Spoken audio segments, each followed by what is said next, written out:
gura nu mai tace, iarba nu mai face, curiești bolneviare, drăguță mioară.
Stăpâniți, cheamă și-un câine cel mai bărbătesc și cel mai prețesc.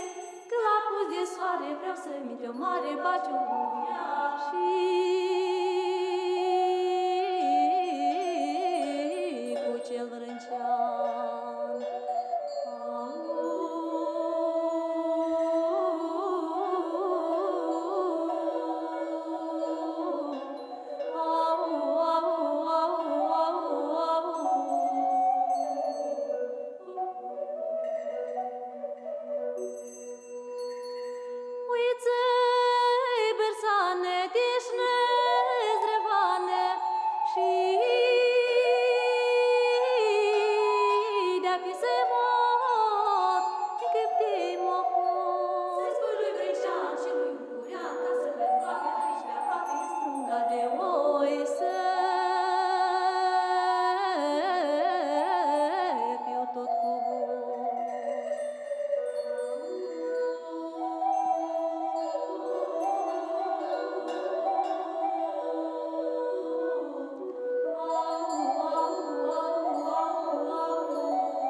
Dumioara mea, să te îndoi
Welcome, everybody, to PGL Wallachia Season 3.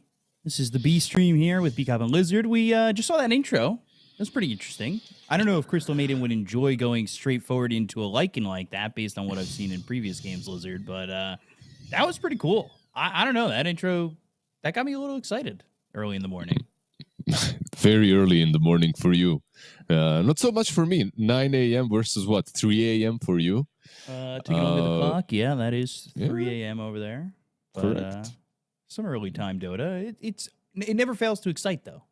I feel like early time Dota is always what you need. It's always that either you're on the back end of early Dota, like you're trying to go to sleep and you're like, one more game, or you're on the you just woke up early DGen hours, let's play a game. These hours usually for me mean that I didn't sleep and that I'm trying to win that one game before going to sleep. You know, I'm probably losing a lot. But it's always nice, you know, when you like, of course, this time around, we just woke up very early. We're going to watch some really cool Dota, cool cinematics as well to pump us up. I've been playing a lot of StarCraft and Warcraft recently. And those games, they have some sick cinematics, and these guys are doing, I'm not gonna say just as well, but they're getting close. Let's give them some room to grow. You know, let's not make them too cocky. Yeah, I mean, there's definitely been in the past, Blizzard's had some great cinematics, but we're getting there. We're getting there. You know, 12 years in or 13 years in, we're getting there into what should be some pretty amazing cinematics. But it is you know, a new day here in a new Wallachia season, and this one should be good. The previous Wallachia season, maybe all the teams weren't exactly up to par with what we thought we were going to get coming out of TI, but now everybody's here, and we got some strong teams. And I'm really excited to see some of these teams compete. Obviously, for me, the China teams, I'm excited. Team Tidebound, old LGD, and Xtreme for me, but who are you looking at here that's most exciting in your eyes?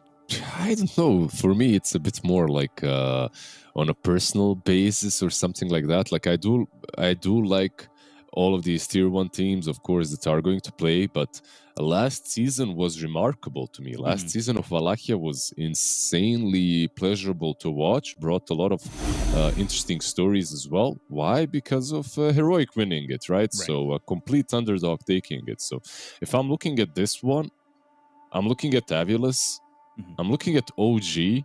These are the teams that probably aren't going to do a lot, but you never know. So it would be fun to see them beating the expectations.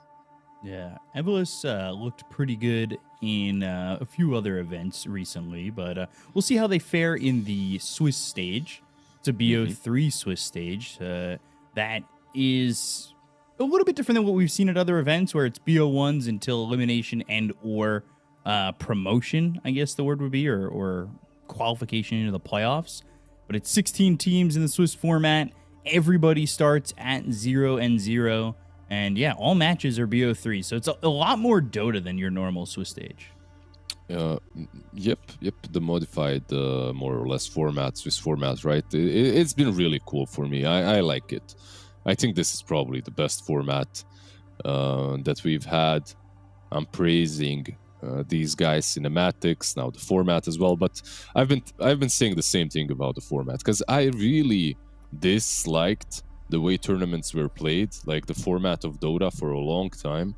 And this one just hits the sweet spot for me. Like, you get to see a lot of teams playing up against each other. It's nice. Yeah, and every match matters. You know, you're not going from a round robin to a round robin into a, you know, another thing. But well, let's take a look at the prize pool. We got ourselves $1 million on the line, with 300,000 going to the first place, 175 going to second, third is 120,000, fourth is 80,000, and then of course it gets a little bit lower as you continue your way downwards. And a lot of money on the line. Definitely want to be getting into the playoffs as quickly as possible. Get to 3-0, get that little bit of rest, go into the playoffs, and give yourself that best chance to grab a share, of course, of that $1 million. And first place, 300K, not too bad. But Xtreme, they're going on at the same time as us as we take a look at the schedule for today. You got Liquid Na'Vi, Aurora against Wildcard, Falcons against Nigma Galaxy, Team Spirit against OG to round out the day there on Stream A. Every matchup seems like it's going to be a good one. Absolutely. And sometimes if Stream A has all the good matches, Stream B doesn't, but Stream B also has some pretty cool matchups. A lot of international clashes, obviously, here. Like every single game is maybe Tundra versus Avulus is the closest one regionally, but all of them are going to be very pleasurable to watch. Yeah, definitely going to be exciting. We're starting off with Xtreme Gaming against Mosquito Clan, and then Gaimin Gladiators, Yellow Submarine, Heroic Team, Tidebound, Tundra, Avulus, or Avulus, depending on who you ask. But this first one is Xtreme Mosquito Clan, and it's the return of Ame to Xtreme. Again, he seems to be doing a tour of every China team at the moment, which is maybe a bad thing. I'm not really sure. It's a little bit confusing, that's for sure, when he's going from team to team. Yep. I love that you're here with me though, because you always know all the little details about who's moving where in China and why, and who invited him, and how much he was paid, and when in the morning he got that message. Was it a message on Facebook or what? Yeah, it was a Instagram message. Yeah. But yeah, let's see. Like, what I'm interested in is, has the meta evolved at all from ESL? Was it Dream League actually? And have things switched up? Right now I see Magnus, I see Slark. Nothing really that different. What's your favorite hero? Like, I see some Dazzle banned. Dazzle is insanely good right now. Do you like it, like the ulti? That ulti is, it seems like the range is insane on that. It's so crazy. And when you get into those pockets of trees, what I've seen in my pubs, at least that pocket of trees down bottom by the Lotus Pool, where you're so hard to get to and you're just throwing out your double almost, it kind of is so frustrating to go up against. It's really a pain in my opinion, but I like it. I like Dazzle. Yeah, I feel like what's really cool about this tournament as well is we still haven't really explored the patch, right? So there's a lot of stuff to look out for. One of the heroes that I really like, it's really a no-brainer, Jakiro, right? Like that double ice pad facet, well, not really double, but still, like just having that extra stun follow-up is really good on him. Wyvern as well, to me, looks pretty solid. And because of all of these heroes coming back, I think Rubik might be undervalued maybe at the moment. I saw you playing that the other day on stream, so I know you're getting a feel for Rubik. One of my biggest questions here in terms of like drafting is the fact that Xtreme are now working with Xiaowei. And I feel like Ame, he's done this tour of going from team to team to team and hasn't exactly had a coach to tell him, hey, you can't pick that jug. You're not allowed to have that bad pick. You're not trying it out here when we're on the verge of elimination. So I'm wondering if Xiaowei's going to like keep him in line a little bit and be like, all right, we're not picking this. We're going to put you on something that's meta, something that you're good at. Stop asking me for picks. You're doing what I say. I'm Xiaowei, not you. There's always a little bit of that, right? Like when you have a very big coach with you, no matter who you are as a player, you're kind of forced to accept his, at least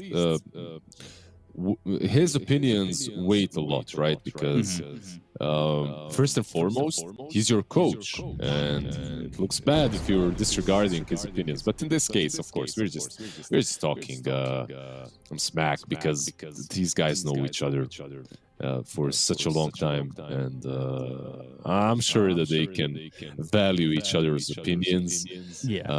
Maybe pick some crazy carries, but for right now, we do see a Slark. So, do you think that there's some flex potential here? I always like the flex potential. It was what, Liquid doing the 4 position Slark. The support Slark, that was interesting. So, I mean, I like it. I like that idea of using these natively from our brains core carry picks into something a little bit different. It's something that, you know, is very Jinkyu as well. We used to see him with the Ember Spirits, the Void Spirits. He would come in with different heroes and try to make them work in a support role. So, you know, it'll be interesting to see what they do with this hero. But now you've gone to the Warlock, and this is a support that we've seen a lot of popularity come in for. 10 seconds remaining. Yeah, in the last patch as well, not only in this one. Yeah. In the last patch, he was 5 strong. seconds remaining. And what are the downsides of Warlock? Of course, is his like 3-minute cooldown, 2 minutes cooldown of the Golem. Actually, let me check. I think it's one of the longest CDs in the game. It's pretty damn bad. Every time you play, you 160 seconds. So I was actually wrong both times, but the truth is somewhere in the middle. It always is. Yeah, but Warlock is just too damn good, regardless at the moment. Like Right. all of his spells are nice. Fatal Bonds in the last patch, you had that crazy crash landing tiny. You connect some that can solo anyone, right? And then you give Fatal Bonds, and you can just solo as tiny the whole team. But yeah, Silencer and Mars. Silencer looks much stronger in the laning stage right now. This hero looks pretty damn cool. What about it makes it stronger in the laning phase these 10 days? seconds remaining. He hits hard. He just hits hard. I 5 swear. seconds Like remaining. it just feels like he's dealing way more damage than before. There is no way this is some core silencer, I think, right? Like back in the day, long time XM ago, or something like that. it was like a crazy pick into Lash long time ago on the mid lane, where you can actually mess with him a bit. But nah, this is gonna be a support for sure. Do you like the Shadow Shaman new hex thing on right click, by the way? Yeah, I like it. I think the cooldown maybe could be a little 10 bit longer, seconds remaining. Uh-huh. but I like annoying people with it. 5 seconds It can be remaining. very frustrating. Yeah. Have you played the... What was I going to say? Have you played Shadow Shaman at all with Aghanim's, though? Like... No, I have. I get yelled at when I start queuing that up. So I had a really good game, and I managed to get tags. Just to see how, and I had some really tanky cores up front. It didn't look that great. I did see that one dude with the centaur making it work, like with the Carti. Xtreme Gaming. But that's a meme as well. I mean, it really depends on, I guess, the state of the game. Because you know, all jokes aside, I have gotten it once or twice, but I don't know, it feels all right. Because the Ether Shock seems to come out pretty quickly. Yeah. You're doing some all right damage, but there's definitely, 5 you know, seconds it's remaining. money spent that could be better spent elsewhere if Yep, you're not yep. really getting it getting out that much damage output from it. Yeah, I agree. I just feel it's like a gimmick. I don't know. I just feel like it needs to be stronger, honestly. That's the problem, because yeah. gimmick picks end up getting buffed for some reason. That like C patch or whatever we're gonna get, where it does like Ags gives it X amount more damage and it starts to really hurt. Yeah, like when Beastmaster became absolutely insane with taxes suddenly, if you remember, with that when he had that spell amp. 10 seconds. Was But, that when he was being played mid Yep. and MV he was was playing played it mid a anywhere. lot? 5 Yeah. seconds remaining. Gosh, we need to get. I think Beastmaster's had his time. I'm gonna be honest. We can nerf him. He's had all the time. I know we can nerf him. We can get him out of here. It's over. It's like, give somebody else a chance. Yeah, he needs that Pango treatment. Yeah, seriously. Is this... So this mag will be carry, right? Beast offlane, Lash mid. Most likely what we're seeing here. Could this be some Lash misanthropy on... Nah, there is no way. Like, they picked Lash into Slark, right? Like, you're gonna do a lot of damage, and this is a support pick. Yeah, they just get the Yeah. Bounty Hunter. Makes a Bounty lot and of then sense. Quap. All right, XM Quap. I don't hate it. Yeah, they just wanted to get some extra burst into Lash, a hero that can lane against him as well. Could they have picked something that's more broken into Lashrak? Like on paper, definitely there were heroes, but yeah, I like that Lashrak is PP. Wasn't PP in CN? In China, no, I don't think so. Maybe there was somebody with a similar name. I can't remember. A similar name, but just PP, just without the eyes. I'd have to look it up, but I feel like I remember us joking about it. We were casting so many of his games. I can't believe you don't remember. But okay. All right, I looked it up. I'm gonna admit I'm cheating here. He's on LBZS. Yeah, exactly. Well, yeah. We were the biggest fanboys. Didn't you have a shirt? No, LBZS Nomad got shirt? an LBZS shirt made. Yeah. It's the only LBZS merch out there that has ever been made or worn ever. So it's definitely interesting. I mean, that logo is like a classic if you know Chinese DPC. Just the smiling sunlight and I don't know, it looked pretty nice. Yeah, But you've got cool. the classics of China playing in this game, Xtreme Gaming. That being said, they have Undyne. I feel like a lot of people don't exactly know this guy. A lot of people were expecting maybe DY to be the 5th guy on this Xtreme team, but Undyne, he's from Team Bright. He played with a couple of big names on newer, Kev. right? Yeah. But yeah, he's a bit of a newer player, so it's not It's like this crazy pickup. would you agree that he is like the LBZS generation of players, right? Like that DPC or maybe the next one. He was playing Div 2 and stuff at that point.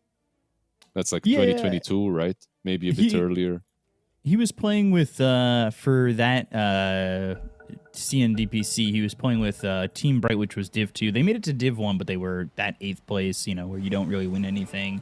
Yep. And then he had a short little stint with CDEC. So if you know anything about China, for a while CDEC was kind of connected with LGD, and that might be where this connection comes from. Who knows? Or maybe they saw something good in him, and they're just excited to have him play with him.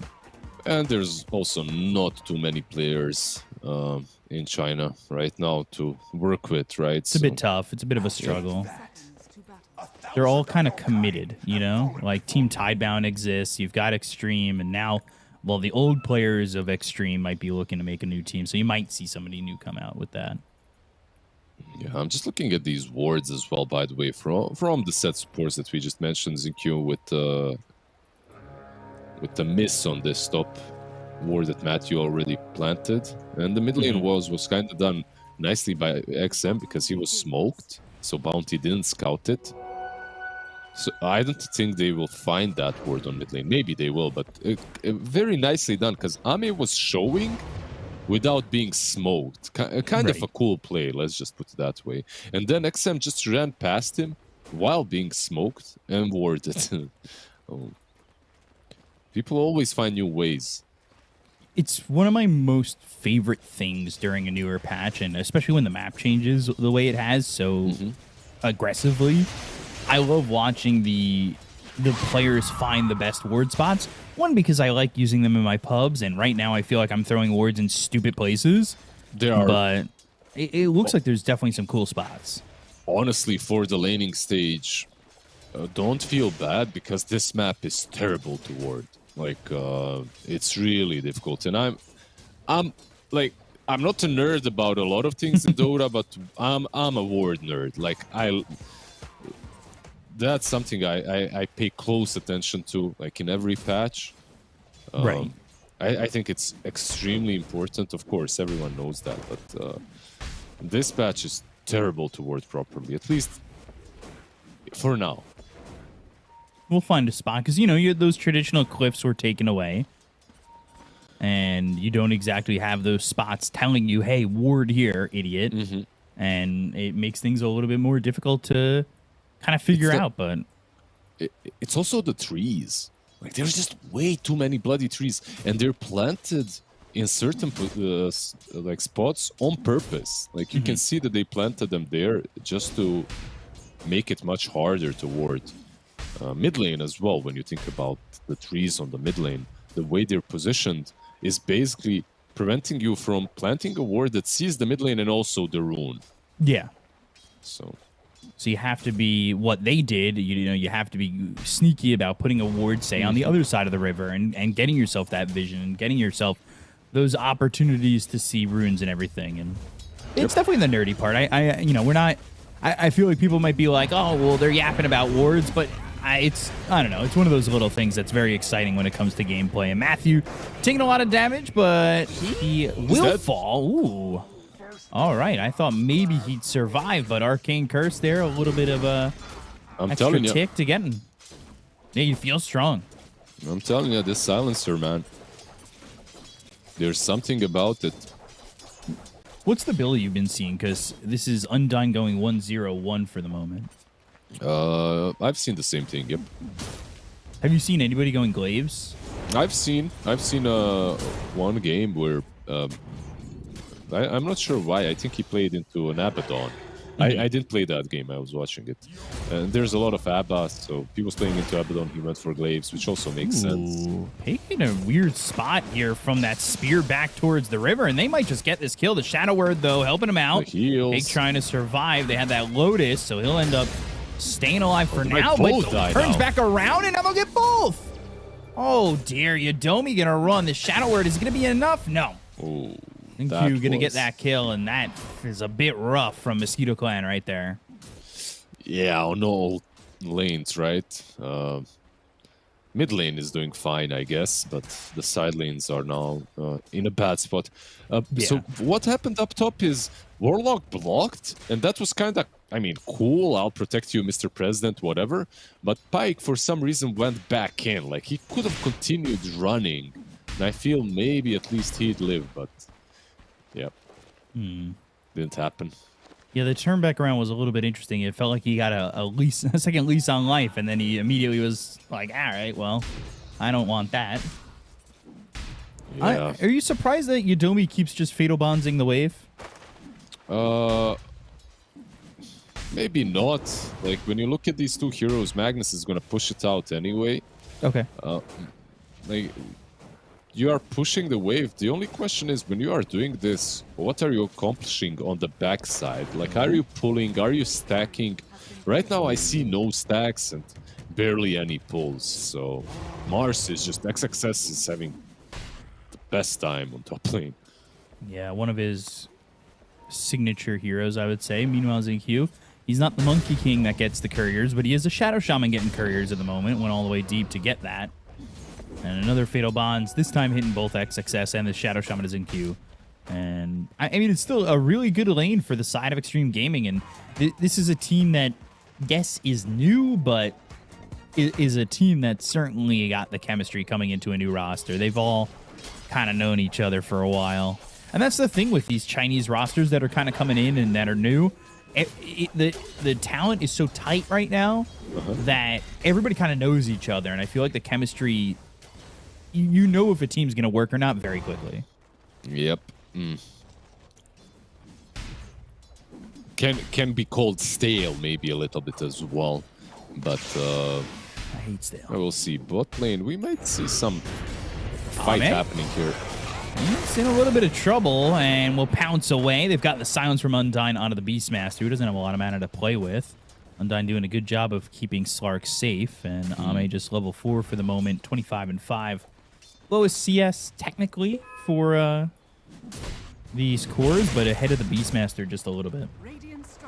But Beastmaster, as we've seen time and time again, always finds a way back. They're looking to get XM mid, maybe. Yeah, there's a lot of heroes around that mid lane. Yeah, it's a party. It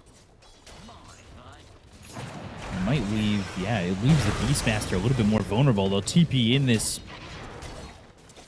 bounty hunter, but they already threw the blood grenade. They're going to back off on that. They saw the TP coming in. They won't go for the kill, but a wasted blood grenade. At least they get that out of it. No, we talked a lot of random stuff about wards and players' histories, but when it comes to drafts, do you favor any bot lane? Beast? I'll hold that thought for a second. Beastmaster one shot from dead, and it's going to be Undyne getting +1 and getting himself a second kill. Am I favoring it based on solely heroes, or? I mean, let's forget about the laning stage. Yeah. Let's just talk heroes, yeah. Okay, I mean, me not being the analyst, it's a little early in the patch where I feel like I mean, know we play what a I'm lot of Dota, it doesn't matter. Yeah. But I'm just saying, like, I feel like I still want to see what these heroes can give, because there's still things that we're yet to see from some of these heroes that maybe are the reason they chose it. And early in the patch, like, I have in my mind that I think that with the heroes being signature picks for XM and XXS, I'd favor that. But I guess that's pulling away from just solely hero-based predictions, right? What about you? How do you feel about that? I'm kind of in the same boat, honestly. When I asked you that question, I was going to say that I love Bounty as a hero, but hate it for Mosquito at the moment. Just because of the way their draft works. It's more about team fights than small skirmishes. And that was their last pick, too. Yeah. At the same time, if you win a team fight or two with Trax, suddenly you're back. So there's also that. You've got good farming potential, right? Like, Leshrac farms pretty well. So does Magnus with the Empower. You'll get track kills. It does a lot of damage, by the way. This Lesh, probably the build-up I'm seeing is Gleipnir. And we Which is might a different see build-up these days. Yep. Maybe thinking about going to the Beastmaster, but coming around from the back is going to be PP. And they've also got Matthew, who will stun up Undyne for a second coming out of the Shadow Walk. But nothing really doing. I mean, Ame's willing to sit here pretty low in lane.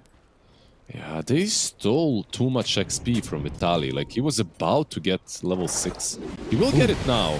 Yeah, Undyne's going to die here. 4 heroes around him. Easy kill to get. They'll stop the TP. I believe XXS may have had his TP stopped. But Sonic Wave flown through from XM, and he's going to try and get a couple kills here with the help of Ame. Goes into the ult. But Matthew on the run, and Slark kind of surrounded. He's got to find a target to go for. He'll pounce and leash up the Warlock, but Ame low. He'll fall. XM gets a kill on a PP, and Zinkyu's here. There's the Hex on Vitali, and they'll get the kill to the Beastmaster. They'll take out 3. It cost them the Silencer as well as the Slark. They didn't use RP or anything, but XXS, he stopped his TP, and that could have been a lot worse for Mosquito Clan, truthfully. What forced him to stop it? I didn't see, because I was waiting for him to get there. Did someone cancel it? Or? I think the Magnus did. Yeah, that would make sense. Because, like, if Mars is there, it's terrible for Mosquito. Oh, for sure. And they'll go to the arena. Ame's in. They wanted to play aggressive on XXS. PP now, though, doing a lot of damage on Ame. He's very close to dead. They'll end up surviving. PP falls. Ame will be A-okay, and they also get Matthew. So 2 kills there for Xtreme, and you're starting to see it really get out of control for Mosquito Clan. It's already a 4,000 net worth lead here for Xtreme.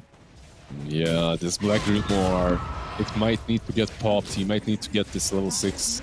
And he's got 3 on it. I mean, that's always good enough, right? Yeah, didn't want to use it, though. That's a little bit greedy, in my opinion. If you're not 6 by 10 minutes, I feel like you just gotta... Especially as Warlock, right? Like, I feel like the first team fight that you can get to, it depends. Like, there are 2 different approaches to this, right? Some Warlock players, they wait forever, and some pop it. They're gonna try and go again. Undyne, ooh, global silence now. Undyne, Sonic Wave, and they've got the shackles on a Matthew that pushes back PP. They've got the Hex. Zinkyu trying to get a kill here on a Matthew. They'll get the deny. PP gets that one. Well done there by Mosquito Clan to get the deny. Yeah. Oh, yeah. Well, I guess the deny doesn't matter if you lose the int anyway. RP and the Primal Roar stacked up. Multiple TPs coming through towards bottom. And XXS right now, he's fine. One more shot. Finally, they'll get the kill, but it took them a little bit longer, and that might cost them at least the Magnus. Zinkyu doesn't have the damage by himself, and Ame not continuing to go onto this Magnus just yet. Try to get through this camp here to chase and get this Magnus, but the Skewer and He's the fine. TP, he's fine. Yeah. All right, that's... Wow, Ami was farming. I think the boars were hitting him, so he didn't want to go until He thought clears immediately the it was boars. over. No, it's just that the slow is too high, so if he doesn't kill the boar, he doesn't catch him. That was probably the way he thought. At the same time, the God's Rebuke from XXS, they kind of joked it, and he missed both heroes. In that tight of a space, that's a bit rare. Yeah, yep. Did he pop this Black Grimoire? No, he just got 6 naturally, and he's still holding on to this Black Grimoire. I'm wondering what the mindset is. Are you trying to hold it to get the jump to 12? At this point, you can just hold it forever. Yeah, right? Yeah. You already hit 6. There's no reason to pop it for 7 or 8. It doesn't really matter, right? Pretty It's not much. that big of a boost that you need to be popping it now. Yep. They're gonna get level 6 on Bounty, and Yeah, they're they've kind got of it. ready on Mosquito.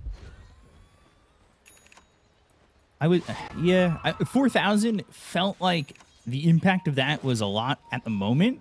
But now you kind of look back at it, and it's like, yeah, if you get a couple of track kills here, you're right back in it. We talked about that before that even kind of came to fruition, and we'll see if Mosquito Clan can kind of just pull this one back. Yeah, they have some catch now. They have Atos for Quap. So Roar plus Atos should be enough to take her down. Yeah. It should be. We'll see how XM kind of plays it. Go to the Serpent Wards, and we'll try to get the Tier 1 tower bot. But they are looking like they want to fight this. They've got all their ults ready to go. And this could time where they pressure and maybe look for the Shrine. This is where the fight happens for Mosquito Clan.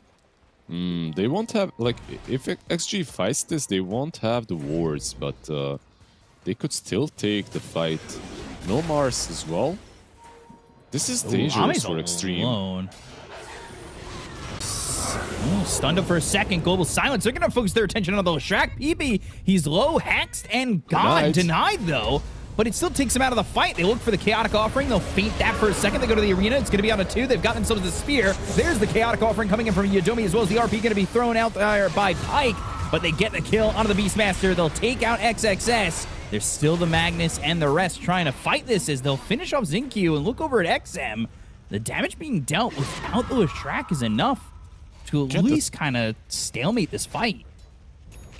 Pretty much. Maybe even... I would argue they won it because they denied the Lash and they got the Wisdom runes, so not terrible at all for them. I really didn't expect them to have enough damage without that Lash rack. That was another good fight, another good deny. This time, I think he didn't give the brain drain, right? Like, I think I'm not 100% sure, but I feel like he was fine. He's got enough. 7, maybe. Maybe, yeah. Ooh, Magnus, This might be it. Serpent Wards, and the Shackles. That time he's not going to be denied. And they've got the Spear. They will brain drain some more. And Undyne's already got 9 on that extra brain drain. I just like saying brain drain. Get some right clicks going, man. Come on. Yeah. How many stacks is it before you go, you know what, core build? Like Honestly, that thought online where you're like, all right, I've got 5 stacks. I'm going Ags. it's Torm is... like when I'm playing Silencer. Undyne? Oh, God. Zincu? Sonic Wave as well? Okay. That was... He needs to steal some more int, you know. Tormentor's still too strong. Gotta get those right clicks going. Oof. And Sonic Wave, that was hilarious. Torm I is don't know. hard. When you're playing the support silencer, going right click is... Griefing? It's always griefing, but it's never... Yeah. It's never something that's out of your mind, you know? Like, it's always an option. It's always there. But If this it's game also just goes always 60 griefing. minutes, and I've Yeah. got 45 brain drain, I could be the carry. Yeah, I have those thoughts. And it's 5 minutes into the game. I've killed one hero and gotten an assist on another. Yeah. I know where the feeling comes from. But what if I do get it? You know, that's exactly the thoughts I have. Like that is literally me. Any hero that's a support and has like some damage scaling. Yeah. But what if, you know, you have that in the back of your head, kind of. What does Ame have here? He's almost got this Ags, and then I believe Beastmaster. Yeah, Vitali just picked up his. Yep, they have some big items, like we didn't mention, of course, the Blink on Mars, which has been around for quite some time. Probably the most important one on XG besides the Aghanims on Slark. On the other side, I'm just looking at this Silencer as a hero, and usually you have a lot of impact. This game as well, he will have a lot of impact. He already did, but it's not like the best hero into Lash. As you pop your spells and you're fine. So might not be as great into PP. Yeah, that specifically for sure, but I mean the Global Silence, like preventing RP, preventing Chaotic Offering if it's not already out, maybe the Roar as well, gives you that little bit of reprieve to team fight. Round of Atos, now the Skewer, Global Silence, that stops the RP, and that's exactly what we're talking about. He skewered into the fight, and now he's got RP available, but they've got the positioning, they go to the arena, they've got the spear, they'll get all three, triple kill for XM with a well-placed Sonic Wave, and he's on a monster kill streak here. And this Quap looking good, 8-0-2. Yeah, they're just outplaying them, and Mosquito right now, I don't really blame them, but they look like a team that kind of forgot how to play against Silencer. Especially when you look at their draft, look at that perfect timing from Undying, just instant. Yeah, not missing a beat. And it just, the Serpent Words help you get the kill on the bounty. You don't really need them here, and it's a good arena as well from XXS. And this is one of those heroes that you just don't give the guy. And I think that people got to remember some of these signature heroes from XXS, because in my opinion, in the past, he's been the impact player. He's been the one that makes or breaks drafts. Yep. Ame?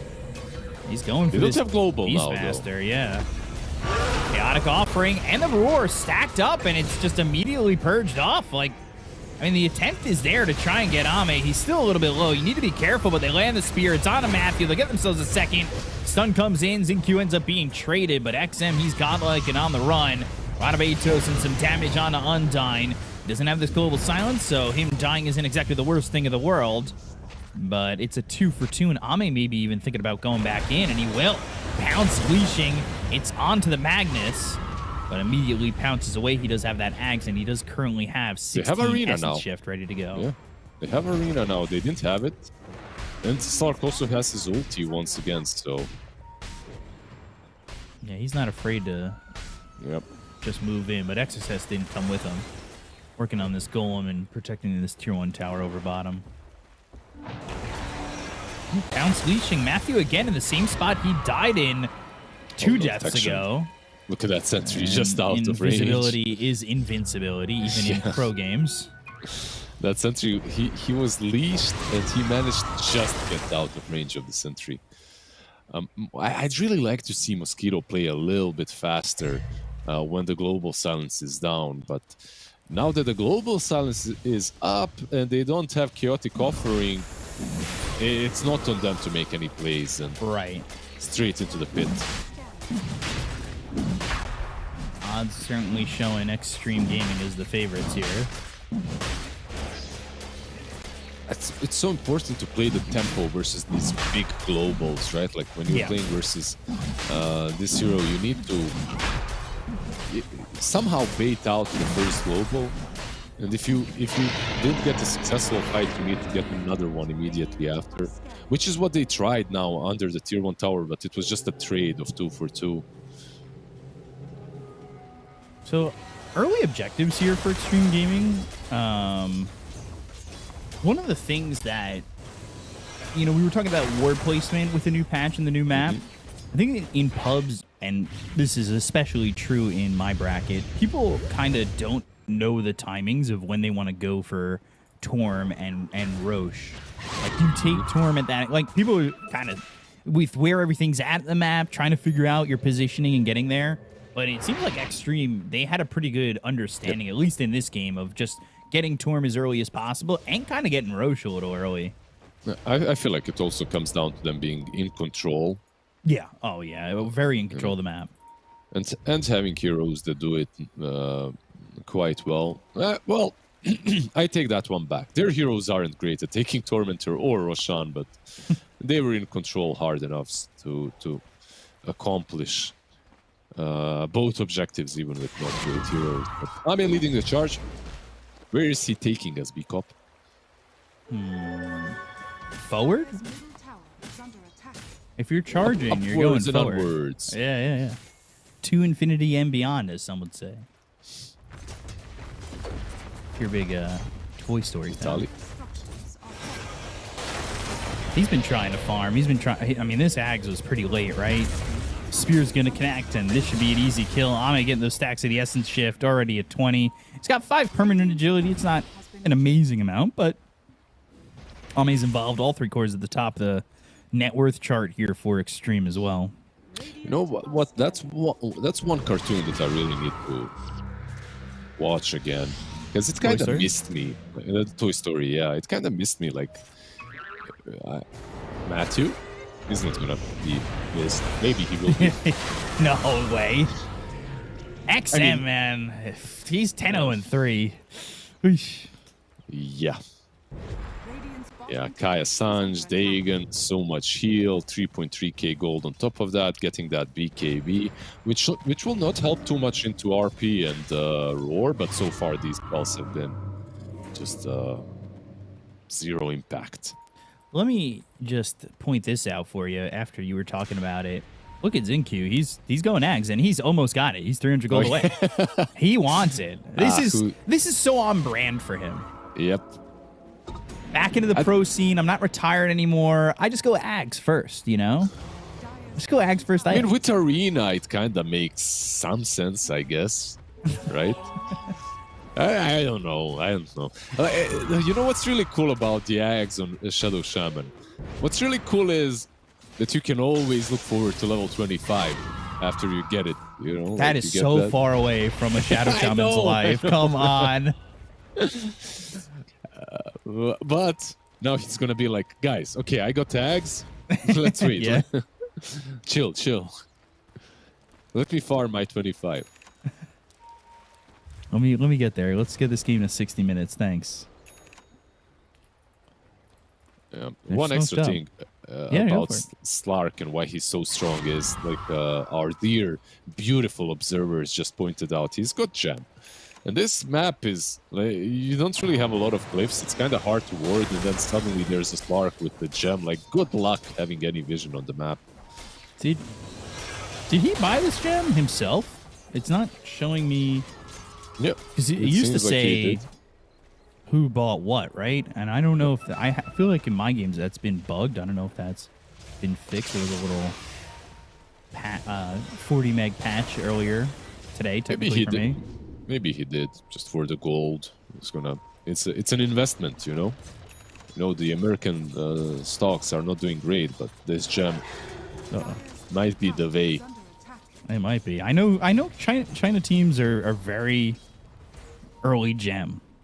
They're like, we saw that a lot from Innocence. He's a guy who gets a very early gem and not afraid to get it. Yep. It's tier 2 tower top. Taking a lot of damage. It might just fall. They're not even reacting to this. They've actually got a lot of heroes going towards bottom for the side of Mosquito Clan, and they're kind of just missing everything that Xtreme Gaming are doing. It's not like you have a... you should probably dodge the Sages, and it's gonna be reclaimed right now, so maybe there's a chance for Mosquito to fight. They have BKBs, they have their spells, they have their items. Edict on cooldown for a couple of seconds. It's a good amount of the damage. That might be missed if they fight now, but there it is off cooldown. Ame's going to go in, pounce, leash, stun. That connects. Ame, though, Sonic Wave, BKBs, PP! shrinks so quickly and dies. Primal Roar, though, Ame without the Aegis, they get the cut of the Sark. The look over as the Global Silence is a little bit late to save him. The Chaotic offering was thrown. They go to the RP that's going to be on the XXS. They're trying to do the damage here. They'll throw it on the Arena. They got the jam into the hands of the Warlock, so they're going to need to get that back. But Pike doing some good damage. The Upheaval helping out a little bit here, but XM with his own BKB starting to really hit hard. They'll get that gem back. They'll get the kill on Yodomi as well. And Mosquito Clan, they lose a bunch, but they did get Ame and XXS, and they will get Undyne. Oh, like overall, not terrible for Mosquito. The way, right? Like the way it started. In the end, they actually come out on top when it comes to gold, even though they were in a deficit. I was just why I was so disgruntled and said, ah, "Come on, Lash dies. There's no way." You had Rock, you had RP. Like one of those could have been popped a little bit earlier, right? They and Roar, but they waited for maybe a little bit too long. Right, and you can see Ame just kind of gets singled out. That's who was that? That was the Yules from Matthew that stops XXS from helping out there, and that's what helps them get Ame initially. I love that item on the Bounty Hunter. It doesn't help you too much versus Silencer right now. It does help a bit, right? Like you get rid of the debuff. It's going for that and Lotus. Which is okay, I guess. Like you can Lotus one of your teammates. Right. For me, using those two items to get rid of Global Silence on yourself just isn't worth it. So, but overall, they're really nice to have a bounty. It's definitely a different build than what people when they play bounty think about in terms of just going Yule's Lotus. Yeah, it's like a different build, but it's definitely a build that isn't really out there, completely out there. Yule's specifically is just a good item on bounty. Right. We'll say this. I'm still kind of getting used to the overhaul to the neutral system, but XM got a really good one. Whisper of the Dread, a mystical Whisper of the Dread.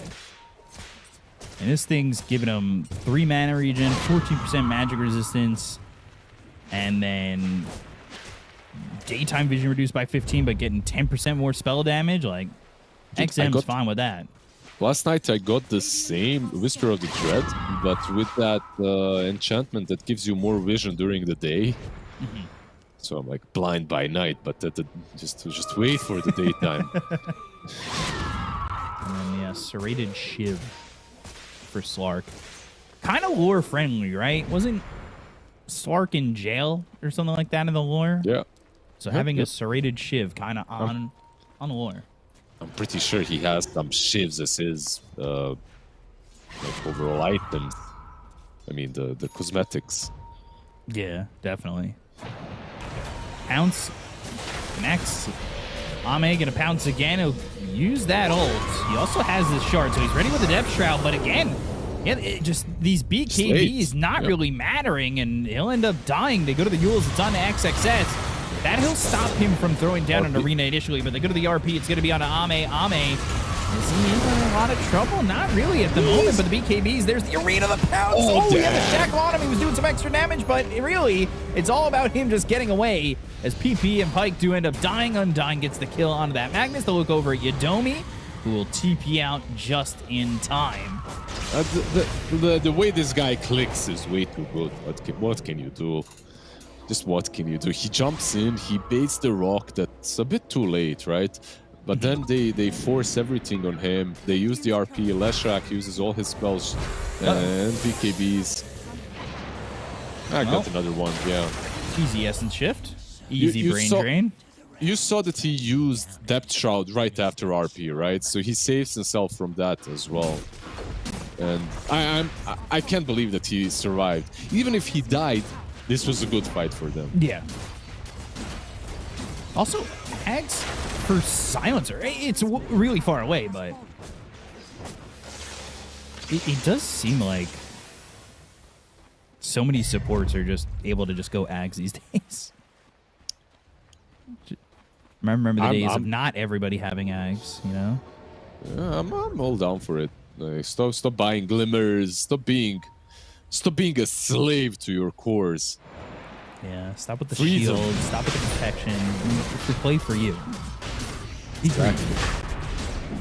Especially when you're up 15,000 worth, so you can be. They bailed. Okay. I mean, they're trying to bait a fight. They are really bad at taking rush. Like even with all these items now, they have an AC on XXS. Still, rush is probably the worst place for them to fight in. Smoke breaks. I mean, they stand, they do the now shackles. No, that's not going to work. They go to the arena. It's going to be the BKB. They go to the Primal Roar. The Sonic Wave on a 3. They're looking for the RP, but the Global Silence. Oh, it stops the RP from coming through. It's Undying with the perfect timing. This is falling apart for Mosquito Clan. They'll get the kill on a 4, and they have caught a Warlock. And this will be a full team wipe for Xtreme Gaming. I mean, they're going X Games on these guys. Yeah, this is rough for Mosquito. 20k advantage. This game is as good as over. At this point, sure, you can put up some sort of a fight, but they had this really cool team fight-esque lineup, but they can't combine their spells because of global. Undyne's Goal of Silence here is right as he sees the RP. Nope. Yeah. What's really cool is the Leshrac got pushed out, so he can't even do any damage. He got pushed out by the Sonic game. Like, I've seen many different usages of Sonic Wave, but I haven't seen this one. Just push him on a cliff, move him out of a fight. It wouldn't change a lot, of course, but still, kind of cool. You know, I know it's the first game for this Xtreme iteration, and there was a lot of questions on Undyne, but man, has he played perfectly. Yeah, he definitely did. He definitely did. Like, there's just... His globals were on point. It's kind of cool to see.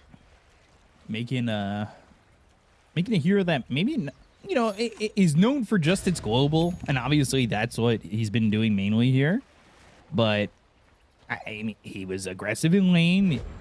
He played pretty well. He's put out not the most damage, obviously, but his globals have been the biggest impact. But he himself, his positioning's been really great as well. And Matthew just getting ripped up by Ame.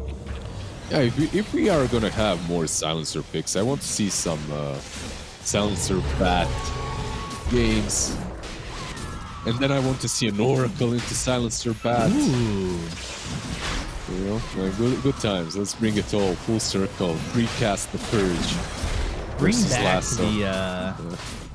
bring back the supports that we haven't really seen the most of. Like Oracle's kind of been quiet, I would say, in metas. PP. XM. Sonic Wave. He's got a BKB ready if need be. Blinks out of the backlines. Goes for the Warlock. They get the kill on a PP. They look over at Yadomi. The pounce leashes. That's 2 for Ame, who is dominating. 5-2 and 19. Absolutely nothing connected. This is a little bit of a draft issue, of course, but saying that this is all because of Undyne having the global silence would be, I mean, misinterpreting. It would be misinterpreting what's happening on the screen, and that is just XG are playing better. They're just much faster through the game. Now, I've got a quick question for you. Shoot. And I might wait for this one just because it looks like they're pushing through. But sorry, before you do, did you see those 2 Ether shocks that killed all the creeps? Wow. 4k gold worth it. Oh yeah, I was just about to say 4.2k gold is so worth. Look at that. Force the BKB. Ether Shock, one of the better sounds in Dota, I would say. Yep. But I have found a new favorite sound in the game. Pounce leashing. And Ame taking a lot of damage. He's got the shackles on him, so the Ether Shocks will get a kill on a PP. 4.2k worth it. And now they've got the Hex. It's onto the Beastmaster. There's the Chaotic Offering on a 3. They'll look over for the Beastmaster. They'll land the Spear. They've got the shackles. They'll get the kill. And now the Global Silence comes through. Ame, you might want to leave. Oh, but RP at the steps. No. No, all right. It won't matter. Never mind. GG is called. Xtreme Gaming take game number 1 with variable ease, and look pretty good at their debut. Oh, they looked great, but I'm not sure if this is them being insanely good. Is it a bit of draft? Is it Mosquito just not finding their stride? But is it out of place to ask for your question? Oh, you were gonna ask something. Well, my question is, what's your favorite sound right now in the game? Which is pretty irrelevant, so... Dude, we are just... I think it is relevant. We're just so spoiled in Dota when it comes to, like, good audio. Like, we have just a ton of good sounds.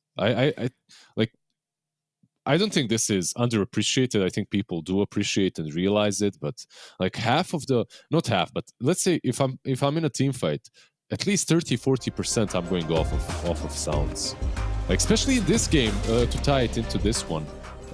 Like in this situation, Ame is here on Vitali, right? He doesn't have to. There, you see the golem. Like he can pop his Q before the golem hits because of that. Slam. You know, like the sound.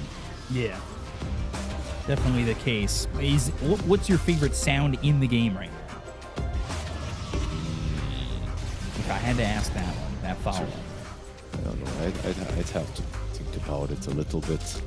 My new favorite sound is the shrine activation. It's a good one. It just, I don't know why.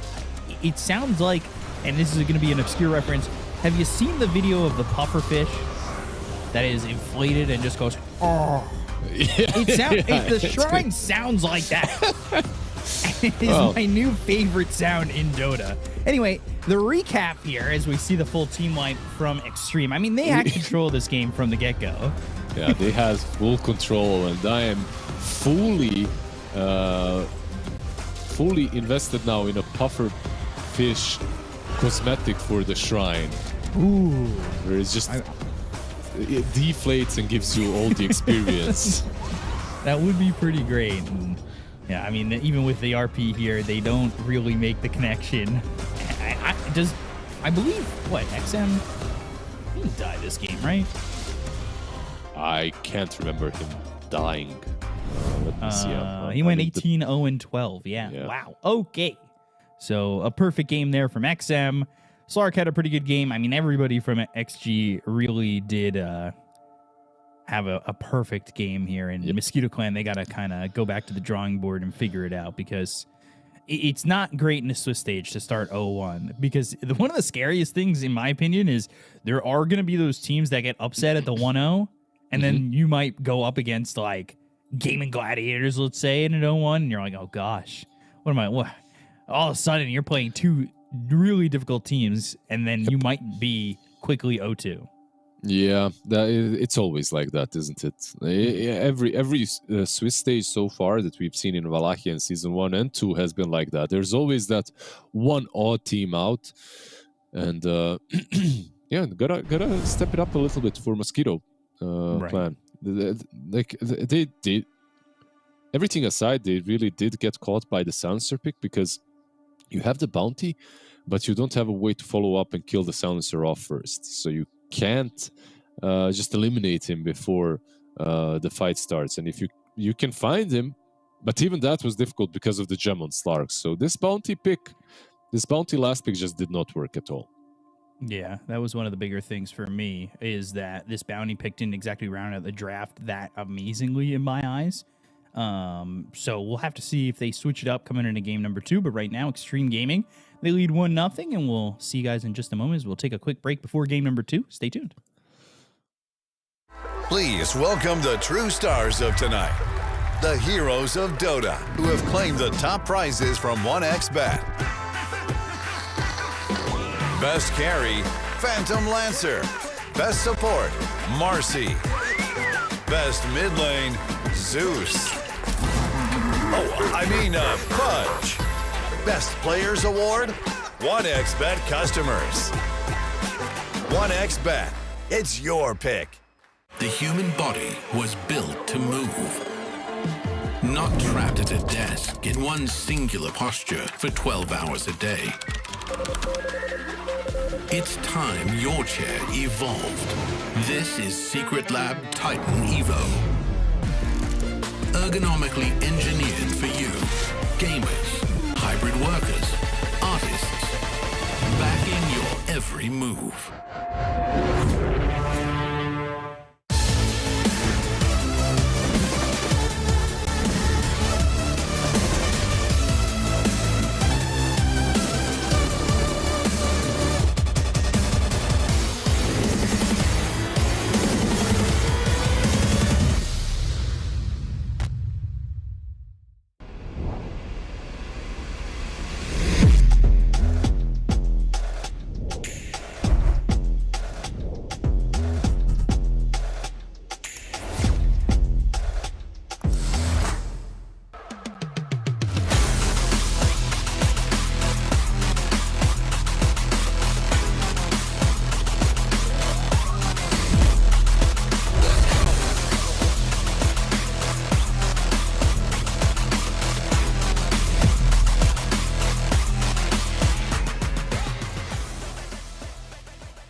stăpâni, stăpâniți, cheamă și un câine cel mai bărbăteț și cel mai prețes.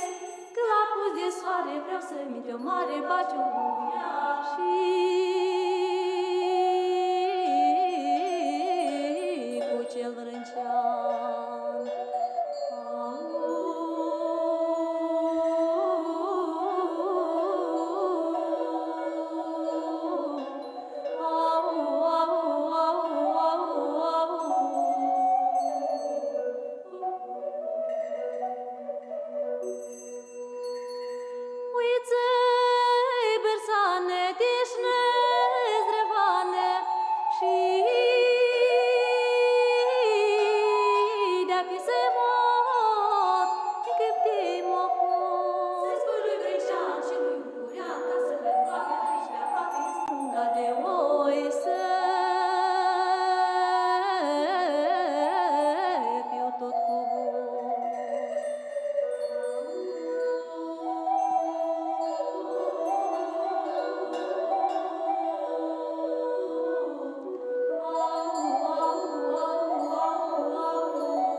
Welcome back, everybody, to PGL Wallachia Season 3, as we are back with Xtreme Gaming against Mosquito Clan. It is 1-0 for Xtreme Gaming. They had a bit of a show in game number 1, and game number 2, well, Mosquito Clan trying to stop them from getting 2-0'd, as we do have a draft underway, but we'll see how it kind of goes. I'm a little bit concerned based on the last draft, but if Mosquito Clan kind of recognize where the draft fell short and kind of figure out something maybe to round it out and not be so, I don't know, like that bounty really felt, whoa, hold on. I'll stop, but everything I'm saying, faceless void, first pick. Yeah, and the Magnus on the other side. Like, so this time around, I do think, like last game, they first picked their carry. There is no reason to say that this might not be a position 1 again. But I've seen a lot of offlane faceless voids with the Time Square as well. So it could be. Right. It was Spirit Tundra where Collapse played the offlane void, right? Yeah, And a lot of people are copying it in the pubs as well. Or maybe he's the one that copied it from the pubs, but That's it's crazy. looking, it's looking solid in general. Because for the longest time, I feel like Void just didn't exist. Yeah, he didn't, right? Like people tried it a bit when Times Square came into the pool, but like overall, I feel like sure he didn't exist, but at the same time, he was in the meta for such a long time that Right. maybe it's for the best that he didn't. Because time zone got pretty massively changed in 7.38. And, I mean, the mana cost got decreased, the cooldown got increased, the cast range got decreased as well, but, like, it also suspends time dilation duration, freezes enemy ability and item cooldowns, accelerates ability and item cooldowns for allies by 4x. Yep. It's a little bit smaller. 200 is kind of a bit smaller. The duration decreased as well, so it's not 5.56. It's actually way shorter. And no longer manipulates that attack speed, which we saw like against like Lina back in the day, where you somehow get a faceless void out there.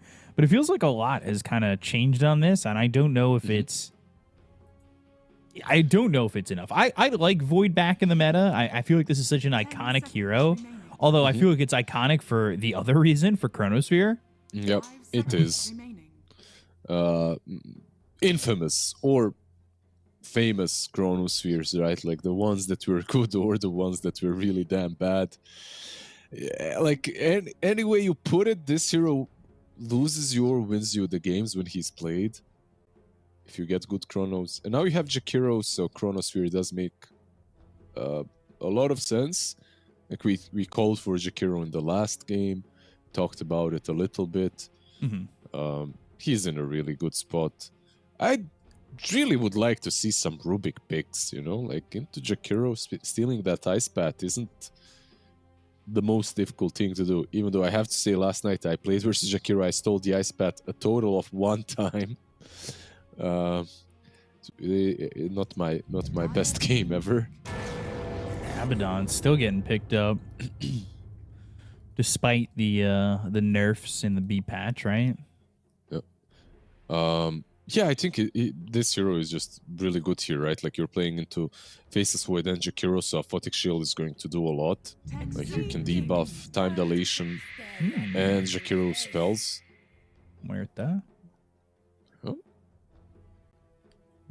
I'm wondering what the combo is here, because if that's your support duo, Muerta as well as Abaddon, your lockdown is very lackluster with these first 3 heroes. I feel like Abaddon RP is great, but he has to be a core. Like that Abaddon? knight is a core here. Yeah, I think so. He doesn't have to be, but I think he is. He's not even that great of a support into. Like if you wanted on paper, if you want some crazy support into Faceless Void, you go for Shadow Demon. Like you go for Oracle. You don't go for Abaddon. You go for guys that can make you disappear from the map in the Chronosphere. And Shadow Demon, like he's always been the one. But yeah, no, this probably will be like some offlane Abaddon and Muerta 4, Magnus back to carry, and they need a 5. On the other side, let's see what they figure out into the Abaddon, because like this hero for me in the last patch at least, there was no answering him unless you had like a carry that just defeats him. You couldn't deal with him with any other position. TB has been banned out in almost every game in Dream League, right? He's looking pretty damn good. Yeah, he's a very strong. We've seen him in the offlane feel very, very strong. And it's been rough to go up against. Banned quite a bit, honestly. Okay, what's this? What's happening? Where's the Tide going? Where's the Terrorblade going? Where's the Faceless Void going? What's going on, B-Cop? Come on. Is this support Void? For Void? I have absolutely no idea. For Void, for what? For I don't know. For I honestly don't know. Time zone purposes? Like, what? Xtreme's got me lost. Are they just picking 3 Ame heroes here? Like, what are we doing? I don't know. Time dilation did get reworked, and it's kind of cool. But I mean, it didn't get reworked massively. You can just stack it now. But I'm not sure. Let's see. Let's just. I'm not gonna even pretend. Like usually, I have like an inkling of an idea. There was a patch where you could play Tide with Gush, Right. and like as a support. But that was like maybe 2 weeks where people were experimenting with it. I'd like to see another short cooldown lockdown a hero here, because like RP is just your ult, and then you've got Deadshot. I feel like you need something. You need something a little bit more. Yep. And if Abba's going to be your core, I wouldn't mind Shadow Shaman, but I mean even Shaman's not that great. Now you've got another son. Now you've got Lestrak. Because Shaman, like, you'll stand there and shackle, but you'll just get Ice Path. Yeah. Flash is solid. You can also buy the shard and the Atos, so just a lot of not necessarily the most how to put it, reliable stuns, but they're good. Yeah, There was also a patch where Tide was played mid versus good matchups. Even carry Tide was played, if you remember, with some Dezo and what was the build? There was one build with Tide plus Io. I remember that was meta. Like you couldn't kill the Tide Hunter at all, and he'd just destroy you. Here's going to be the shocker though when Ame picks Jakiro. The like one that. hero. That'll be the shocker. I mean, if you remember, if we go down memory lane, Jakiro mid and Jakiro off was also a thing, but probably not I going to liked happen. the Jakiro off. I know a couple of my friends are still trying to make it work now. It's just so bad. Unfortunately, I love it, but it's just almost unplayable. The hero is way too slow. Always the same problem with him. No mobility. I'd like to see maybe Lion for this last pick for Mosquito. If it's like safe lane. Extreme. They're actually they protected themselves from the carries. They banned out the Naga and the Ursa. Yeah. And then Monkey is an option as well if you're thinking that Tide Hunter counters are a problem. And Abaddon is actually like some support, then Monkey is maybe an option as well. Yeah, and then it also gives you Balance Strike. Again, not reliable, but I mean, you're hitting Balance Strike 9 out of 10 times, if not higher. If I can give you better numbers. Rubik! I mean, yeah, there's so many great spells here. Yeah, there's no finally. reason not to. Yep. I mean, so many great spells, but honestly, just steal the Ice Path. That's it. Like, it's a game-winning spell. Like, it is so game-winning on Rubik that as a Jakiro, you're griefing if you're giving it away. As simple as that. If you give it to Rubik, just making the game almost impossible. Yeah. Well, let's see. Are we going to see another carry hero here for this 5th pick? Like, Well, another not core? maybe a mid laner, like people planned out. Razor. Gold is a good conductor. Ame Terrorblade. So, yeah, okay. It is Xingqiu the 4th Void. position Xingqiu. Faceless Void. Yep. I mean, this Time is zone. what we talked about last game, right? Xingqiu gives you these options. He's so willing to play. Well, I mean, there's been like trends with Void 4, but like Xingqiu's willing to go to bat with it, right? He's not afraid of playing these heroes. Have we ever had a patch in which position 4 Void was actually a thing? Actually a thing, not just forced. Probably not. Yeah, I think like there's a lot of heroes that were actually a thing on 4 at some point, but I can't remember if Faceless Void was ever. He was off lane, but I don't feel like he was ever a good 4, but let's see. Shinkyu, he might have some things in store for us. Trying to think what the build is here for 4-position Void. Is it just heavy on time dilation? I guess not. No, even right? though on paper he should be, but you're playing into Abaddon, so it might not be that great. But at the same time, if the Aphotic Shield is used and then you use the use it after, that's only one Aphotic Shield probably in a fight. So it could be that great. I'm also interested in what the build is going to be. Is he going to go for some Orb of Frost and just right-click people, or what's he buying here? Boots. It's definitely... That's the idea. Did he just... Yeah. Well, we're getting into game number 2 for Xtreme Gaming. Spoilers. He buys boots, blood grenade, obs. I mean, if that doesn't scream ZinQ, I don't know what else does. I mean, this is a guy that we have seen in the past just go Weaver carry from the 4 position. Yeah, he'd go with an Orb of Venom if he had the gold. He wouldn't buy the region. Gosh. We'll see how it goes. And XM, again, I think he is a very strong Razor player. I'm a little... I would say a little concerned if they can't control him. It should be, I would say, early-ish BKB for XM, right? Yeah. You know, get some movement speed, get some BKB. The Sword of Frost, by the way, is a really good Razor item when you think about it. Even into Lash, right? Lash is ranged, so even better. But I just want to see this draft work from Xtreme Gaming, because at the moment I'm not really seeing it. I feel like Mosquito on paper have a much better draft, but... Oh, good dead shot.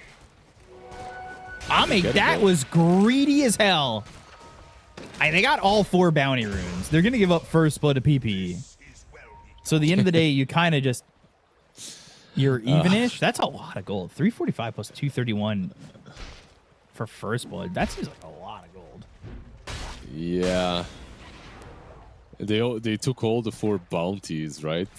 Yeah, Xtreme got all 4. Yeah. I mean, that's still not worth it, giving away all that gold to PP. We'll see how XM has to trend now, going up against that first blood. But he plays pretty aggressively in lane like this. Like, you look at where he's positioned already, and he is just kind of far up in the lane, keeping PP away.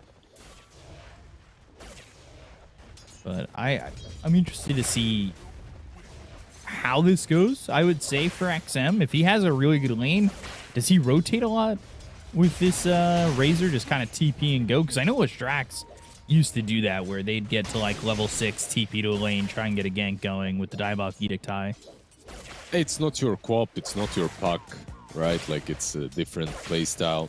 Like, you really need to choose your rotations carefully, and usually you rotate when someone is diving already. Okay. You don't just show up in the lane from behind to get the kill. Of course it's possible, but usually that's not the way it works.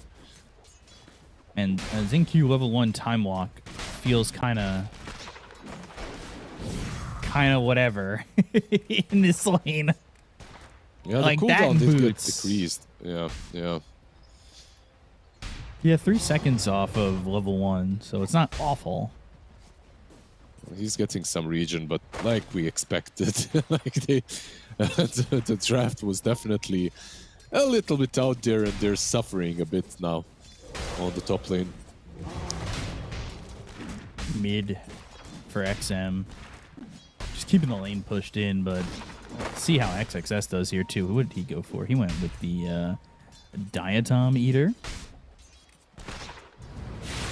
Tiny Tide right now. Bottom lane, Ame.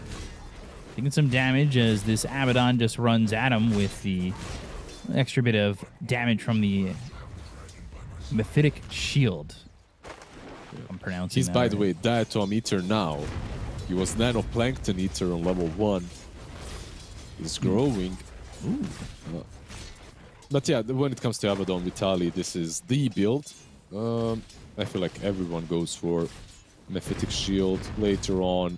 You can decide what to go for on Abba. There are different builds. You can go for some utility, but usually it's the right-click way. With phases and blade mail, phases and maybe some Echo Saber, Orchid even an option in a good game. We'll see what the option is for him this time around. So now XinQ has time dilation. Not really. At some point, I think XXS just gets this lane alone, right? I mean, isn't he alone already? Yeah, I mean, you're not wrong. I mean, full experience.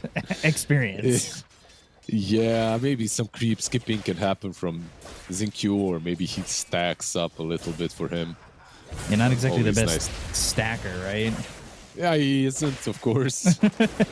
What is he good at as a support? I don't know. I'm here to figure it out. Yep, Ganking? yep. Oh. We're gonna find out. Maybe ganking. He can take a Watcher. Did you see how he took that Watcher? It was goddamn beautiful. Eyes open. Gosh, yeah, Vision. I'm so He's curious. giving vision. Yeah, all right. Vision score up. But yeah, XXS, you gotta give him the lane alone, I would say. A fitted shield, telekinesis, Vitali on the run. Undyne doing some decent damage here. And he get the dual breath, but Mephitic Shield, just enough mana for that. And we'll start to heal up. Meanwhile, mid, and you can see XM being a pain in the ass for PP. Yeah, he's the one that's really winning the lane, right? Like 26-6 versus 19 on Lash. Yeah. And as expected. Bot lane as well. This Jakiro is just... Okay, so Terrorblade plus Jakiro, one of the strongest lanes right now. Just a constant spam of reflection and dual breath. Also, he's Super gone annoying. 1-0-2, so... I think usually you'd go 2-0-1, but as he's playing into Abaddon, he went 1-0-2. I think at least that's what I would do in most games. My question is Undyne going to hold off on Ice Path as long as he can? Just doesn't give it up, just completely ignores it? I really think he should, yeah. I mean, you still have to take that spell eventually. It's way too good, but Yeah. you have to be so careful and just wait for Rubik to steal something before using it. Especially because you've taken Icebreaker as your facet, right? Like, Yeah. that's the better one, I would say, overall, even if you aren't going to really put many points in Ice Path. But yeah, he gets the point. Anyway, I think pre-level 6, like, it has so much value, but the second that Rubik has the availability to steal it away from you, like you said, you need to be very careful. Yeah. The problem is, like, if you're a Pudge, you can just insta-rot and you're fine, right? Like, it's very rare that Hook is gonna get stolen if you're on point. But as Jakiro, you just don't have a counterplay. Yeah, Right. and there's a Dual long lead up breath. to Dual Breath. Yep. And Ice Path's not as long as it used to be, right? So you kind of have to put yourself in a position where Rubik's most likely going to see you if you throw that Ice Path out. Yeah, especially if he has a couple of Arcane Supremacy stacks up, levels up, and Aether Lance maybe, or a Blink. But it comes down to execution in the end. Oh, look at XinQ. He's stacking. Stacking? Wow. Oh, Buying drums. thank you for the off-screen. Appreciate that. Oh, I love the how to put this. This is literally, I don't know what to buy as a support. Let's just buy drums. Always a good item. Yeah, always good. Let's just go Boots of Bearing, guys. You know, that's how I feel whenever I'm playing some tier 1. Oh, bot lane. Yeah, bot lane, they're trying to get their first kill on the board here for Xtreme Gaming. Lacking a little bit of the damage, but they are putting the pressure onto the tower, and XM is here as well. Like getting the alert spark of courage. Yeah, TPing into the lane. I mean, not level 6 yet, so he needs to be a little bit careful. He does have a Lotus Ice Path down, but there's the calling. They get the kill on Ame, and they took him out pretty easily. XinQ in a bad position, shockwaved, and killed off there Shocked. too. Yeah. That was forced pressure from Xtreme, and then they kind of lingered, I would say, a little bit too long. And it just looked so easy. Well, Ame It died. looked He didn't so- have Sunder. He just Yeah. died to Diebog Edict. But they might go for the Abaddon. Ice Path is RP. down. RP is used on 2. They've got that link for a moment. But XM wants a kill, and maybe he gets it on this Magnus. Chasing and under the tower. Rubik's Why coming do you think over. he If he gets it? survives a little bit too long, there's going to be a telekinesis, and XM might be in a little bit too deep. Does he die for the first time this series? Yes, he does. And Ame's dead again. Ame- Me. Yeah. That was by the way very dangerous. Magnus almost survives with the TP from Rubik, but this game for Xtreme Gaming is not looking great. Maybe they experimented a little bit too much. Of course, they're only 1k behind, but your carry just died twice in a row. True, And, but XXS, maybe he's the savior, right? Yeah, He's got could be. early Vlads. Maybe that's like the way back in, him and a Ravage. The problem is like, it's not one of these games where Tidehunter is absolutely unkillable. Like they have ways of dealing with him, and like Lesh into Terrorblade isn't really that great for Lesh later on. Even with all the AoE, it doesn't matter. TB just wails into you. But right now, it's pretty damn good. Anyway, Nothing doing. Into level 4. 10 minutes into the game. Not great. Well, let me ask you this. How do you feel about sentries having a bigger range? I mean, look, it's very obvious that the path forwards for this patch was to make observer wards as weak as possible, and that was the idea. That's just You an tell me. additional thing. Yeah. XM getting that kill. What was it upped by? Can't remember. It was not 50. a huge number, but it was like big enough to really make a difference. No, like, how many times do you see a ward that's just out of range? Yeah, Matthew? now it feels like it's not that way anymore. Matthew's level 6, telekinesis and stealing the link. They land the stun, the ice path, the macro pyre. XM under the tower again is gonna die. PP burning and will fall to Undyne. Who Oh, he had, like, XM actually could have gotten that kill. He had plasma in the last second, but it's still okay. Kinda okay, as Ame gets the bottom tower. finally getting that. And, you know, despite the fact that Ame's died a couple times, and by a couple I mean 3, net worth's not awful. Yeah, definitely XM's not. actually the one who's struggling a little bit, which is surprising with the way the lane went, but dying bottom and dying mid there has slowed down what was a really good start in the lane for him. A big difference in heroes, right? Like Terrorblade hits creeps and Razor. He can do it as well, but this is what he does best. Just applies Time pressure on the dilation. map.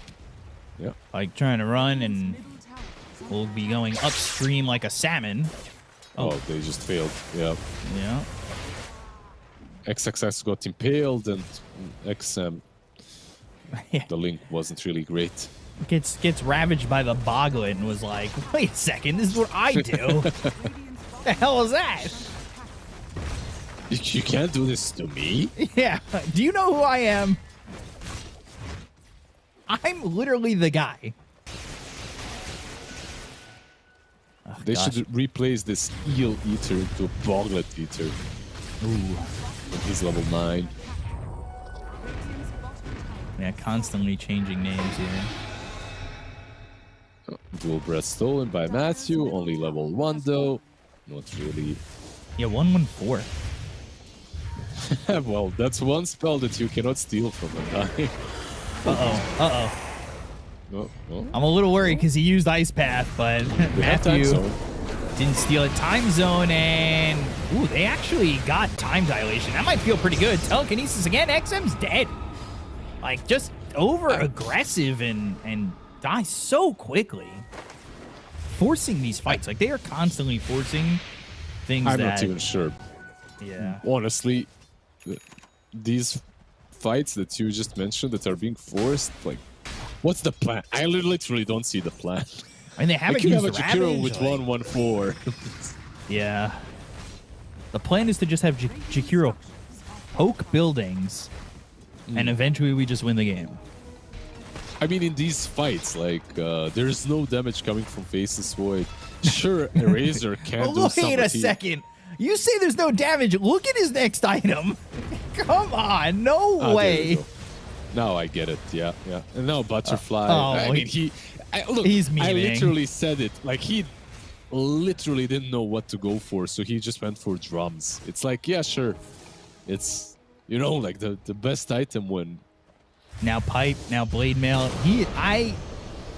There is an internal struggle right now happening within the mind of Zinq, and he's trying to figure out what to get. In his mind, there are 2 wolves. Actually, 4 wolves. Actually, 16 of them. Yeah, there's so many wolves It's a whole fighting. pack. It really is. Gosh. It's a bit rough, honestly. It's definitely a bit concerning. I'm trying to just think of, in my mind, like, what was the game plan here with this Void? Because you picked it first. It's not like this came as a shock last pick or anything, right? Yeah. Maybe it was some, hey, Zinq, we don't really like the Void here. Can you play it as 4? And he's like, yeah, sure. Sure, boss. Do I have to wash my face if we lose with this? No. Okay, cool, thanks. Appreciate that. Ame. Doesn't really know that this is all kind of coming his way, but XXS is here. And the scan connected from the Dire, so this could be a problem. Macropyre, by the way, Jakiro's kind of keeping the attention of this Magnus. Here's the Veil, Zinq. Time walks away. Time dilation used by Matthew. Now Undyne's here. XXS moving forward. Yodomi's going to die. Good damage coming out from Ame, and they're backing this side of Mosquito Clan away. But the Magnus waiting inside the edges of the fight, looking to potentially go for the Spear RP. Ravage committed. They'll go for the Abaddon. They pop the borrowed diamond. He wasn't able to borrow enough. I mean, the rest of the team is just not around to do much. I mean, Magnus has to be a spectator the entire time. It was literally that. He was zoned first by the Jakiro and then by Ame Illusions, and now they're gonna go for the Tori. Like, actually, Undyne is the MVP of game number 1 and game number 2. Like, So he far, kind of yeah. made that happen, yeah. By the way, maxed out ice pad, so that's the thing he's going for. And he gets the shard here now, so now he's got the no longer sharing cooldowns. So you'll feel this level 4 Liquid Fire and Frost. So Maelstrom, XM. right click damage. Yeah. No, I agree. I agree. He's got 1,500 gold. Why not? Oh, cool. Okay, cool. Whatever. We have the ideas here. Oh, by the way, Blade Mail faceless board. That's the thing he committed to, at least with the chainmail. Yeah. I mean, committing to maybe a mech if he doesn't want to go to the blade mail. Mech faceless void. Yeah, 450 mana faceless will bring back. Yeah. I'm just coming up with ideas. But PP gonna die to Ame. Ame now getting some damage going. You can feel the oomph. And he's looking for that Manta. He's definitely getting there. And he kind of is the ultimate carry of this game. Magnus is just insane. Position 1 was in last patch, was in this one, is in this one as well, but still feel like Terrorblade is in a good spot this particular game. Has his shard already on the TB as well. I didn't mention that. SNY XXS for next item, by the way. Well, Vlad's mates there. Of course, he has a shard, by the way, so should be mentioned. Yeah, he's got that dead in the water. Yeah. Took the Iron Talon too, Mystical Iron Talon. Just kind of looking at what everybody's got in terms of these neutral items. But Searing Signet feels really strong, in my opinion. I think I've always taken it. If my hero can use it. Also, Essence Ring is just absolutely busted. Especially if you get like a good enchantment with him. I mean, Essence Ring was removed, so there was a reason. This one is a bit weaker, but still, it just feels way too good. Just want to mention that Xinq's internal struggles continue, as it's just a casual chainmail. Oh, okay. And he's looking for the Rod of Atos. XXS, he's a tanky Ravage lad. And will Ravage onto 4 heroes and is still alive for the moment. Ame comes over, they'll pierce the veil, they've got the link, it's on a PP. XM gets the kill there, a stolen time zone in the middle of Manhattan with the time squares that are being dropped down, and they'll get the kill into Yodomi as well as Matthew. They'll look for this Abaddon, and the chase is on. Xinq, he can body block, because the only thing he's really got at the moment is drums. So he's offering a little bit more when he's able to walk in front of these heroes. Skewer RP XM, he's going to die. That means Abaddon gets away. The rest of the team didn't exactly follow these 2 heroes, but with the Ice Path Macro Pyre and the Dual Breath, nice kill. Undyne gets the kill there onto the Abaddon, who turned back around to try and go after this Faceless Void. Rubik's coming over and will TP back into the fight. We'll end up stealing Time Dilation. Telekinesis, Skewer under the tower, Undyne in trouble. Ice Path laid down, not going to be stolen by Matthew. But XXS, he's back to full health, pretty deep under the tier 2 tower. And they'll start to retreat here as XXS will try to TP out, but the stun does land from BP, and now he's caught. And eventually, this big Tidehunter will die to PP. What started off as a pretty damn good fight for XG kind of ended up being even, right? Like, they fed a lot of kills in the end. They lost, unnecessarily lost some extra heroes diving the tier 2 tower. Still reacting, though, there was Mosquito Clan, right? Like, hey, that fight doesn't go that well, but then you've got a TP into the outpost, you've got a TP over to the tier 2 tower. It was a good move there from Matthew to at least help out. And he does have level 4 in Time Dilation stolen. Like, that is a definite spell that feels pretty good on Rubik. Yeah, absolutely. It has huge range. I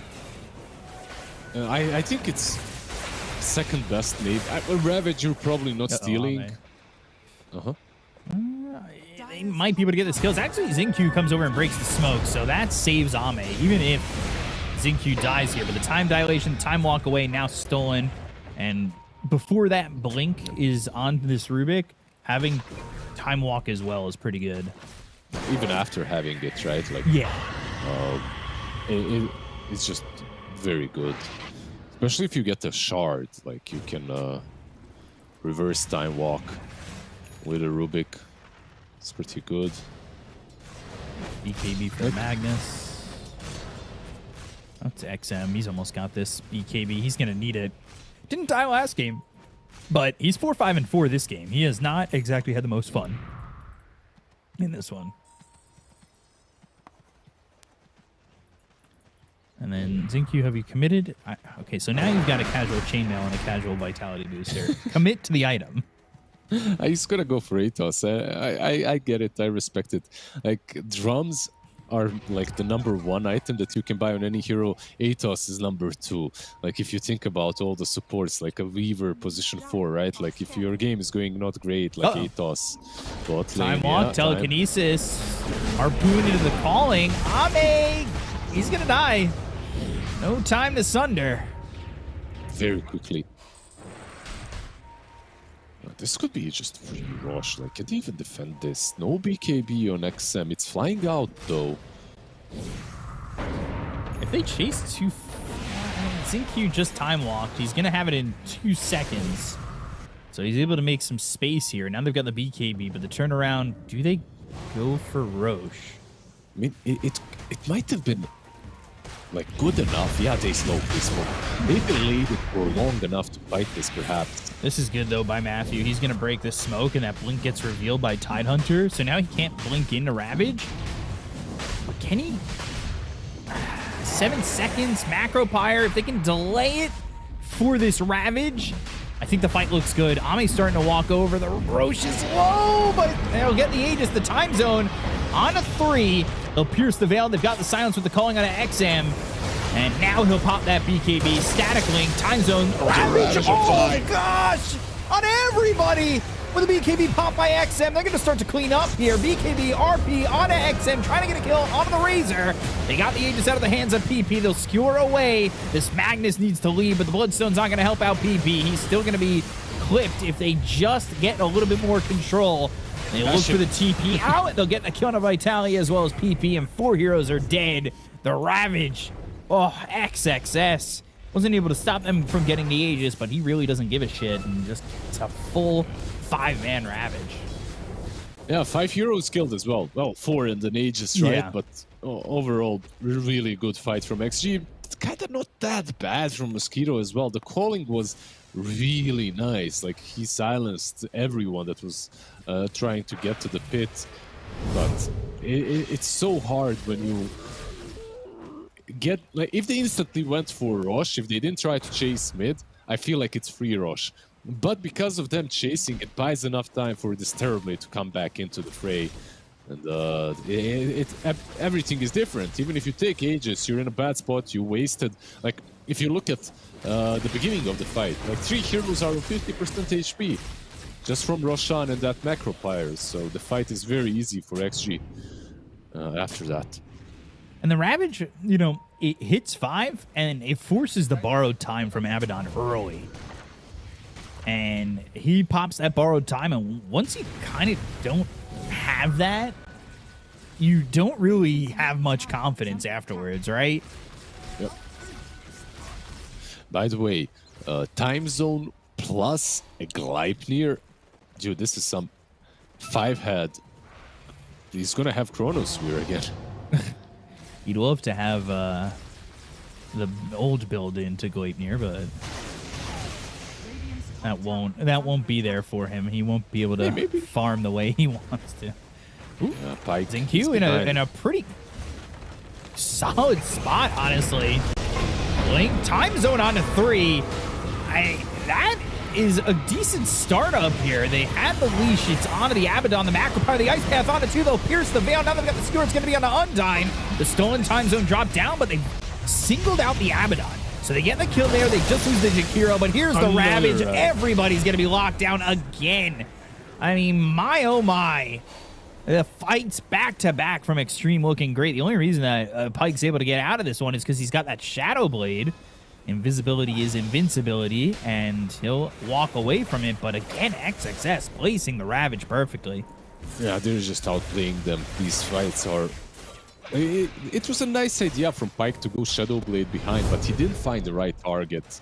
Like, if he found Ame there, like, he probably gets blown up in the RP, but he doesn't find him, and instead his team gets found.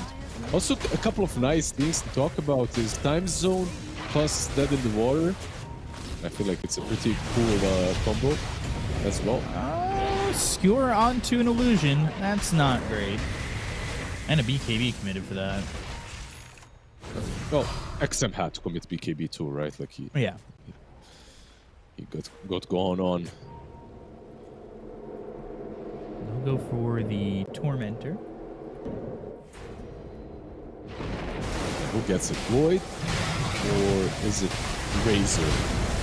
Did anybody get Dust after that Magnus got away? No. Nobody picked up Dust after that. Undyne has one.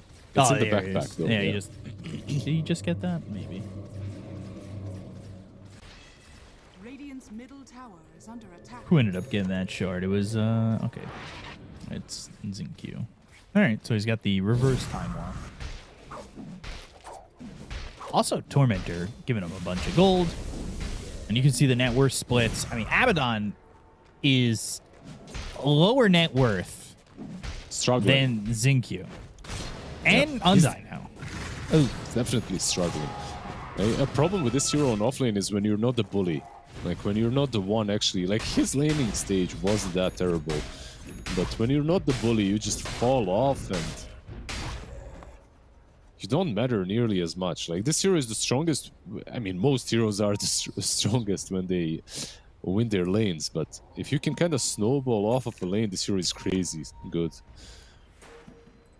If you can't, however, it's like, I don't know, it's like I put him in a similar category to like a Viper or something.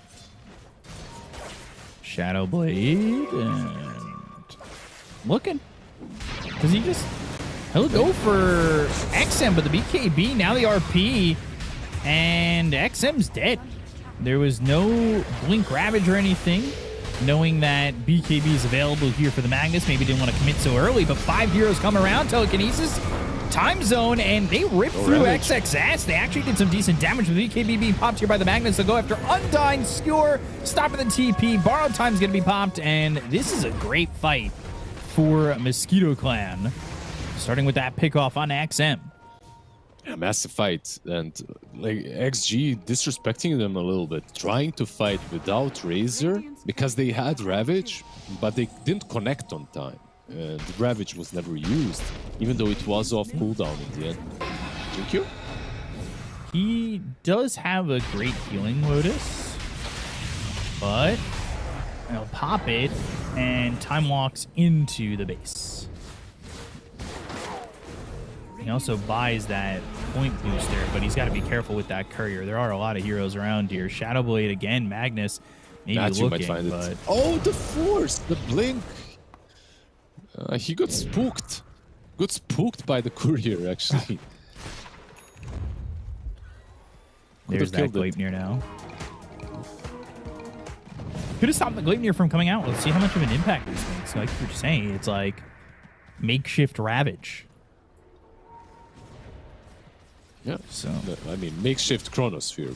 Time zone plus Gleipnir, well, right? Yeah, both, I would say. It's makeshift Ravage Chrono. But you say Chrono. I try to protect my misnaming. Yeah. No, but you're right. It's makeshift Chrono. They already had it with Dead in the Water, right? Like, it's kind of the same idea. Terribly, it hurts a lot as well in time zone, by the way. Like, the right clicks are massive. He picked the Serrated Shiv. Okay. I feel like my favorite one as a support is Gale Guard. Even with it nerfed, it feels very strong. Time Walk, Time Dilation, Yadomi on the run, Radovatos from this Muerta, and they'll bring over the Magnus. He's TPing to the tier 2 tower. We'll stop that TP, in fact. Yeah. Top He's lane. so dead.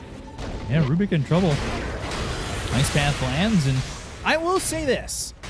I don't think, and I could be completely wrong, I don't think he's given up Ice Path yet. He's been stealing Time Dilation. The focus from the Rubik has been on the Void abilities.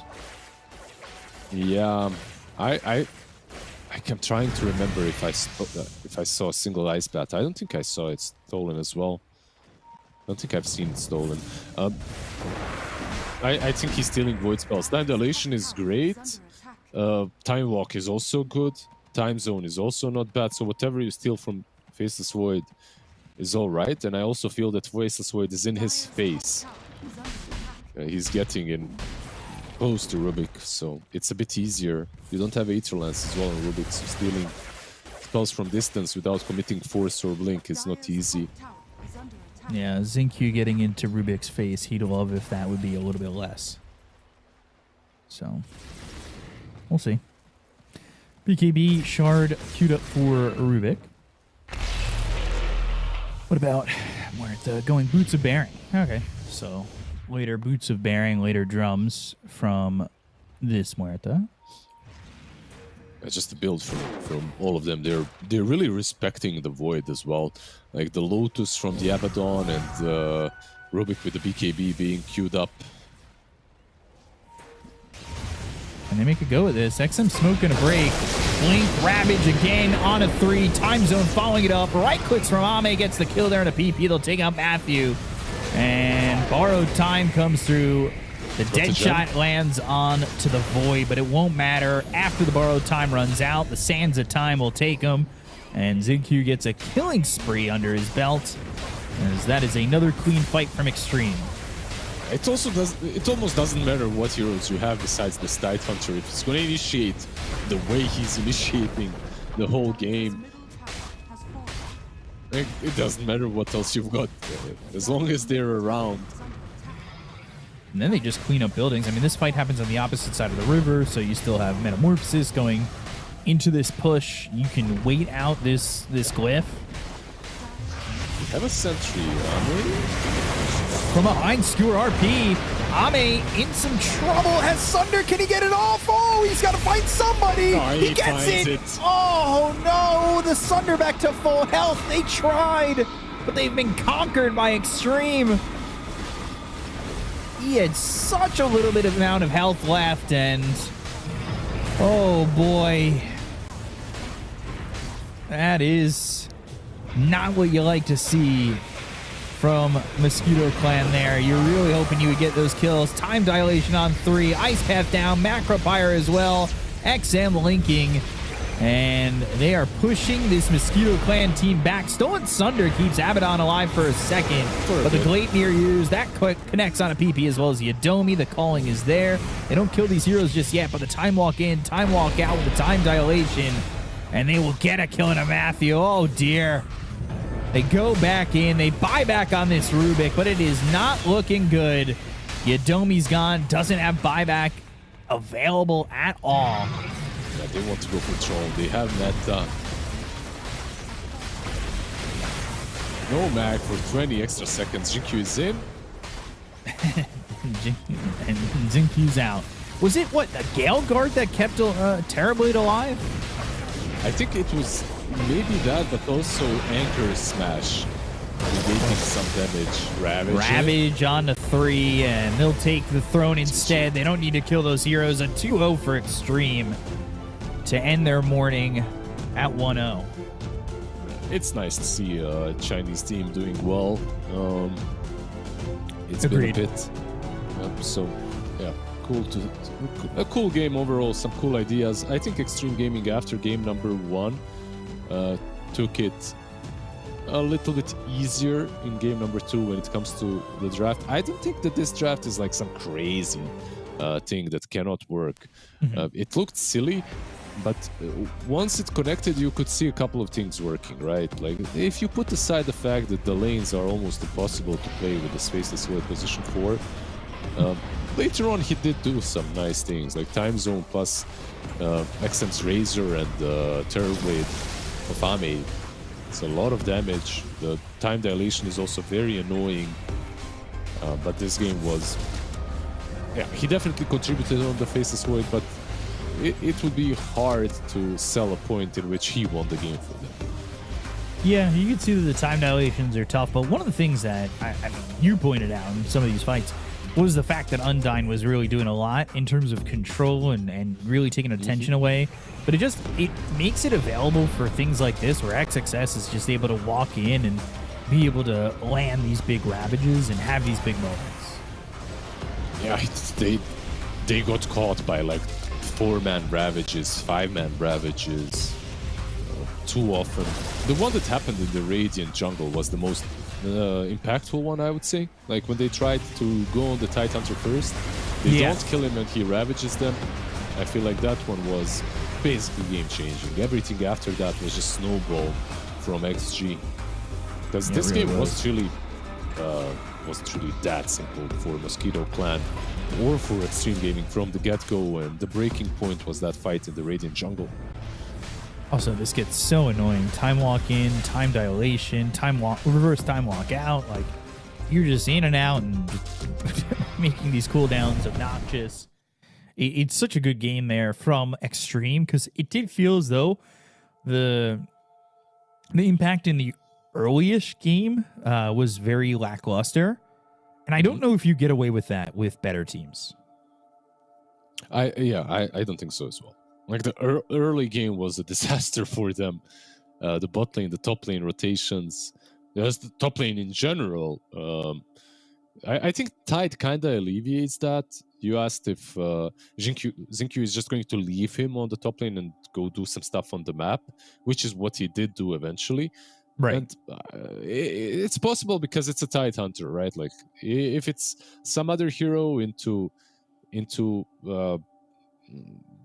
I don't know, a tough lane, then it's a disaster. But this way, it kind of worked. Like If you are putting that in, like when you're thinking about your draft, if you're thinking about that as well, then sure, yeah, like this spaceless void position 4 can work. Anything can work on position 4. You can put a meeple there, and it might work if your offlaner can solo. Yeah, definitely potentially possible to do whatever you want with Xingqiu. And he only, somehow, I feel like even with the lack of impact in the early game, he only died once in this game. Like, that's kind of a surprise to me.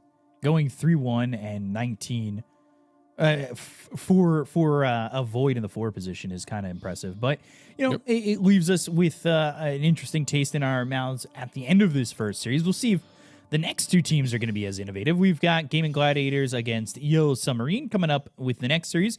We're going to take a break, and we'll be back with that series soon, so stay tuned. Please welcome the true stars of tonight, the heroes of Dota, who have claimed the top prizes from 1xBet. Best carry, Phantom Lancer. Best support, Marcy. Best mid lane, Zeus. Oh, I mean, Fudge. Best Players Award, 1xBet customers. 1xBet, it's your pick. The human body was built to move. Not trapped at a desk in one singular posture for 12 hours a day. It's time your chair evolved. This is Secret Lab Titan Evo. Ergonomically engineered for you. Gamers, hybrid workers, artists. Backing your every move.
lume viare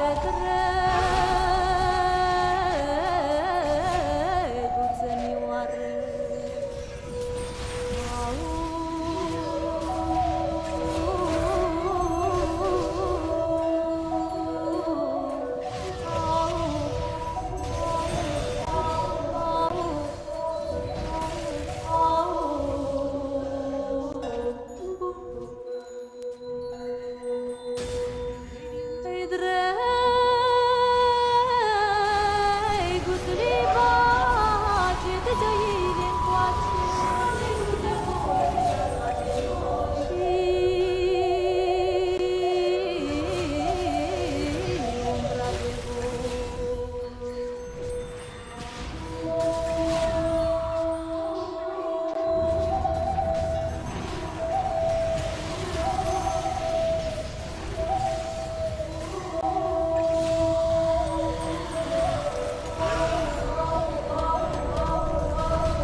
Stăpâniți cheamă și-un câine cel mai vârvădit și cel mai prețis.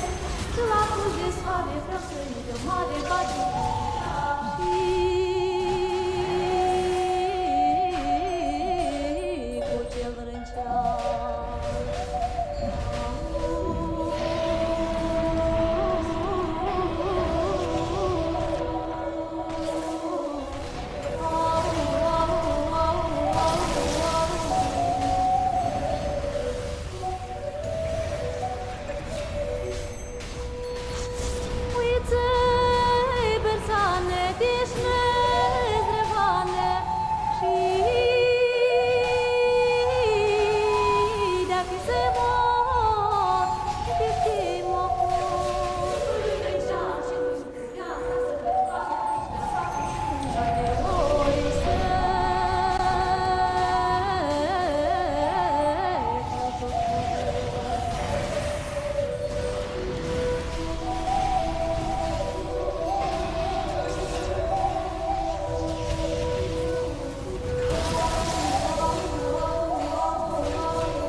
Unii oara mea se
Welcome back, everybody. It is the second series of the day of 4 series here. Second series is going to be Gaimin Gladiators against Yellow Submarine, or the artists formerly known as... oh, God. You corrected me once on this pronunciation. Now I'm panicking. Can you just say it, Lizard, just so I don't have to botch this, please? Banja Pivo Samogon. Banja Pivo Samogon. Banja Pivo Samogon. Okay. All right. Well, I liked their old name. I don't dislike Yellow Submarine. This has been an org that's been around for a while, right? Like, I used to have old index cards with them, with their old rosters from Join Dota League back in the day. So, like, they've really been around. They're so old. I played against them competitively, against the organization. And there's also, like... yeah, there are stickers. I think I have a couple of back in the day when they were dropping items. Yeah.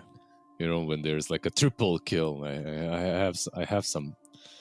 Gotta bring that back, in my opinion. I like in-game drops. It's an incentive to watch in-game, or with the way integrations work, you'd think that they'd be able to connect it to Twitch, and we could have item drops in the game. That would be, honestly, I think that would bring a lot of viewership. I think a lot of people like those items. I remember I got one for Earthshaker from an EG game at TI. I was pretty hyped about that, but my friend really wanted it. He was a big fan of EG, so I gave it to him. It's really cool to have. Even as a player, I think it's nice. If you're I don't know, playing in some team like Yellow Submarine, you get like a ultra kill or a rampage, and then there's an item and someone sends it to you with your name on it. It's kind of, it's forever, like you're gonna have that rampage forever, especially if it's like a big tournament or a major or maybe even finals. It's for that individual player, it might be worth more than any cool item, anything that looks like that's an Arcana or whatever. But in any case, let's see how Yellow Submarine does. Banja Pivo Samogon. It's let's see how they do versus Gaimin. Just the way you say it. You say it so well. It's, well, first it's I know the language, so it's I'm still pretty sure that I am mispronouncing some things, but I also got invited to that exact combo so many times, and I dodged it so many times that it's a good thing for my health. Like, you think that Banja going to these, like it's like a, how to put it, it's like in Bucharest the saunas and stuff, it's something similar, but with way more alcohol involved. And it's not like an activity that that you're gonna go back home the same day. Right. That's also the thing. All right, well, I'm just taking a look here as Marcy gets picked up and Ember Spirit gets picked up. That is, and we saw Marcy banned, both games in the first series? She's also one of, I would say, patch winners. What about the patch do you think made the standouts for Marcy? It's just the fact that you can pick someone up and get him out. Right. She became like she was always a good support, but she was like a good support because she's so strong and she can destroy the enemy team eventually with some armored BKB. Now she's just a strong support, as she can bail you out of problems. Just jumps in, gets you out. It looks a little bit too good for me. In certain circumstances, it's not a relocate, of course, but the distance she breaks is a bit too big. Well, let's see what the bans are. Tinker getting banned, so a lot of people have been thinking about this support Tinker again. We've been seeing more and more of it. Yep, some core Tinkers as well. Here and there, they got themselves a Warlock. That's a support we've seen already today. Mm-hmm. Yeah, just I like it. think, like we already discussed why we think it's good, but in general, the only bad side is a very long cooldown on his ulti, but everything else is amazing. BKB piercing stun, upheaval is good, facet is good, shadow word is okay. But okay, Active Yellow silencer. Submarine. Oh, same. Interesting. You know, we saw the silencer do well. I mean, it's no surprise. I guess we're seeing a lot more of it. Yeah, we've seen the same exact, right? Like silencer into warlock. We've seen the same matchup. It looks. Ooh. Yeah, I like what they've drafted, right? Like you have Storm into Ember, which isn't that bad in general, but when you put silencer on top of that, and when you put like one problem that they had in Series 1, Pike and the boys, the Mosquitoes, like they couldn't get on top of a silencer, right? And this time around, Ember can get on top of him, but he needs some follow-up. However, like Storm can also get on top of Warlock. Like you can eliminate him before he does anything. So it's kind of goes both ways this time around. Drafts are, I would say, a bit more even. Magnus, Warlock, Ember. I like this combo so far. I like the searing chains and the aggression that can come from this Gaimin Gladiators lineup, but I kind of feel the same way with Yellow Submarine, right? Like, you're not afraid as Marcy. Storm can ball lightning in. Global Silence is going to make life very difficult for Gaimin Gladiators. Yep. You can blow anyone up within the Global Silence. Like, December can die and... oh, damn, a Mirana. Gaimin Gladiators Mirana. This is a classic. Do you like where Mirana's at right now? 10 seconds remaining. I don't think I do, but 5 seconds remaining. I'm looking at... Like, I did see a couple of Miranas in my games, but... yeah, I wasn't really that big of a fan. I'm trying to, like... think about why it's picked here, why they find it good. Like the lane with, if she's laning with Mag, the lane is good. Like overall, laning was never her weak point, but you will be playing most likely into a silencer, and playing silencer into Mirana also doesn't feel that bad. Right. Like you actually, I feel like back in the day at least, you would out damage her.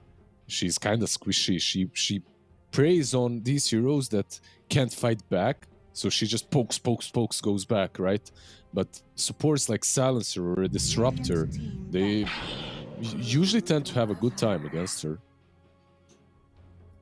Ooh, and Broodmother, 4th here from Yellow Submarine.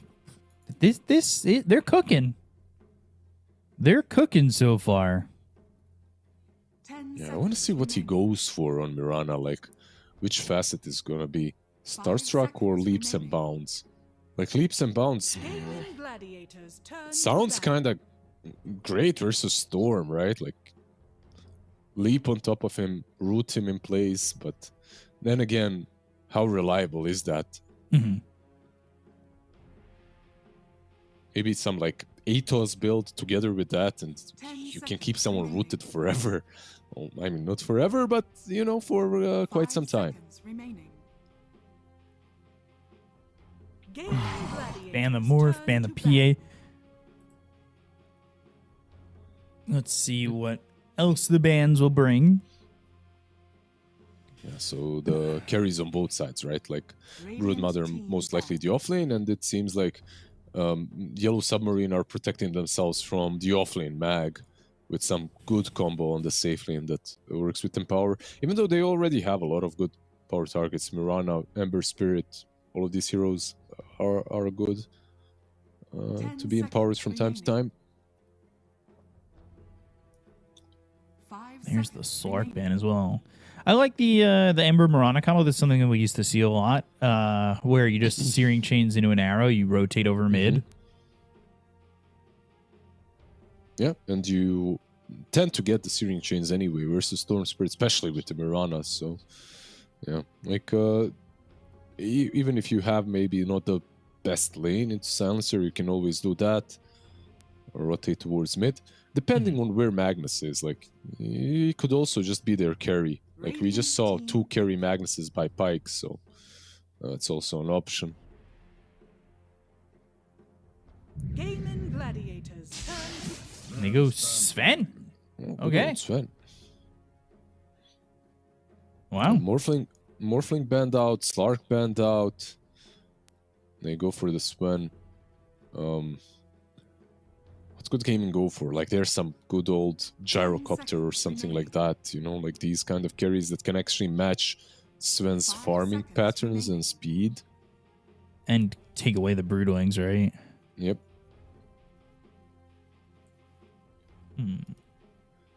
I don't hate the pick, really. Homing Missile could allow you to combine with an arrow as well. Definitely seems like he rounds out the draft pretty well too, right? No, let's see. The Terrorblade instead. I mean, this hero is just too good to pass on. Even though, like, when you look at this game, like, you are playing Terrorblade into Silencer and Storm. Well, eventually, they can just blow you up, jump you, blow you up. But TB is Watson's bread and butter. And overall, it looks like a patch for TB. I didn't want to say a game for TB, but a patch for TB. And he went for Starstruck on Mirana, at least for now. So it's gonna be the blind. Who is the one who's named Flyby here? Because it's not real. It's not Flyby. Well, it's not. How do you? It depends. It's not RNG Legend Flyby. Yeah, it's not RNG. But yeah, but sure. But this can be a flyby, a different flyby. Yeah. It's still a real flyby, just Yes. not the flyby, right? I was shocked to see the name. Yeah, I think I've seen it already. I was casting some of their qualifier recently, and I'm like, wait, is this? I know Fly, I know Flyby, both Chinese players. I'm pretty sure they're not playing some tier 1.5, tier 2, Eastern Europe, but yeah. Well, either way, we can get into the game and kind of figure out who's what. Because I'm looking at the rosters as well, because it had the Silencer by Ififal, who's marked as their 3 on their rosters. I'm seriously getting tired of this place. So I was just giving everything a look.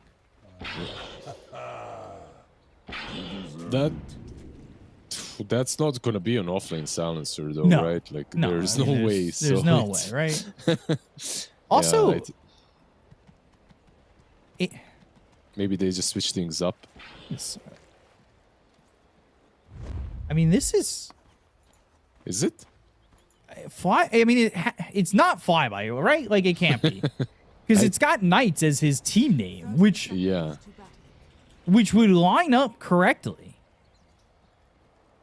So it's flyby. So, I mean, obviously it's not, right? I'm not being deceived here.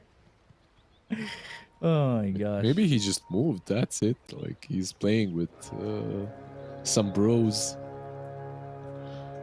Back into the game. Back into the gaming for Flyby, Begins. I guess. It does confuse me a little bit. Pull onto the Silencer fall. Let me know if I have any of these pronunciations of these names wrong as well. Nah, there is Warlock? nothing.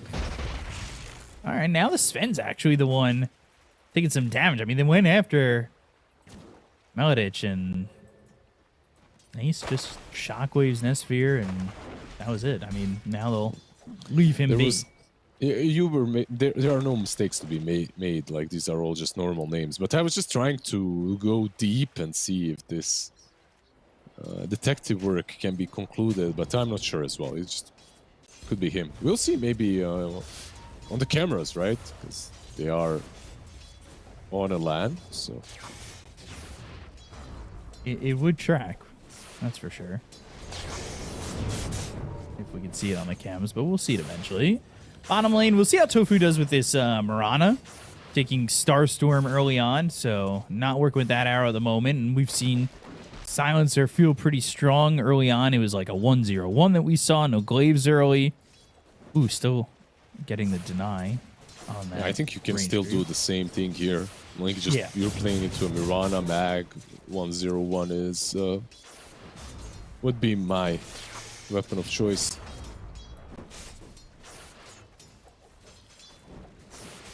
Looking over mid, and how does this matchup go? Is it the Ember amount favored? of times, the amount of times I heard this one.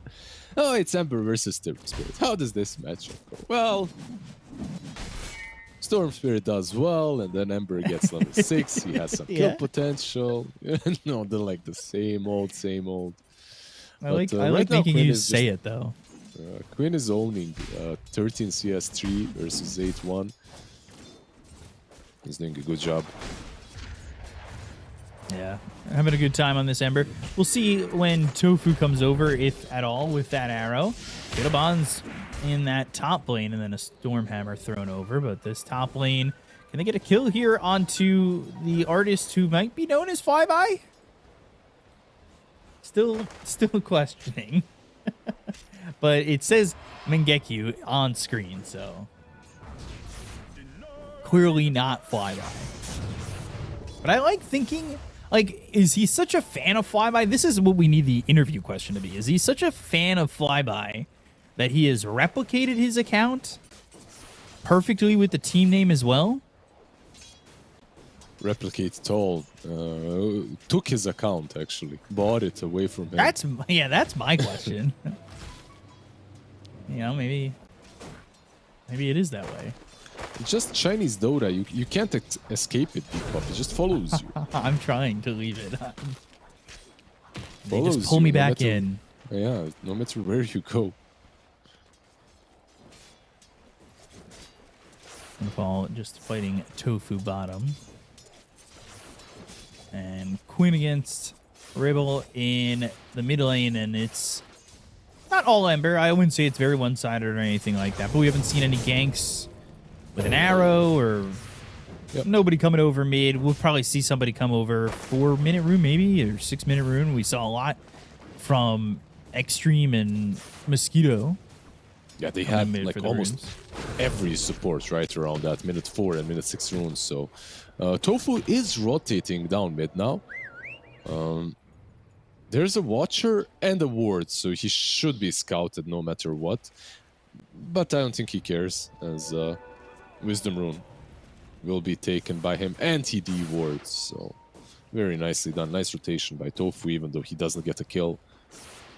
Keeps this Storm kind of famished for mana, potentially, with that bottle being empty. So staying dehydrated, and of course, you don't really see, there's no bottle refill like we used to see somebody die, come over mid, refill that bottle, help me out. So when you steal these water runes away, it's a lot more impactful. Absolutely. Exactly what I wanted to talk about as well. It's like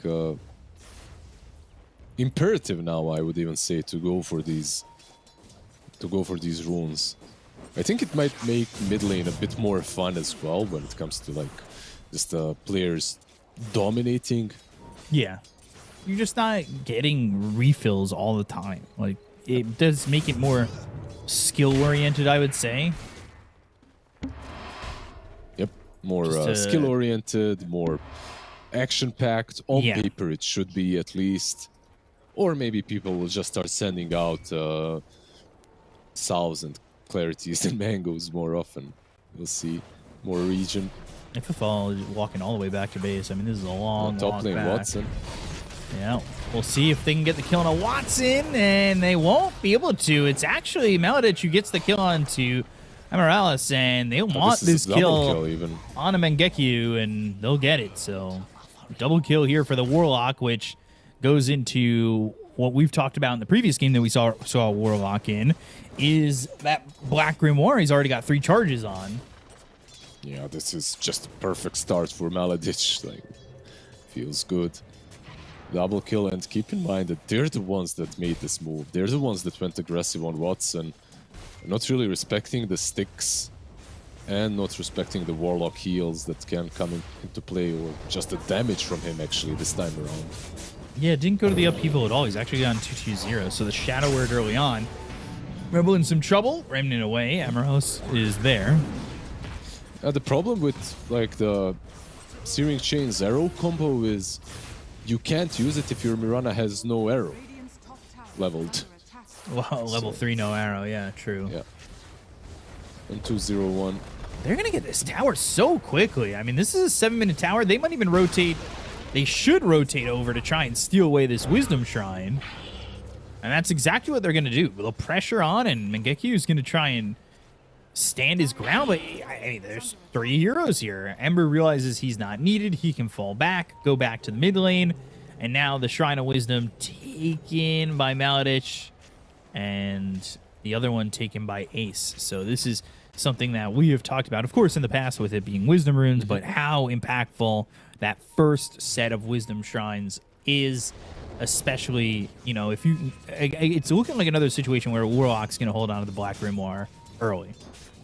Yeah, and you know what's crazy? Like, this is all snowball from the water runes, actually.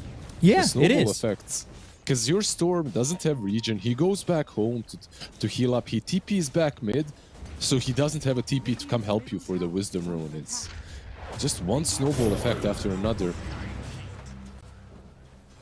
Amaras. There is a deep obs here that actually sees him, and I think it saw the silencer there too. Arcane Curse on the creeps to try and keep the creep wave off the mid tier 1 tower, because they already lost the top tier 1 tower.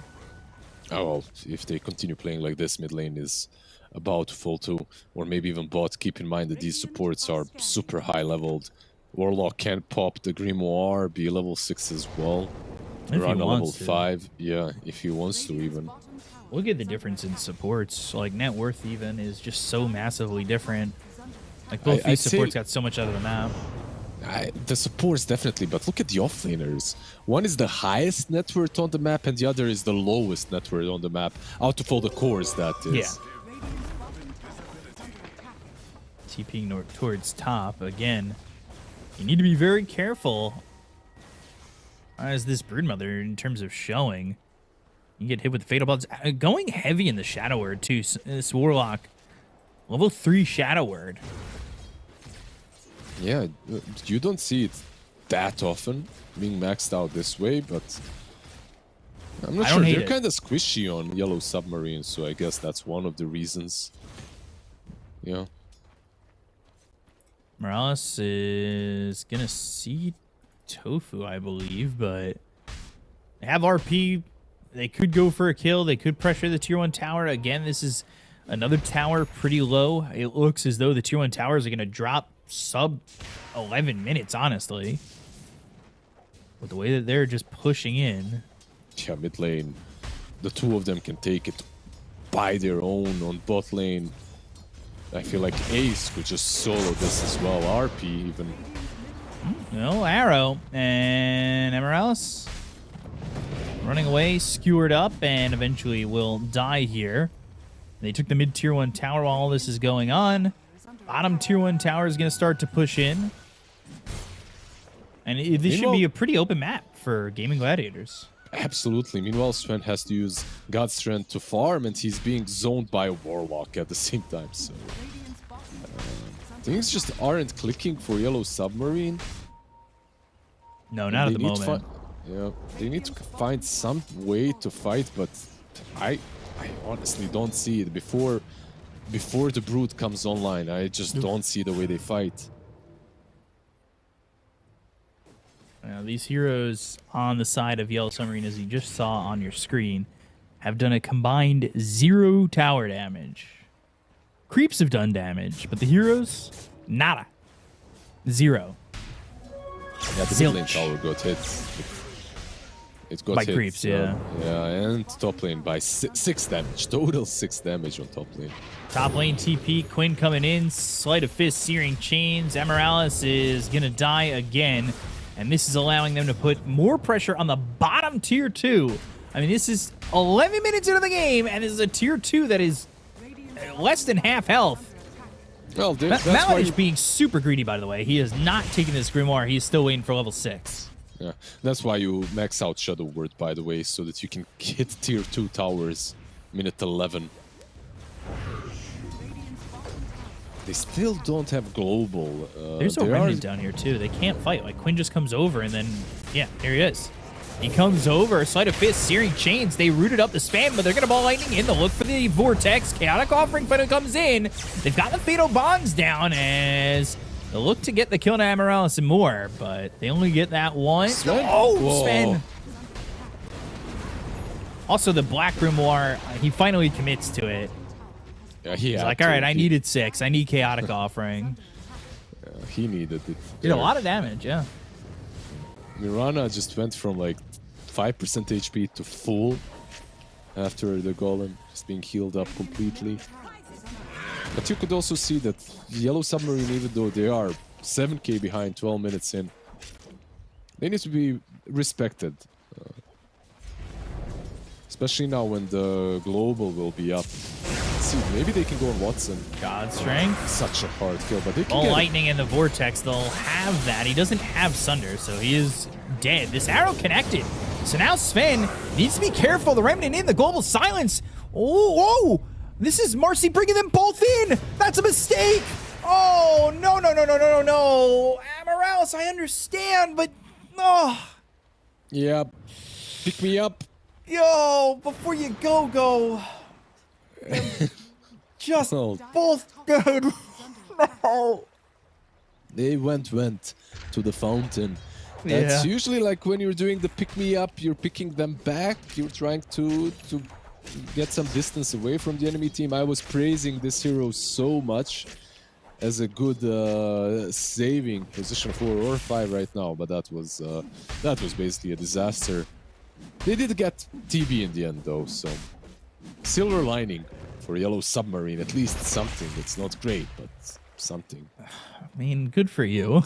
good for you for pulling that out of that. I mean, yeah, they did get the terribly, but it's just so brutal because like they could have just backed away and they wanted to kill the Marana, but they didn't even get that.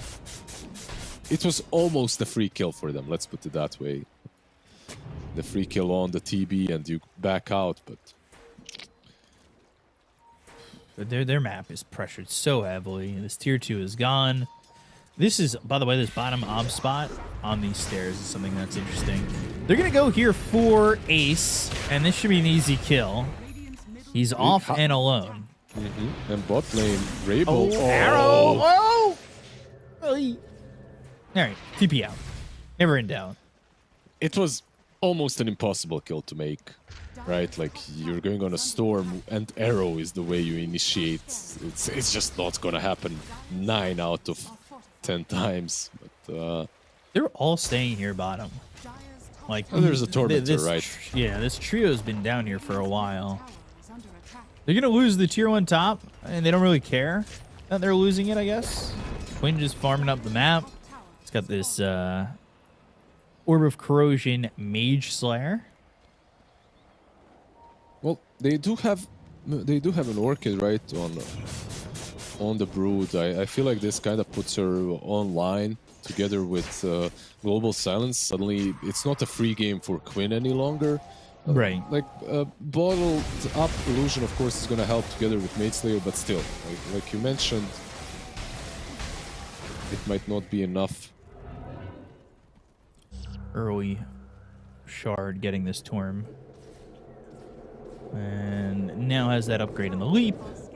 And they're going to go top off this. Only, you know what's surprising? Up 9,000 net worth. Only a 68% win probability. Yeah, that's actually crazy. Considering it's 15 minutes in, I mean. It is constantly going up. I will say that it's now at 69%. Nice, but you know it is. It definitely feels like it should be a little bit more with the way the game's been getting played out here. Maybe Lord Gaimin sees something in these heroes. Like, Silencer if they get is, this yeah. brood, A brood Sven as well. Sven is... He's always one of those position ones, right? Like, just let me get my crits up and... not seen. Remnant forward, Searing Chains, TP attempt by Mangekyu. He'll get out while Amorales does not. So just avoiding. I mean, that's fine. Marcy sacrificing again. It's just the support going down for that smoke, so it's not the worst thing in the world, and the farm's getting there. Yep. A split push, right? Like, that's the name of the game. Split push, play off the map. You have Storm and Brood. Only problem is, like, you're not playing versus heroes that will shy away from just farming bot lane. God Strength, Global Silence, Quinn! Whoa! I mean, that is the damage that you have and the potential there. And they want more. Yeah. Ball Lightning and the look for Tofu, but he's actually gone and died here. Yeah, Brain Drain. Moonlight Shadow. Top lane as well. Ace. RP and Watson now here. Can they get the kill? Yes, they can. They'll take out Mangekyu. Still, though, taking down the Ember and the Mirana, massive for Yellow Submarine. The gold lead shrinks. They still end up on top with all the gold that they've just gotten. So, not too terrible for them. And they are getting this map back, considering the fact that tier 2 tower was gone at like 12 minutes. It's a little bit surprising, maybe how much they're getting out of the map, but the map is massive, so it's hard to keep track of everybody. Yeah, definitely. Sven also, by the way, keep track of his items. He's going for a Blink. So the good old Echo Saber Mask of Madness Blink, which basically allows you to fight very early on, not going for anything passive. They see Mangekyu, but they need to be able to pull him in with that harpoon. The Obs was taken out, so they lost their chance.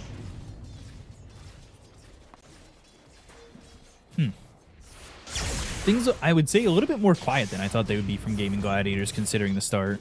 Considering they took tier 2 towers at minute 11, yeah, it's very quiet right now. And you know what? Like, I actually expected them to go right now because global silence was off.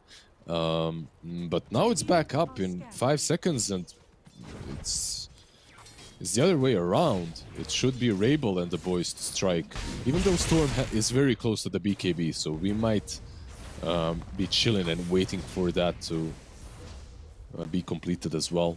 No, never mind, they smoke up. Oh, look at that Cobalt. He's just there. He's just there. Looking for something. I don't know. He's in the river. He's always scheming, isn't he? Like, he's... He really is. Ace. See if they can get this jump. Ball Lightning. They're going to go. Global Silence is going to be committed, and this is every time been a kill for them so far. They go to the Moonlight Shadow. Demon Zeal turning this around. Fatal Bonds. Now the Remnant over. Another play where Amorales is the only one who dies. At least for the moment. For the moment, yeah. They have double damage on Ember still. Oh, the TP. Long. Queen, Sleight of Fist, Searing Chain stops the TP just in time. Did you notice that Maledich cancelled his ulti? Like, he was about to drop it on Silencer. Not worth it, not worth it. Yeah, not worth it for sure. Gosh.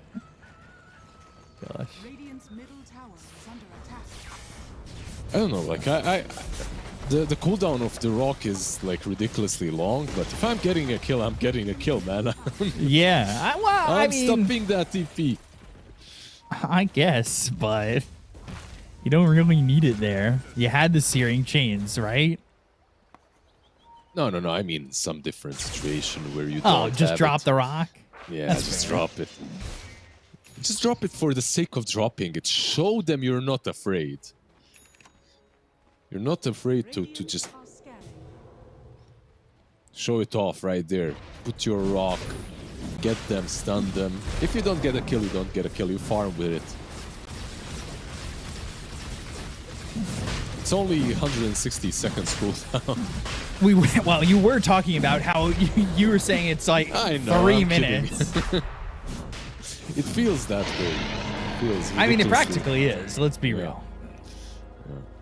20 seconds away, so you're 2 minutes, 40 seconds. You're almost there. We round up on this cast. Look at where Sven's at. Like, I respect this a lot with what he's been able to get out of the map. What's really cool about their draft is like the combo between Global, Silence, and Sven. He's one of those heroes that will kill you in the duration. So it's really nice to see Sven plus Silencer coming back in the meta. Gonna have to force them to react.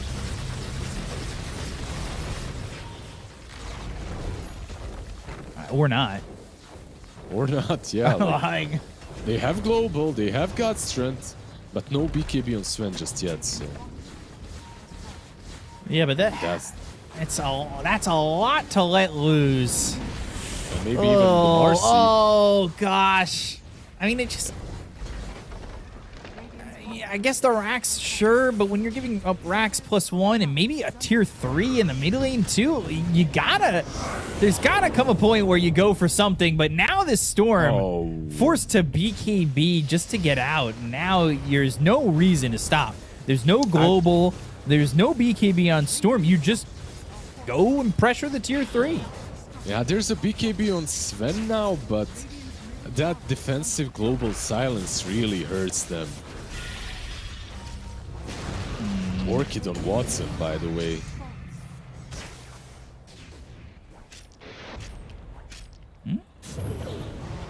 Thinking about the RP. BKB used by Brood. Sven. That feels pretty bad. Sven goes in. Stormhammer RP turnaround. Can they get this kill onto the Sven? It looks as though that'll be the case. He's dead for 50 seconds. We'll see how long they're willing to hold on here as Yellow Submarine, they are sinking, they are imploding, and this is now the Storm dead, has buyback, but you were going to be down 2 sets of racks. They may even, they'll call GG. They call it. And Gaimin Gladiators, 23 minutes in, get game number 1. I feel like their lanes, if they went a little bit better, like if they managed to find a way to not get outplayed in the laning stage, this game could have went definitely a lot longer, because you could see even with all the advantage the Gaimin had, which was massive by the way, there were still some visible plays for Yellow Submarine. Their draft just allowed them to have those plays, but in the end, when you're that far behind, the gold itself, like you take all your buckets of gold and you throw the gold on them, and that's how you win the game. You don't have to do a lot. It would seem very simple from Gaimin Gladiators. There's maybe a point where I felt like they were kind of sitting a little bit back, I would say, at times, but I mean, they knew the limits of their heroes, right? Like this pick-off here, at the end of the day, it doesn't really mean that much if you're not really getting objectives out of it and not really getting much more out of it otherwise, right? Like they get that kill, and then what else do they get? They get like 30 more seconds of farming. Yep. I mean, definitely, I agree. They needed to like. The problem is, how to put this? They needed to do way more with these global silences because of the state of the game that they had post laning stage. If it was an even game, you using global to blow up an Ember or a Magnus is good enough. Like you pop them, you go maybe for Rosh, or you maybe go for tier 1 tower, or you just continue farming, you're fine with that. But when you're 8k behind 15 minutes in, just getting a kill with a global silence usually means that the enemy team will hunt you afterwards for 2.5 minutes for the duration of that cooldown of level 1 global silence. So because of that, it was really rough for Yellow Submarine. I liked their draft. I liked a couple of these pickoffs. I didn't like a couple of these pick-me-ups. But overall, yeah, looking forward to game number 2. I think that they can make it at least competitive. Yeah, I hope they make it competitive. Not a high action kind of game, but 15-5, and they just really left a lot to be desired here from Yellow Submarine, and they really need to come back strong. Their draft looked pretty solid in my opinion, but the moves didn't exactly translate. And you could see Watson MVP. The game felt pretty easy for him as the Terrorblade. There was a lot done by Ember to really open up the map, and the fact that they got mid and, well, they got all 3 tier 1 towers pretty early on. It opens up the map and makes it quite easy overall. So, Gaimin, they're with the momentum right now going into game number 2. I think that they need to really hold on to this. I feel like Gaimin, they've been up and down in previous tournaments, so starting off with a 2-0 would be quite nice for them. But we'll see. I mean, we'll have a quick break before game number 2. We'll see you then, and we'll see you in a bit. Please welcome the true stars of tonight, the heroes of Dota, who have claimed the top prizes from 1xBet. Best carry, Phantom Lancer. Best support, Marcy. Best mid lane, Zeus. Fudge.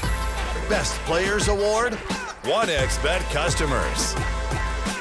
1xBet, it's your pick. The human body was built to move. Not trapped at a desk in one singular posture for 12 hours a day. It's time your chair evolved. This is Secret Lab Titan Evo. Ergonomically engineered for you. Gamers, hybrid workers, artists. Backing your every move.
Hello, everybody, and welcome back. We have a very, very fun guest here today from Yellow Submarine, Mr. Morales. How's it going?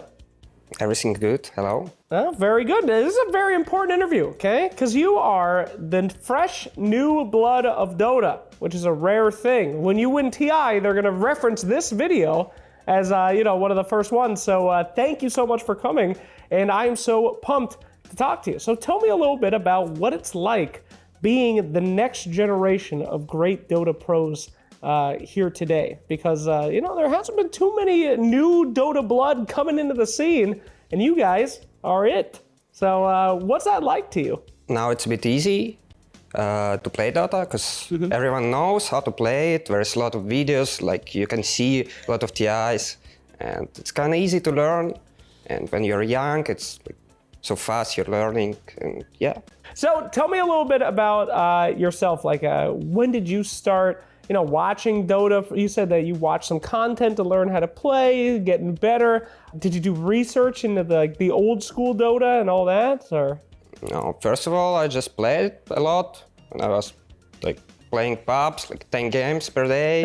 And after I started playing high MMR pubs, I started to watch some pros players, and yeah, that's it. It's just kind of fast for me. Sure, yeah, that's incredibly fast. Who'd you watch? Saxa, a lot. Oh, And now I'm here with E. You ready to destroy him or what? Yeah, I'm ready. Good to hear. Well, tell me a little bit about the team. How did you guys form? What was that process like? So Corbin messaged us. And first of all, it was just like stack of random players. Sure. And now we are here. We qualified from open qualifiers. No one we don't have any expectations this tournament. We're just enjoying ourselves and just playing. All right, well, tell me a little bit about your teammates. There's some just random PAPS players and very stacked. And I don't know, now we are good friends. And we're going to win this tournament. Whoa, okay, what the hell, dude? You just said zero expectations, chilling. Now we're winning. That's very good. I like that. High confidence. Who do you think's the most aggressive guy on your team? Who's the puncher?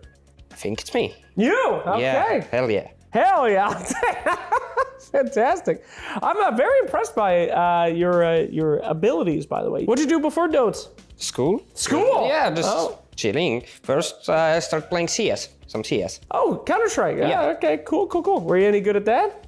Yeah, but I had a bad PC, so I switched to Dota. This story just keeps getting better and better. So you had a bad, shitty PC that couldn't run Counter-Strike, and now you are the next generation of Dota Pro player. That is unbelievable. All right, let's talk patch. What do you think? Give me the rundown. You like the new patch?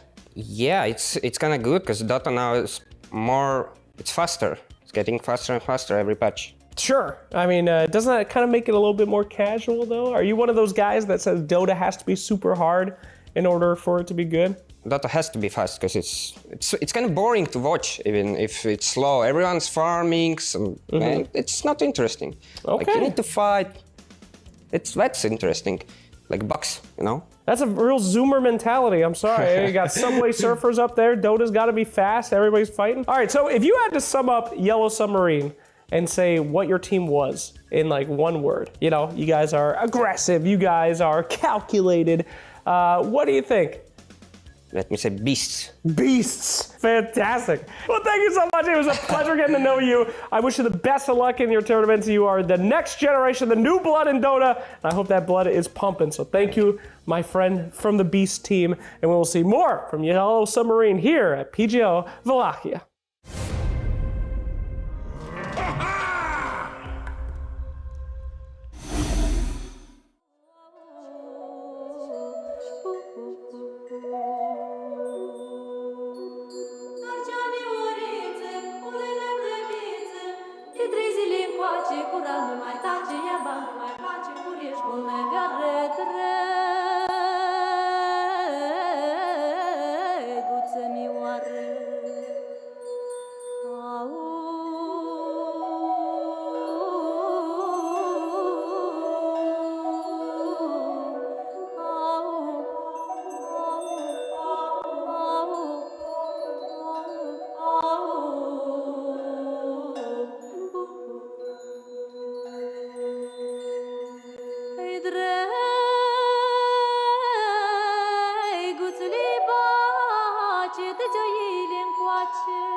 Stăpâniți cheamă și un câine cel mai bărbătesc și cel mai prețesc. Că la pus de soare vreau să-mi dă mare baciu și cu cel vrâncean.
Birișoara lui, Musticiara lui, Birișorul lui.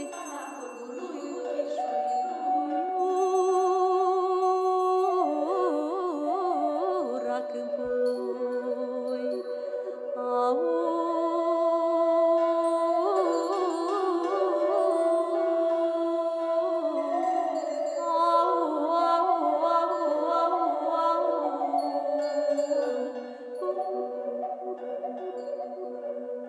Dumioara mea să te îndordia și să-i spui curat că m-am însurat cu o pată de crai pe o gură de rai. Te faci cea măicuță să nu spui drăguță că la nunta mea căzută seamă că m-am avut utaj, ca și pătinaș, primul smuți mari, să le miși. Stele făcălii.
Welcome back, everybody, to PGL Wallachia Season 3. We're back here with Gaimin Gladiators against Yellow Submarine. Gaimin Gladiators taking the first game very quickly.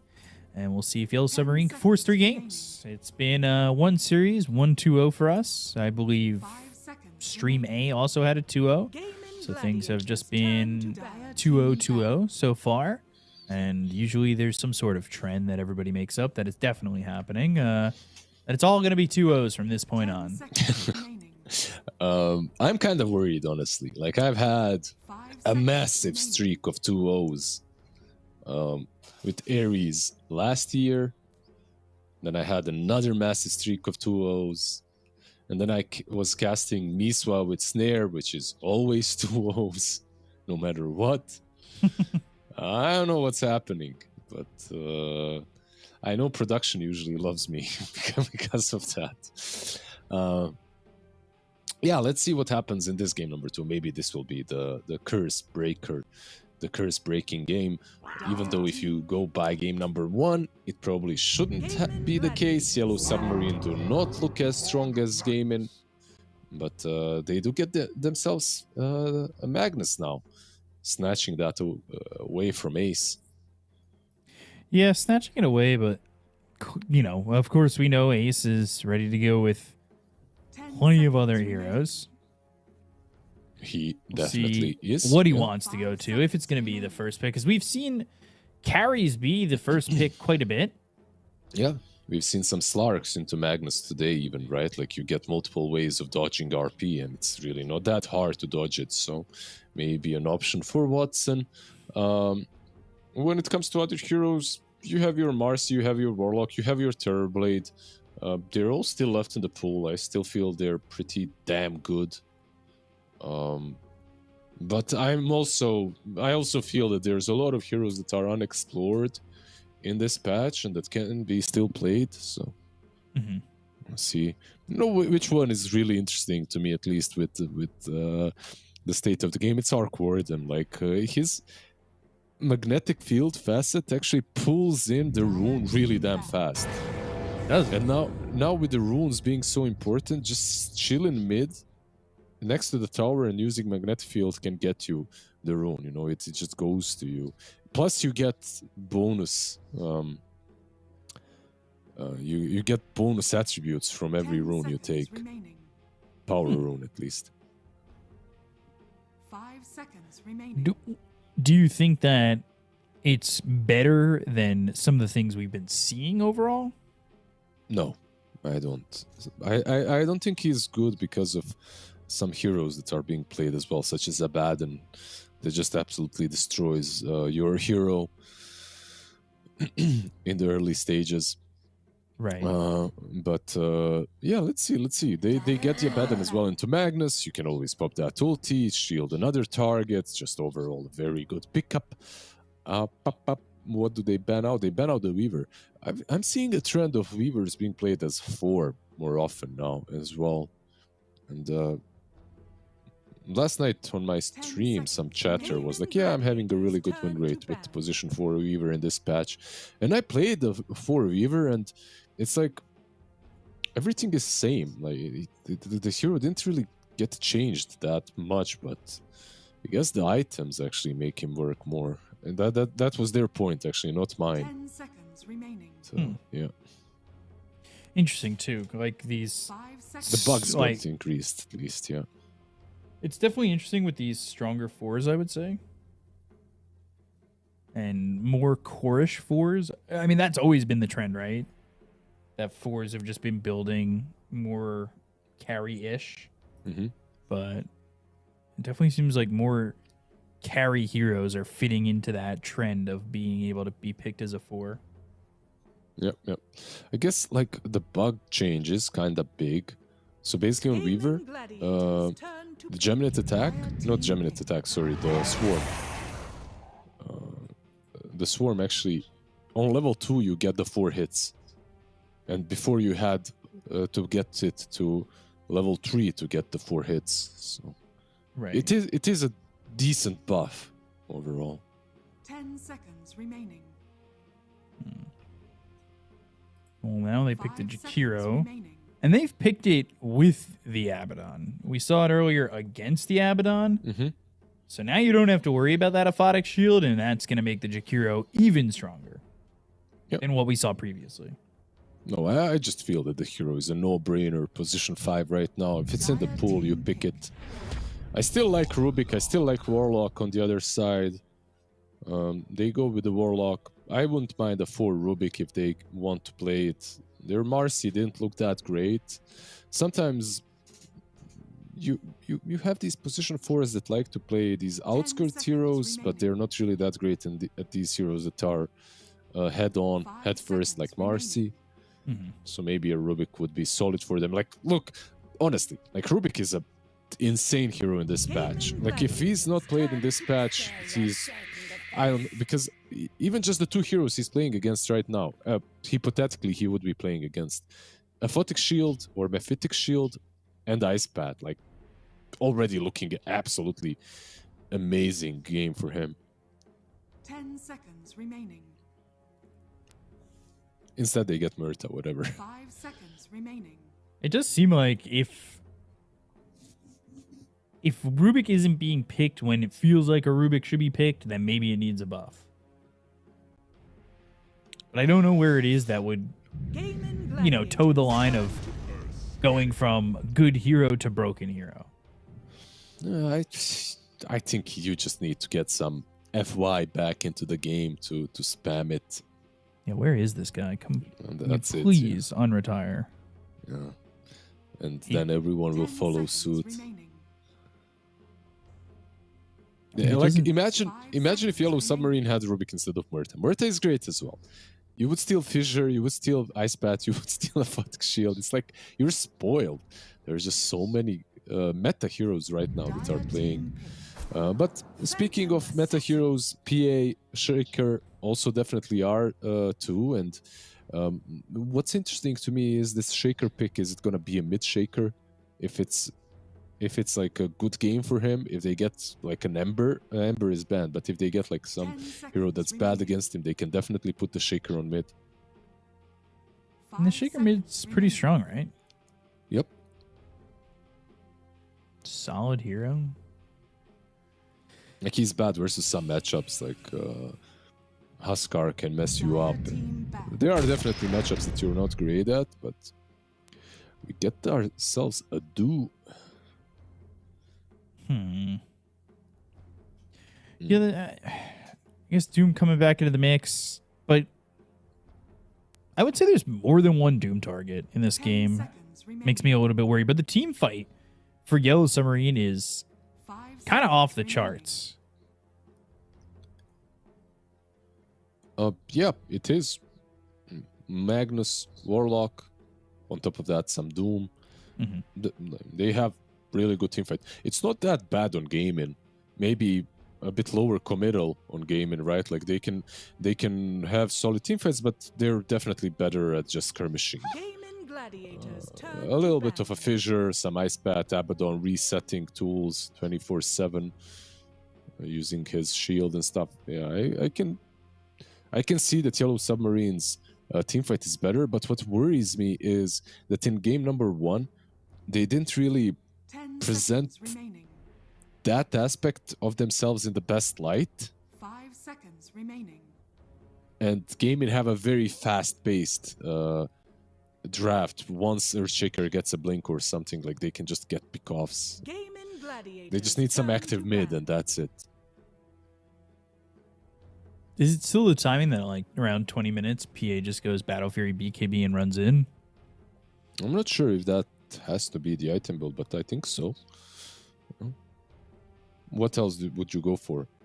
I mean, I don't see an alternative at the moment.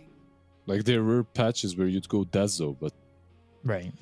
I don't see why you would do that.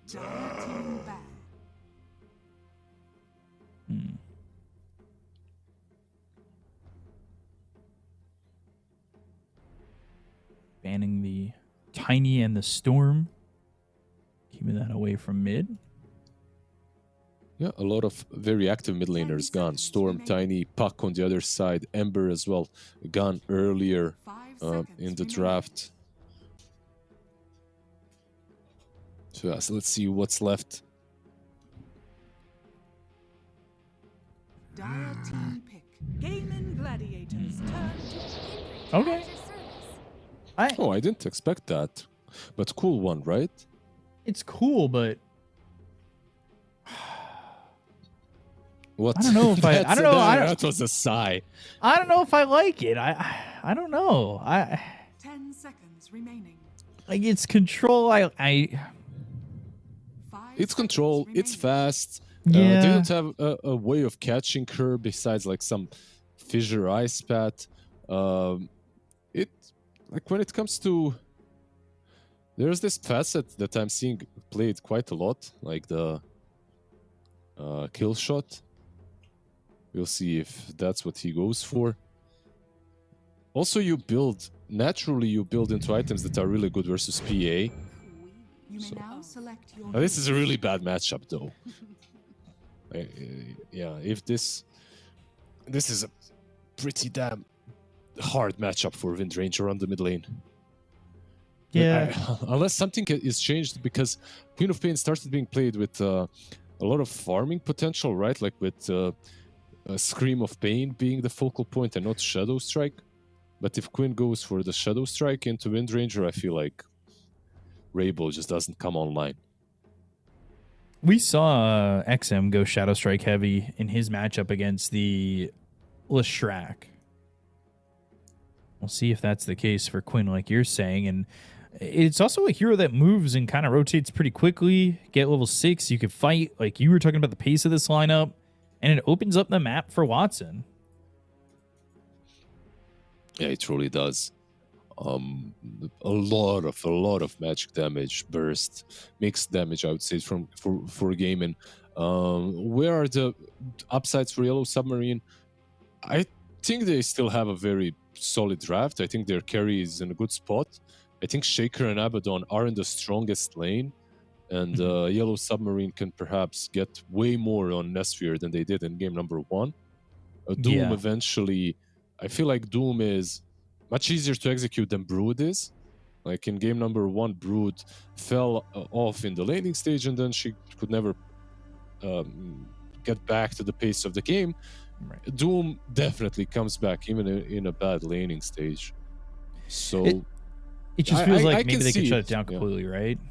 I mean, it just feels like they could probably shut it down completely if the pace is too quick, right? Like Doom comes back, like you say, but is the pace too heavy if they lose the lanes too hard? I honestly feel like they can lose only one lane really hard, and that's the mid lane. I feel like the other lanes aren't that bad. Like playing Doom Muerta into Jakiro PA isn't easy. That one can be maybe a difficult one, depending on what flyby gets from the creeps. But the only lane that I would maybe be worried for them is the mid lane. Okay. Well, we shall see how it goes. Watson, we were being pointed out, has the methodical. And the kill shot that we kill shot for Windrunner. Yeah. He executes. Every time I'm playing versus Windrunner right now, if I'm low, I'm just zigzagging to the base. It's Does it show like a? Because Ancient Apparitions Ice Blast has the shatter range set up, so does it show you the execute range or threshold? It shows you the numbers. It doesn't show you the. I'm not sure because I didn't play it. I'm pretty sure it doesn't show you like this hero can be executed. Maybe it does. It would be a cool addition. Like if maybe some skull pops up on a hero. Make the game even easier for the. Well, I know the health bar shows it on the Ice Blast, so where it's going to shatter point. So I was wondering if it was in game. I just played AA. I didn't see it. I'm blind. Unless I'm making stuff up, but I'm pretty certain it does. I believe you. I believe you. I just didn't see it. Yeah, when you hit Ice Blast, it shows the threshold to shatter. Yeah. By the way, I love that hero as well in the patch. I feel like he's in a pretty damn good spot too. You think so? I was shocked he got nerfed for a hero that doesn't get picked or do anything. I was honestly shocked. I'm still waiting for his Ags to get changed, in my opinion. I think that is one of the worst Ags to hero in the game. It's good for a core, sure. It's like solid, but this hero's a support, and I feel like it would be better served to be something different. Yeah, I know, but if you're a support and you have a good game, you go for Ags. Come on, you grief your game, but you have fun. I guess, yeah. I mean, there was a. They could make his.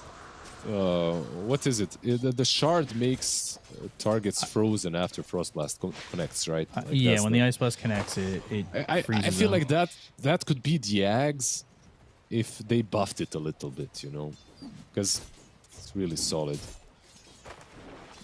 Dual breath and the blood grenade. Yeah. Can get you in trouble. And by in trouble, I mean he's just getting a little bit low. But Watson, not afraid. And now, do they also get this? They've got another dagger. Well, you don't want to jump out of the tower. I respect that. Yeah, Maladich couldn't get in for the dual breath. Like he moved a little bit too much to the right side. And this bot lane, at least it didn't start with a double kill like it did last game. That's true. But it's not looking great. Yeah. Oh, Nesfear losing his courier. Also, Quinn did elect to go level 2 into the Scream of Pain, so he's not going into the Shadow Strike. Yeah, loses a little bit of that. Harassment power that he would usually have on the mid lane, but what you lose there, you gain a bit more in farming speed. Dual breath again, and using this liquid frost and this damage, and it's quite a nuisance. Doom not really able to stay in the lane that well. He's staying, but it's not comfortable, I'll say. No, they are stronger than they look. I would just say that. I feel like Doom and Muerta can also make some plays here, but they're just being zoned out by Jakiro, who's being a little bit of a bully. And it's Amoral is kind of out of position. Yeah, the calling connects, but it won't last long enough where it really matters. So Watson's able to get the kill, and they don't even need to use the dual breath. So if Doom is a bit too far in the lane, he could be in trouble too. Doom doesn't have any charges on this stick either. He's already in trouble, right? Like, it's not even about the kill. Just being zoned out like this hurts. It's very frustrating. This bot lane is over. Maybe suffering a bit more than they should be. It's definitely really tough. But the Infernal Blade into a dead shot is a good amount of damage. The calling plays down, and Maladich will lose some life. At the end of the day, though, he's still working with a Tango. He still has regen to work with. And the problem with these moves that they make on Jakiro is they're always out of position. Mid lane, nicely done. Yeah, fissure into a blink scream, easy. Easy pickings there for Gaimin Gladiators. It's the Shaker plus Squab combo. It was always a good combination. Especially versus heroes that can't blink or jump over the fissure. It's so old school. I love seeing this once again. Again, by the way, 2 levels in the liquid Fire Frost. Yep. And Ace. He's got the Aphonic Shield for a moment, but the fissure, ooh, does that give him enough time now? Bottom lane, Morales is going to die here inside the calling, and they're going to continue to look for Ngekyu for a moment, but let's see how long they continue to trend that way. They might as well just farm the lane. There's no reason not to. Yeah, I feel like the same thing just keeps on happening. They try to be on top lane, of course. Yeah, Abaddon dies, but on bot lane, they try making a play. They try going for a kill, and then they get punished once again. This is a 0-3 Muerta already. That's rough. It's just constant harassment from Maladich, and this Jakiro showing the reasons why it's so damn strong. And Watson even committing to jumping in on this as Liquid Frost, the calling, stopping Watson for a moment, but he's got the dagger and the jump in a second. Doesn't even need to use that Phantom Strike. He just gets the dagger and gets another kill. That's like, back in some patches, you could argue that Orb of Corrosion is pretty bad on PA in the laning stage because it slows down your Battle Fury progression. But this is not one of those patches. This is like such a valuable item for her. And especially if it connects and you get kills, then and the enemy offlaner is level 3 when you're a level 5 PA. Yeah. Mid lane. Yeah. Get to that level 6 PA, and then this you're just gonna get jumped and killed so quickly. They see Rabel, by the way. They have a ward on him. They also have Sonic Wave. Yeah, Rabel. That's here again. Don't even need the Sonic Wave. Oh no, yeah, there it is. They'll use it. They'll get the kill. I was gonna say, if he wasn't able to get that win run off, that would have been another kill there. This is also gonna be 7 minutes again.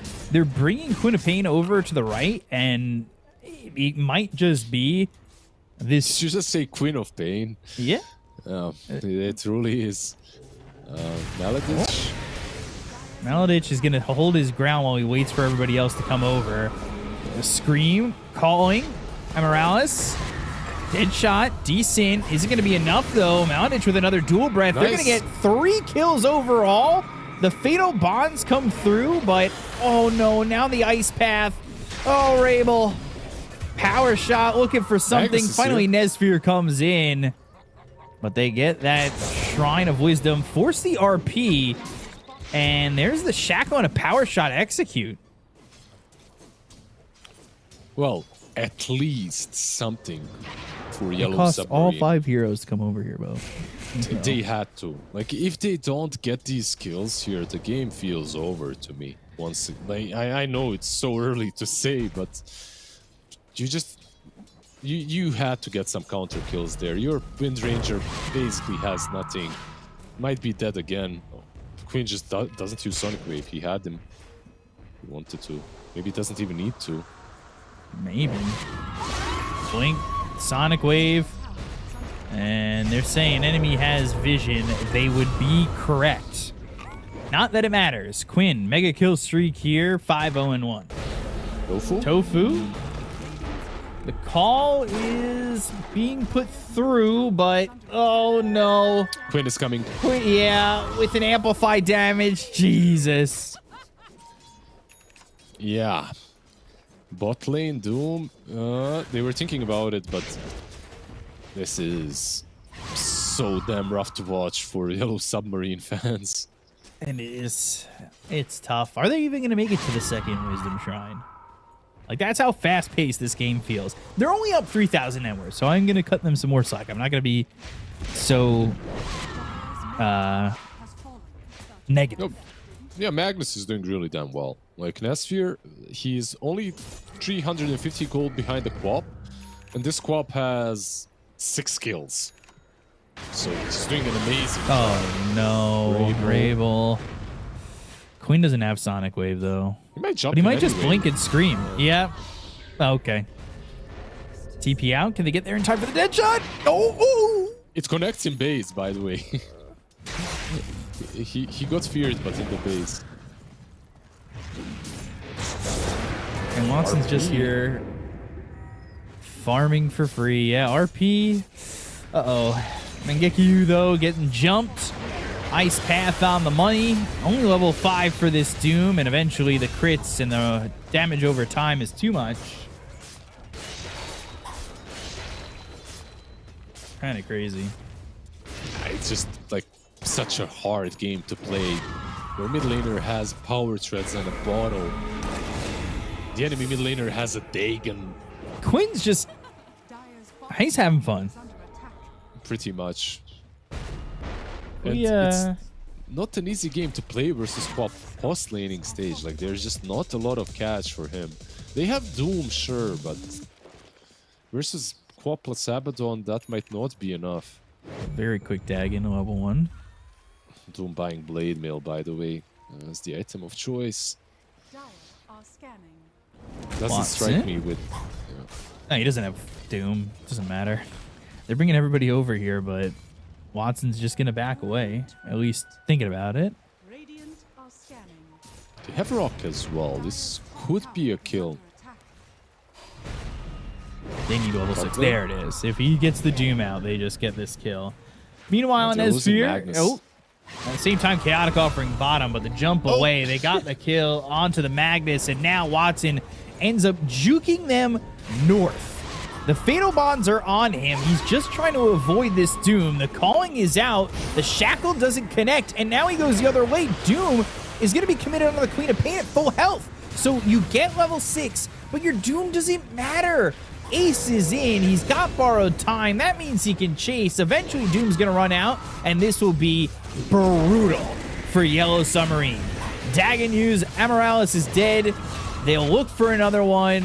If it all ends up falling to Quinn, and it all goes downhill. This is looking harder than game number 1.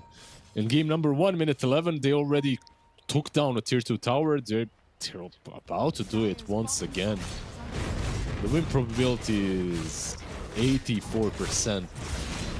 And I know it's bad to say it, right? But these kind of dives under tier 1 towers, some teams would have called it right there. Yeah. We've seen some early calls. That would have been a Kaka GG call if I've ever seen one.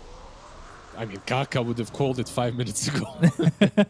Oh no, Quinn! Rabel's, oh, and there's RP available, so committing to this is interesting. Fissure, and then he's gonna blink scream again, and he's just dead. Oh my gosh. There's no RP. If he used Mask of Madness, he was silenced. Couldn't help. He was just farming next to him. That's when you knew you were able to just jump in again.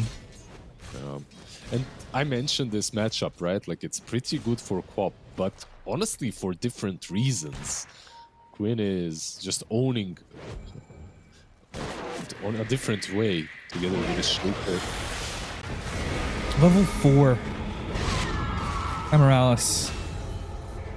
Oh my gosh. Oh, here comes Watson, who is farming your triangle, by the way. I just want to make that clear. Sonic Wave comes through, Stifling Dagger. Watson's got a double kill. Again, just so many kills here early for Gaimin Gladiators. 13 minutes, 23 kills. Yeah, this Shaker has a Blink Dagger 13 minutes in, together with Arcane Boots. And 400 gold on top of... honestly, this is just a bloodbath. I'm not even sure what Yellow Submarine is supposed to do. Just oh, no. That TP was like a half second from being done. It's just not fair sometimes. Just, oh gosh. It always looks so cartoonish when you're able to just throw a hero's body away with Earthshaker. Yeah, he tried to steal the last time. He went for the kill on Mag with Echo, but it missed. It was used too late on creeps. This time around, he connects properly. Not with the Echo, of course, but still. Mm-hmm. Well, it's quiet for 20 seconds. I guess there's a bit of a reprieve here for Yellow Submarines.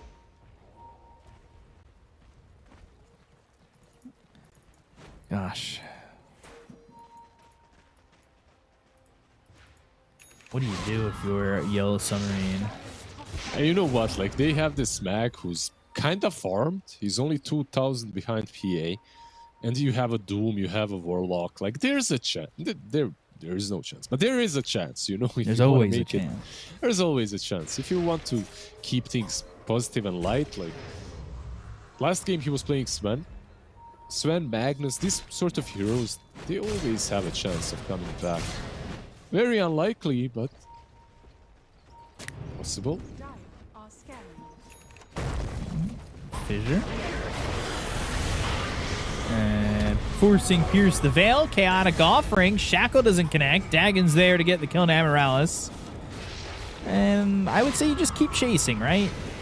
Magnus looking for a moment to jump in, but it's not a jump with like a blink or anything like that. So the chances of a really big RP are not exactly there, and they are going to start to clean up. Down goes Mangekyu. They'll find themselves this Windrunner, and I believe RP was feinted, not committed. Fissure lands on the edge as under the tier 3s. They're going to play it safe. They're not going to go too far.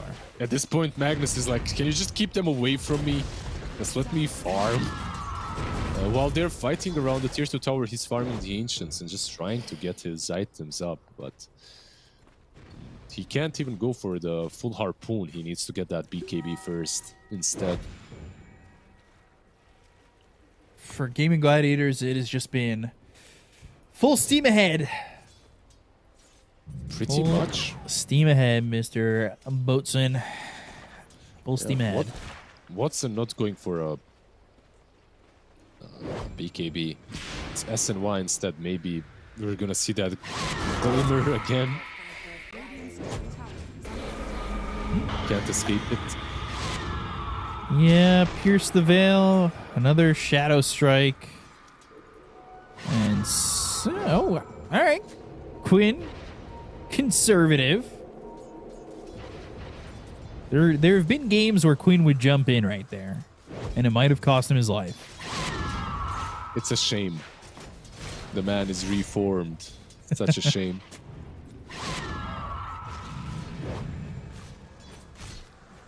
Oof. What's Watson got? He's got this Sanj, and yeah, he's got the SNY completed. Yasha coming out. Yeah, pretty massive, right? Like, not even having to go for a BKB. It did get nerfed, like status resistance. By the way, my dear, beautiful, brave, and smart observers, we're never gonna miss a Kobold running, right? It's just one of the better things to watch in Dota, honestly. I mean, I'm a big Cobalt fan myself.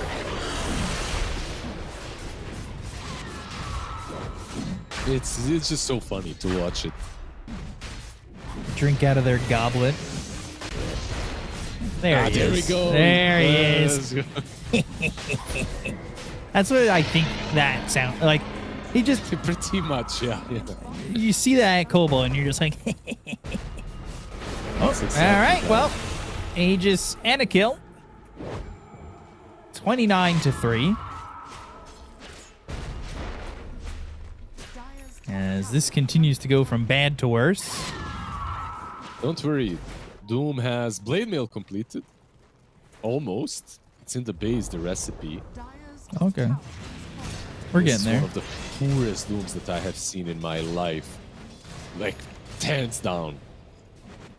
Minute 19, he is 5k net worth. Like, this Lower is than literally everybody Yeah. on Gaimin. Oh, Rabel. The crits, the damage. He still has an Aegis. All right, they got Maladich. And now the Doom. This is the Aegis. Sonic Wave, Echo Slam. Uh-oh. Mangekyu dies, and the dead shot lands on a Quinn. They won't commit too far. So Doom for ages. They got Jakiro as well, but he's up in 14. They also have the Rock and the RP. I think this might be a successful defense, maybe. They still have to get in position for the RP. It's kind of tough. It's a skewer in, right? Or, ooh, Harpoon, RP as well. They've got borrowed that time, shot. so. But now with not a lot of damage being taken, you want to back up. Shackle, Chaotic Offering, Oh, the Force Force. Staff back. Well done with the Force Staff from Tofu. That Force Staff was massive, basically saving Ace. Also, just Tofu being so damn filthy rich. Blink, Arcane's Force. 20 minutes in. Gosh. Yeah, just chilling on 8k net worth as a position 4. It's illegal. Does feel like it. Who's killing that sentry ward next to the courier in the dire jungle, by the way? Radiant are scanning. They missed it. Cobalt got it. The kobold. Let's go. Got your sentry. If kobolds ever need a voice actor, I got you. It's a really good conniving laughter that you have. Oh, my favorite noise, the shrine. Shrine of Wisdom. Oh, it's just like a pufferfish. Oh. He does do that, but it's more extended. Oh. That's it. That's the sound. Isn't it like some Fissure? angelic halo? How do you hear a pufferfish in that? It just sounds that way to me. It's just that specific pufferfish. Watson the whole time, by the way, keeping it serious. Just continuing to farm. He's like, I'll get BKB, got my Sanjin Yasha. When we need to finish this game out, I will. Quinn getting a kill with the Sonic Wave. Beyond godlike. Ice Path lands onto the Magnus. He's in trouble. Fissure to follow it up. Skewer grabs Ace. Not sure that's what you want. And they will get the silence, and they'll hold him back from at least getting that kill in the back.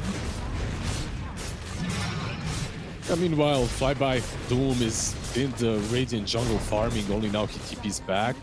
Maybe they can put up a fight. Watson with the BKB though. Let's see. Watson, BKB, RP jumps out. Fissure on a 2. Echo Slam laid down, and that will get the kill on Mangekyu, who's going to buy back, but they'll lose this Warlock. Doom, Doesn't have buyback. Watson. Doom committed on a Watson, but he's got the Aphotic Shield. And by the way, this is only a level 1 Doom. It might be enough, but it finally Come runs on. out. They get the kill. It takes a lot to get that kill, but they got it. They got Watson. They had to get him. Like, if they don't get that PA, I mean, they're not winning the game, by the way, even by killing her, but still. At least you don't feel terrible. Absolutely terrible. Link, Harpoon, and Skewer 2. Chaotic Offering. All right. Borrowed time, though. And the 4 staff back. Jakiro not even dead yet. I mean, Jesus, they just couldn't even get the Jakiro. I say this is good, and it looked good, right? But Burrow Time does not care about Warlock Golem or the RP. So you just turn back around and go in. Oh, well, you get forced in with the harpoon as well as the skewer back, but the fissure, the totem with the shard, 4 staff onto the low ground. Shackle connects, but he's already down on the low ground. Tofu again with the save. Blink gain Quinn no fear, but he is silenced. And he may have no fear, but no fear has something to say about that. And well, he wasn't loud enough. He'll end up dead. Sonic Wave gets the kill. Quinn's got the extended beyond godlike streak going on. Shackle again, just not doing anything. They'll eventually call GG, and they'll get one more before the throne explodes, as that'll be 38-5 in favor of Gaimin Gladiators. 19-0 on the Queen of Pain. Wow. Yeah, 19-0-9. I feel like we might have an MVP for this one. Him and Tofu just absolutely crushing it from the mid lane towards everywhere else. I feel bad for the boys. It's not a good feeling. Like, these 2 games were a storm. When you're in some qualifiers or something, it's like whatever. You go about your day, but on a LAN, whatever. Just forget about it, reset, go next. Gaimin Gladiators, it's no shame losing to them. So this was, like, in game number 1, the draft was maybe a little bit of an issue, but they could have played it if they handled the lanes a bit better. Game number 2 definitely, though, was on that mid lane. It got too heavily crushed. And Quinn just dominating the entire time. It was, I said it earlier, but it really did feel like Quinn of Pain. Like, this is his hero. Just making it look easy. And he's MVP by far.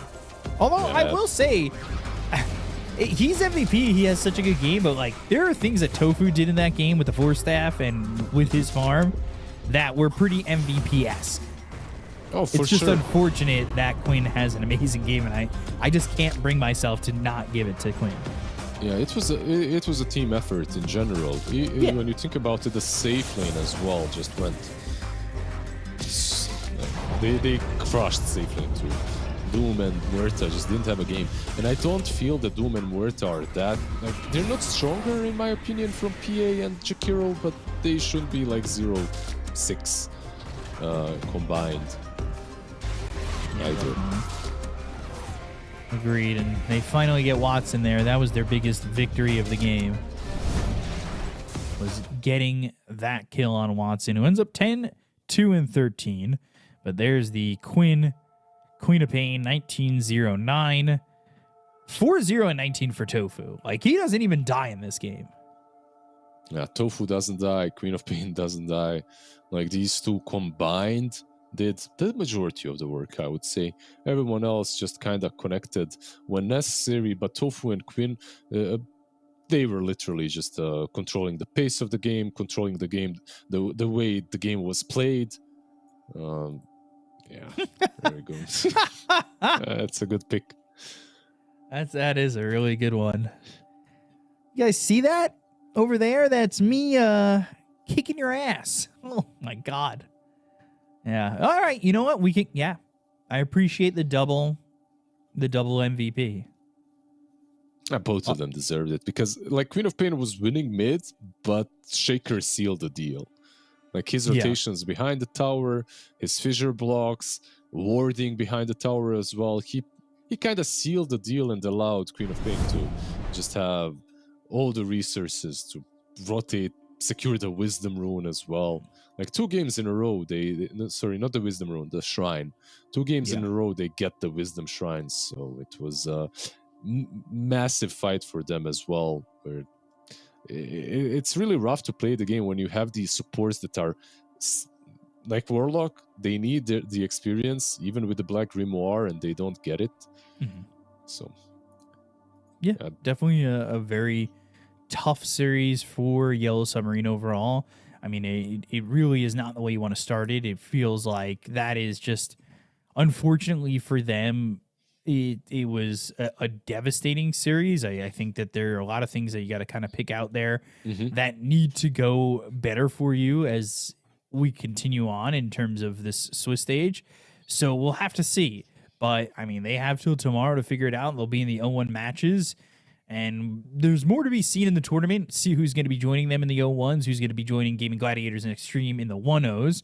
But we still have Heroic Tidebound, as well as Tundra Avulus, and that's going to be with Trent and Lyrical. So we're going to say goodbye, at least us two. But we'll be back with more Dota coming up in just a moment. Stay tuned. We'll be right back. Please welcome the true stars of tonight, the heroes of Dota, who have claimed the top prizes from 1xBet. Best carry, Phantom Lancer. Best support, Marcy. Best mid lane, Zeus. Fudge. Best Players Award, 1xBet customers. 1xBet, it's your pick. The human body was built to move. Not trapped at a desk in one singular posture for 12 hours a day. It's time your chair evolved. This is Secret Lab Titan Evo. Ergonomically engineered for you. Gamers, hybrid workers, artists. Backing your every move.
Stăpâniți cheamă și un câine cel mai bărbătesc și cel mai prețesc. Că la pus de soare vreau să mi o mare baciu și cu cel vrâncean.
Oh, welcome back, all you fine folks out there. We're here, PGL Wallachia Season 3, and Trent, we got to see Axe giving a little smile and a wave at the camera. That was kind of nice. That is nice. Yeah, it's everyone's happy, right? We're here, back in Wallachia. Well, we're not. Right. Spoiler, we're not there, but they are. And I can tell you one thing about being at these events. The players love these events because it's got that kind of got that old summity vibe of just everyone's passing by each other, seeing each other a lot. There's a big practice room area where they're all spending their time. I see players who I've never seen before.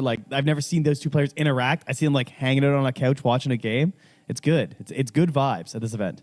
talking about anime. You know, I'm sure that's like the mostly number one that. conversation Yeah. that happens. Either that or like, you know, trying not to talk about how broken XYZ hero is. But yeah, we got ourselves some great matches. Of course, the other thing about this group stage, which has been talked about a lot, we've got this Swiss format that's going on. We're getting ready for our next series here, which I'm personally pretty freaking stoked about. You know, we've got Heroic that's going to be facing off against this Tidebound team. You can see the schedules that we've already looked at. 2-0-2-0. I'm hoping that we get 3-game series coming up. Yes, I've been keeping an eye on many of the pubs, you know, leading up into this event, trying to see like what's going to happen and everything. And Team Tidebound's Y, of course, of the fame of Wings. I've been watching him in his pubs a lot. And his current tag is "May thy knife chip and shatter." And it's been that way for a while, which I think... Damn. It's pretty hard. So why is here to win? That's awesome. Yeah, he's been pleasing me in these games. Why is he more eloquent than anybody else in the Dota 2 scene? May thy knife chip and shatter. The lamentations of your people fall upon you. Something like that. That's great. That's really, really cool. I think that's the team that... I don't know. I was watching, like, catching a moment or two of Xtreme, their earlier game that they played also. They looked really good. Maybe China's back, you know? You never want to, like, predict it because they haven't, like, won shit in a really long time, but maybe there's a chance. Who knows? Historically, they've done very well at Wallachia. So, you know, maybe that strength will pass on over here to Team Tidebound. Right. And of course, for anybody that has been missing out on it, you've got a nice collection of folks, XLGD for the majority, if not all of them at some point in time. And I think that, like, you know, the names that obviously stick out, you've got your Y, you've got your, you know, Bach, the former Faith Beyond, nothing to say. But Shiro and Planet also, for those that may have been out of the loop over the last couple of years or however long it's been, these two guys are incredibly good. And they're going to be going up against Heroic, who also have had a storied series of time playing, particularly in this tournament. Last Wallachia, they were able to come away with the victory. Yeah, crazy. Although, it was very different. You know, most now. of them. Yeah, it's very surprising stuff here for Heroic. So yeah, they're kind of on the comeback tour, like defending champs, but also this idea of just like how things have shifted in their roster. And I don't know. They want to prove that this is actually just a better roster that they have here. And this is their first chance to see if that's going to be true. Right. I think that's the thing that's going to be interesting to me is that in a way, when you have one of those players and like the player of the tournament last time around was Parker, you start to wonder, like, is this maybe a more consistent roster, but does it have the possibility to reach as high of a high as you had with that superstar player last time? And I do think that they potentially do, but I feel like it's going to need to come through Whisper most likely. Like Yuma, obviously incredibly prolific, incredibly powerful carry, but I feel like I've always thought of him as like more of a consistent as opposed to like breakout player type of guy. But we'll see. Who knows? Except for his Meepo. Well, because that just gets a little crazy. So I don't know. Last time I was watching some Yuma, I was like, maybe I'll pull the Meepo, and then he did. So Meepo is on the menu right now. Did it go well? I think that was a win. I think. Okay. I'm pretty sure. It's Dude, looked okay lately.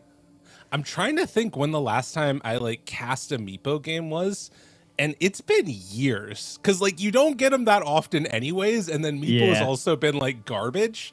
But the last time I remember casting it, it felt like when it's good, it's insane. So maybe it could be. I mean, it's got a pretty high win rate right now, if from what I've seen in high level pubs. You just made me think how Abed used to just be the Meepo guy, which is kind of weird. That's crazy. To think. Yeah. Oh my god. That was about 10 years ago. I know. If you guys want to feel old right now. That's what I was gonna say. You were mentioning why and like the Wings thing. I'm like, yeah, we're coming up on the 10-year anniversary. Like it's been a while. This year is the 10-year anniversary of Kyle getting knocked out because he didn't ban Abed Meepo. That's right.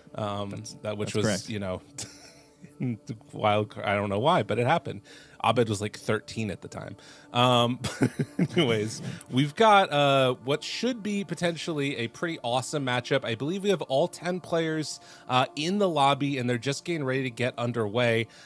Is there anything that you've seen so far, either the games this morning in this tournament or previous ones, that you really are looking for as far as heroes are concerned? Stuff that seems super mega broken. What's your read on where we're at right now? I got a few things to bust out. I've been keeping my eye on the world. My first thing I wanted to check actually was sides, and I missed it. So my theory right now is that Radiant seems way better. I don't care about pick. I feel like I just want to fight for Radiant. If you look through the raw data, Radiant is absolutely crushing just in pubs. It's insane. I think there's only 6 heroes that have a winning record on Dire, which isn't that unusual, to be honest. In a lot of Dota patches, Radiant does have the better win rate across most heroes, but there's also some big gaps. We got like 14% win rates. We got like 12% win rates just being on Radiant. Just like a positive side to be over in the green. So it's always going to be a lot of things. I'm trying to brainstorm with my chat. I got pros, former pros sitting in my chat. We're all brainstorming about it, but it seems like in the end, it's just a lot of small things all adding up to Radiant side just feeling really good at the moment. Well, I think that I at least have noticed in some of the games that I've either been playing or watching that like a lot more emphasis on wanting to take down that safe lane tower, so that way you can at least like kind of get some control over the Tormentors, because it feels like Tormentors is really where that game is played now almost. Like, not entirely. There's still comeback potential. Oh, baby, let's go. Oh, Bach, you're doing it to me. Oh, yes, yes, yes. Are they going to pair it with the Marcy? I feel like you got to ban that here. I don't know. People are hating on the Marcy a little bit. Yeah? She's having some issues. What about the Spirit Breaker? I've been liking that rise. Maybe not so early, but I don't know. I feel like that hero's been looking kind of solid with these Darkseers. I could be down. So I've always had like a grudge against Spirit Breaker, because Spirit Breakers often want to like make mega value out of like getting that right click in and looking for a bash, and usually his attack speed is so low early that it means you're out of Ion Shell range. And then I knew you were gonna say that, and you're just sitting there like, get closer. Yeah, exactly. Yeah. The one that I always loved was Clockwork. I kind of hate playing with Clockwork now because everybody like. Dude, all right, I'm just going to... I need to vent for 1 second. All right, call him out. Call him out, Gabe. Every single Clockwork... Listen, if you're a Clockwork out there and you're playing with Darkseer, I just got to tell you one thing. Don't walk away from him when you have an Ion Shell on. They all walk out of the cogs, put the Ion Shell outside of it, and try and like do the little pinball thing and bounce him around on the inside. And it makes me irritated. Regardless of the fact, though, it still is a really good combination. The Nature's Prophet, though, this is a hero that got changed around a little bit in that last little mini patch. Was there much in the patch, by the way, that you felt like switched stuff up for you at all? Was the Tormentor change enough? That's definitely, I think, probably should be the most impactful. I think that was the hope, right? Because you're right. It does seem like Tormentors have been very game deciding. So, I mean, we removed, 75 gold per hero on the death? That's a pretty big nerf. As well as making it a little harder to take the Tormentor. So I think that's definitely a step in the right direction.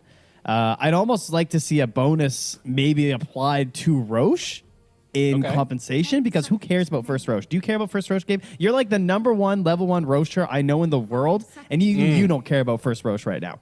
Nobody cares about first Roche if you get it before the 0-minute mark. That's the only time I care about first Roche. Yeah.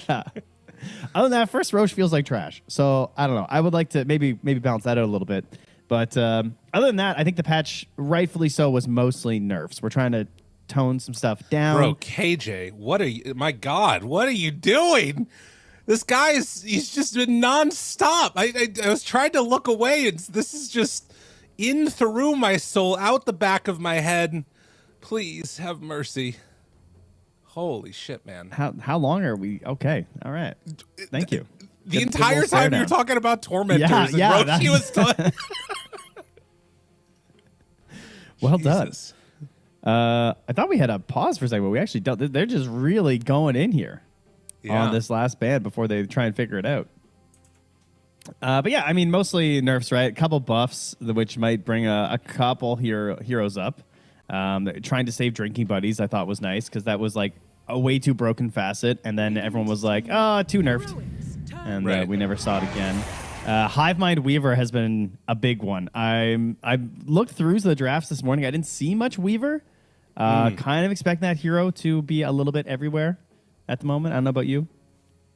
I mean, I could see it potentially. I think that Weaver in this game in particular would be really good. It's one of the best matchups against Darkseer that you have. Maybe against Jakiro, it's a little scary. Like if you find that initial stun from somebody else, he just like dies to Ice Path and getting stuck without Sakuchi. I don't know.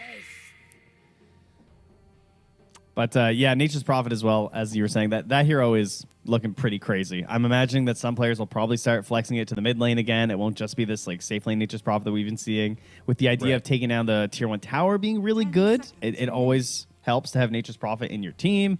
And it's chaotic. It's still a new patch. The players are still figuring it out. And global stuff can be very strong when the map feels confusing.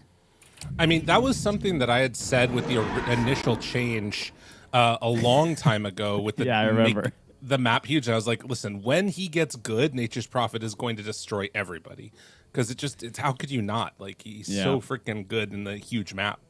This is the other terrible matchup that you hate to play against is Darkseer is Ursa. This hero can be really hard to deal with.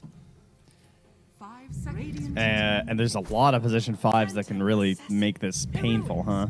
Like, you can't, like, ban out all the 5s that are good versus Darkseer, other than, like, Oracle, I guess, which people don't even do that very often anymore. I did take note that creep cutting, I don't know how much ranked Darkseer you've gotten to play. Creep cutting seems back right now versus a lot of these supports. Like, I'm watching the Warlocks that are still getting picked. I'm seeing these Jakiros, and every Darkseer that I'm watching is just like, this lane sucks. I will reject this reality and substitute with my own. And I've been seeing a lot more creep cutting. So you might be on the road to like 9K. I don't think you should stop at 7. All right, we'll keep going. I kind of feel like at this point, maybe trying to take a hero that can stop that from happening. The Bane and Shadow Demon always are potential options. But the other one I would love to see maybe would be an Enchantress.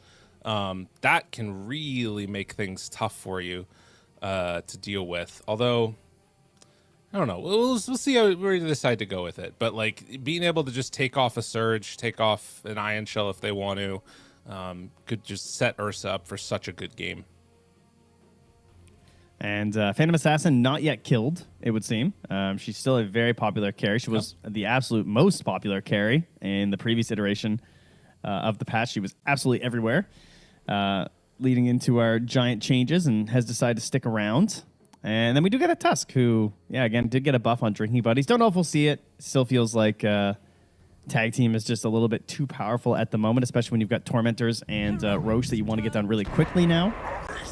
And we get a bit of a surprising face here of the Underlord returning. Interesting.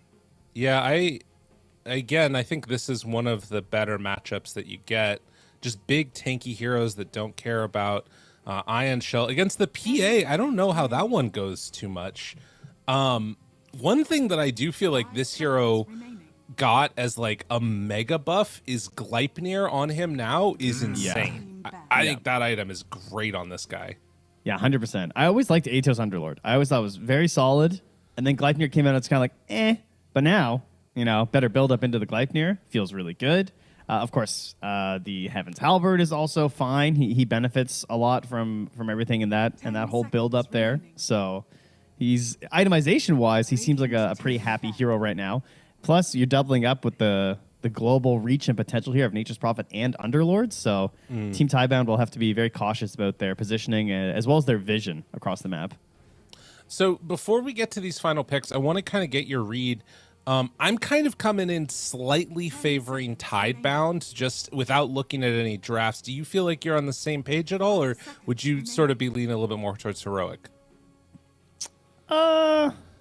It's pretty close for me. I think I would maybe give Heroic a little bit of the edge. Just I feel like they've probably had a better time getting like scrims and getting accustomed, and that would be my guess. But, maybe Tidebound's been on their grind. I feel like Heroic, these players are a little bit more grindy at the moment than some of the players on Team Tidebound.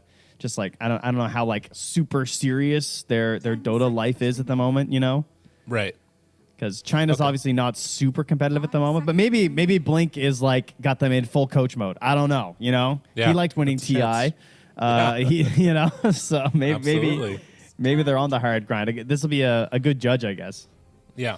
Well, and then the other thing that I would say is going into this right now, I feel like I like the draft a little bit more of Heroic. And I kind of want to see something big and game-changing from this last pick for Tidebound, for Nothing to Say. And I feel like if we don't, I'm going to be actually favoring Heroic, even though I was favoring Tidebound coming into it. I don't know how you feel about the drafts right now, though.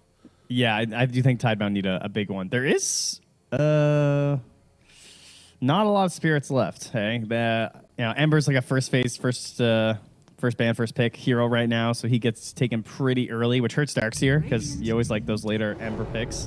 Whoa! Heroic do just chill out and take the Phoenix 5 to go with their Ursa. Oh, presumably. so it's NP mid then? I think so, yeah. Interesting. Pretty solid. It's I mean, you can't really lose. NP mid, you know? That's the best hero then. Oh, you mean the mid, the lane. I thought you meant the game. I was like, that's great. 5 seconds remaining. Yeah, so they get a bit of freedom. I mean, I feel like Void Spirit isn't good enough here, but he's like one of those guys. Maybe Puck, but meh. Like, I think when you're opening Darkseer Jakiro, that sets you up for like insane team fight, right? Lay down the ice path, vacuum everybody into it. You're set and solid, but like you kind of need that extra oomph there to help keep people in position. And whoa, that's cool. All right.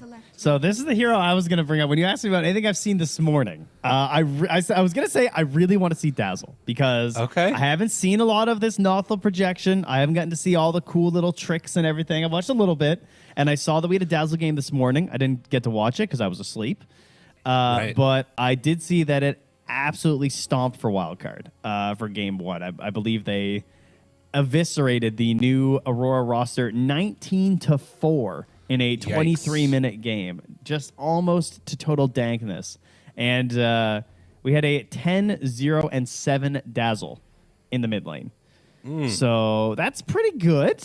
They went for just like a pipe build. They had an off-lane Veno who built pipe, and the Dazzle just rushed Ags into Hurricane Pike, and they just kind of worked them. But it was a 12-minute Ags, so we'll see if Nothing to Say can hit that too. Oh my God.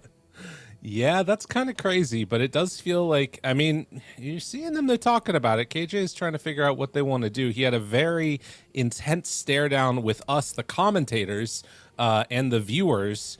I don't know if he has that same smoke for Tidebound. I want to see it in the back there, you know, get some cameras and just have him staring down Bach in his face. Maybe not. Maybe we're fine if we don't do that. We're getting into this game number 1. Again, everything best of 3s the entire way. Love to see it out of the group stages. And we'll see if they have what it takes to take down the defending champs Heroic. Again, as we talked about, obviously different team and switch up, but it's going to be great. I'm pretty excited for this one. Just going to throw that out there. Let them have their win, man. You don't have to. And Parker's dead. That's you right now. That's how you're treating these Heroic fans. They did They did dig a 6-footer and chuck him in, didn't they? With the release statement. I mean, they put out a big statement. That's something Take I've your not trophy seen with before. you, and they just chucked him in. I will say that also in multiple of those games, like I think a lot of people like to sort of go back and talk about it only through the lens of Parker, and I kind of get why he stood out on a lot of those games. The other guy that freaking owned in those ones was Analog. I feel like there were multiple games where he was like the guy on the team carrying him through all the trouble as well. And obviously, you know, this entire roster is really freaking good. As we're going to have a short pause here, Whisper disconnecting from the game. Don't do that. Don't make promises you can't. You're making promises you can't keep. We're gonna have a short pause. Enjoy Dota. I love it. Acting like we're here. We're in Wallachia. Lyrgo's going to run over to the other room and make sure this will be a quick pause for you guys. He's getting right back in right now. Don't worry. Just need a little cream for the coffee, huh? Yeah, okay. What happened for that he disconnected line? Was that like a sort of seasonal one? Because that was the best voice line. That was the best voice line, actually. It was very good. Yeah, I don't think you can have that anymore. Oh, they're going to bring that one back for sure. Yeah, that one was great. I think that it was like a team-specific one, if I'm not mistaken. And as I said, the short pause. We're back underway here, Trent. Never in doubt. Damn, he's good. He just knew. Are they going for a late smoke here? I believe so. I mean, you got Iron Interesting. Shells. You got, well, I mean, you might actually don't. He's not Bye, coming. Bach. See We ya. got tag team. That's all that really matters. Okay.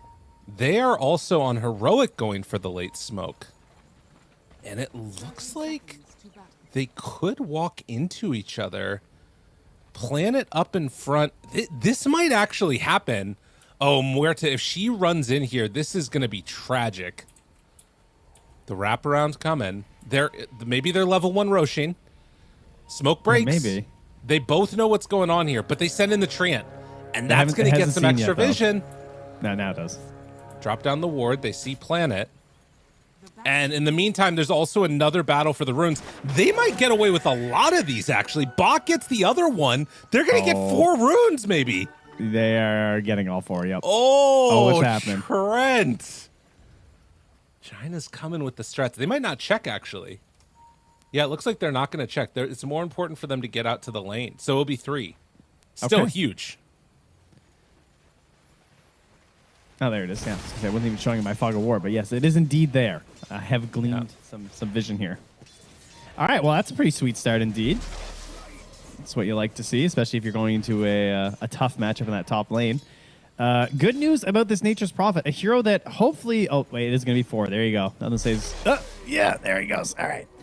A hero that doesn't get bodied by Dazzle. Dazzle has become more of a counter-pick hero to the mid lane over the past couple of years, where you bully these melee heroes with like a 10th pick Dazzle. And like he's been like, not necessarily a broken hero, but he's been a very specific counter-pick to some teams, and then he gets like a little nerf, and he kind of goes away again.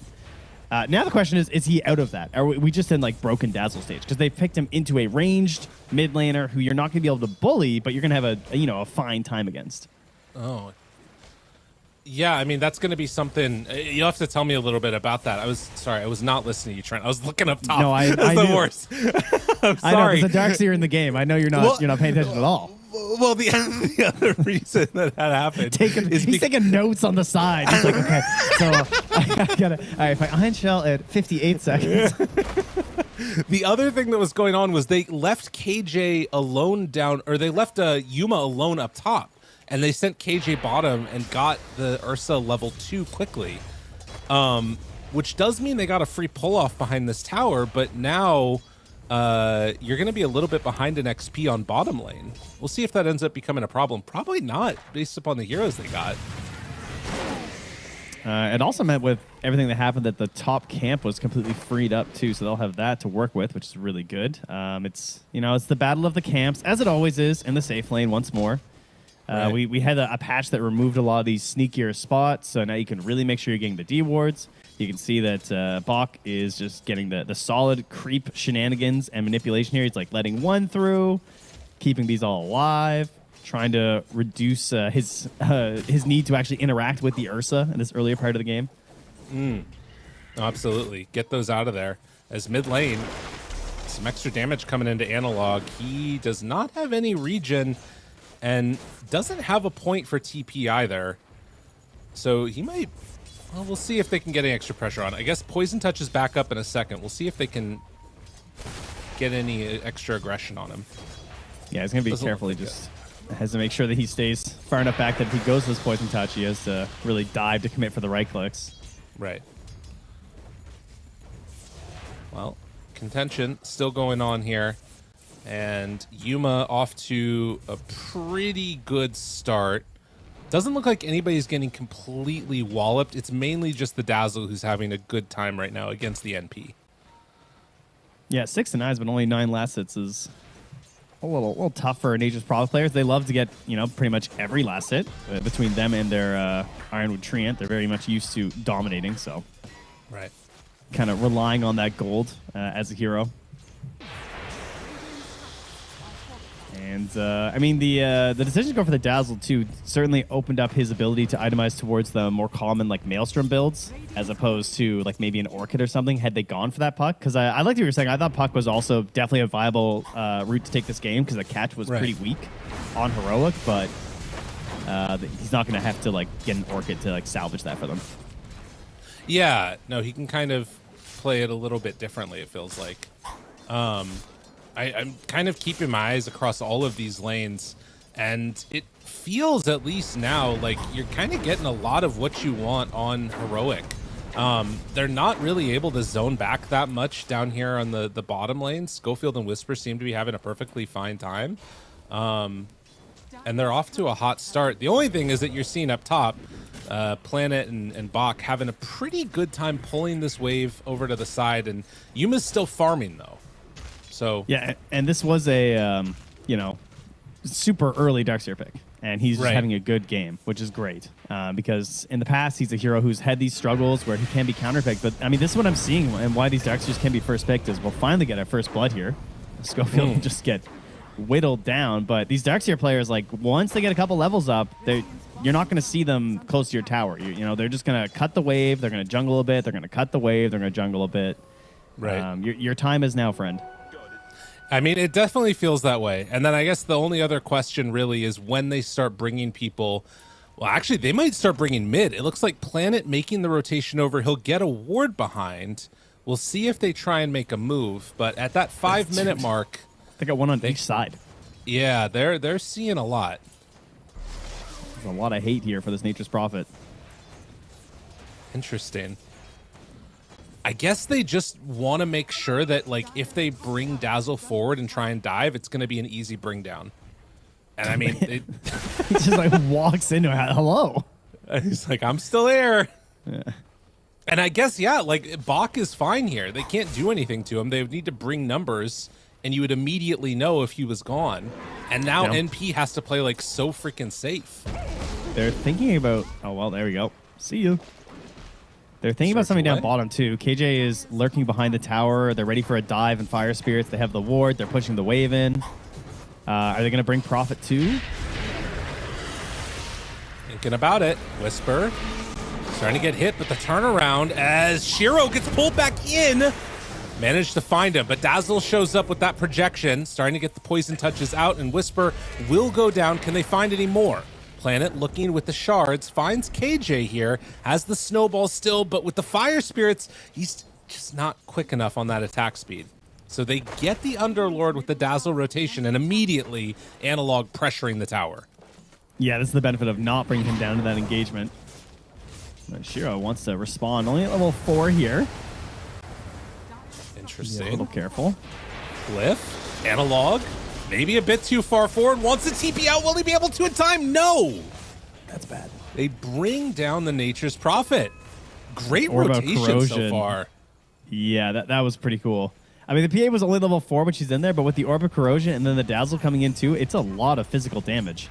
Yeah. Like, that was literally just all physical that you're killing this Nature's Prophet with. Not a touch of magic. And, I mean, even though you've got decent armor with this double Wraithband build that NP's gone for, if you bring enough, it's going to be a problem. Dazzle, not the same level of ability to pressure a tower that you get out of a Nature's Prophet, but he's still doing what he can. And in fact, just moves in. KJ might be in trouble here. Gets the deny off at very least. Yeah, that is kind of crazy, though. Yeah. Yeah. You're not wrong. Because, like, also you can't defend yourself with abilities against the Nothel projection. Yeah, because, like, now that it's linked to the ulti, that you just have this early Hex like that, too. You just get blown up. You just ulti into Poison Touch Hex, into big damage. Very cool. Yeah, this hero's scary. A little bit. Okay. Well, Yuma is eyeing up a Battle Fury on this Ursa as he is going to pull this wave over towards him. Planet makes the rotation back up to the top side. But with all this vision down, like, they have complete knowledge of where Analog is at this point. If they want to make a dive happen, they can. Bach, level 6, running away from Yuma. Thinking about aggro now. Yuma taking some punches. Need to back away. The shards are there to control, but Schofield shows up. They miss on the shot. But Whisper making the move over. Bach still in a little bit of trouble. Y throws down the ice path. The macro pyre hits onto both of them. Still chasing on this Darkseer. It's not going to be enough to get him out. Now Shiro shows up, wants to turn onto Whisper, gets that kill. Can they find more? Snowball. It hits onto Yuma and Heroic. They're going to lose their carry. So they bring the offlaner and carry to that fight, and well, they end up getting more out of it on the side of Tidebound. And it just got dragged out for so long. It wasn't looking great the way they went on the Ursa. Like, he was kind of low on resources on Bach, and it was clear they didn't really have the damage to finish him off. Y wasn't in the best position right away to follow up on it, but getting dragged out long enough with that survival, eventually they're able to do it. Shiro just so active in this earlier part of the game on the PA, like really making sure that he's getting in here to help his team and making use of the fact that he's the highest net worth hero. Right. He's kind of got to make these moves, because if you don't bring him, it feels like you're just going to kind of sit back and slowly lose out a lot on the map. Whisper makes the move to try and defend this tower if they can. In the meantime, while that fight was happening, NP was doing NP things. He managed to take the mid lane. True. So it is something, at least, for that fight. And maybe now, I guess your eyes are set on that bottom tower, right? This idea of the Tormentor, the safe lane Radiant Tower, that's probably one of the biggest targets in the game, it feels like, at the moment. Yeah. But, man, those double wards are still up around mid right now, so they're feeling really confident on Tidebound as they move in. KJ very close to level 6, but not quite there. And the other thing, now Shiro playing with an Ion Shell on him. I mean, you start bringing these heroes in numbers. Bach is trying to play right now, farming up this triangle to get access to the mech. If he has that by the time the fight happens for the Tormentor, they're going to be in a really good spot. Already a 4K gold lead. Yeah, and you look over on Heroic, like, what changes this for you? I mean, it's a long time. Like, we got a Phoenix with a Scythe queued up. We got Muerta looking for an Atos. That's going to be a while. Right. And then your Tricore of Nature's Prophet, Ursa, and Underlord, with an Underlord who's not, like, crushing. Like, he's fine. He's the top net worth on his team, but he's not, like, a game-running Underlord, you know? Like, he is not dictating the pace of the map right now. It's going to be a mistake required here from Tidebound, basically, that they're going to have to try and capitalize on using the Fiend's Gate, using the Nature's Prophet TP. I feel like that's the best way you're going to wrestle this lead away from them. I do feel like, though, with the like team fight abilities they have, they could make a good fight of that area, most likely. You know, you drop a Fiend's Gate down, you're summoning a bunch of weird little creepy guys, you've got a Supernova out. But then again, I think Nothel Projection's probably pretty good against Supernova, though, right? I was just thinking about that, because you can't Fire Spirit the body, right? I don't think so. I don't think? I don't know. Whisper in a lot of trouble, and I mean, that's a problem. That's a problem. Damage out. Shiro makes the move over. They bring you all be able 5 to, top. So that's the only thing I was wondering is if it doesn't count as hits against Phoenix. Hey. Oh yeah, that's true. It might not, because it is a clone. Oh well, is it a clone? I think it's a clone. It's a projection. Listen, guys, it's a new patch for us too. All right, we're doing our work here, but there's always something. I mean, that's the beauty of Dota. That's why we love it. Right. Absolutely. Yeah. Who knows? Well, 5K, 6-2. This again, you know, it's a substantial lead at 12 minutes, which is something that I feel like we've seen a little bit of. But at least to me, maybe I'm being crazy with this, but it doesn't feel like it's completely hopeless at this point. They have a lot of team fight abilities, and you know, with an Ursa draft, you can just eliminate one hero right at the start as the game goes later and later. We'll see. Yeah, I think your best hope is Vision on the Tormentor, and they've already considered this by Y. Like, he's got Ob Sentry down, he's keeping an eye on it. He knows that, you know, we're all considering this. They got Sentry up top as well. And the other Tormy, we're just got good vision on the corners of the map right now from Team Tidebound, because that, if they can force a big team fight, that's your best hope is Heroic, without a doubt. Well, trading out farm is nothing to say. Starts to head down towards the bottom, farming up the Ancients and getting closer and closer to that Aghanim Scepter, which can solve a lot of these problems that he's got here.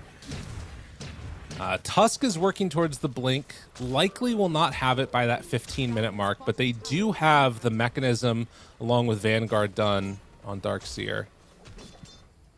And the other thing too is that, like, you know, maybe you can threaten and try and slow down the Tormentor take, and you can instead pressure these towers around the map with NP or something when you know that it's going on. We'll see. Oh, Yuma.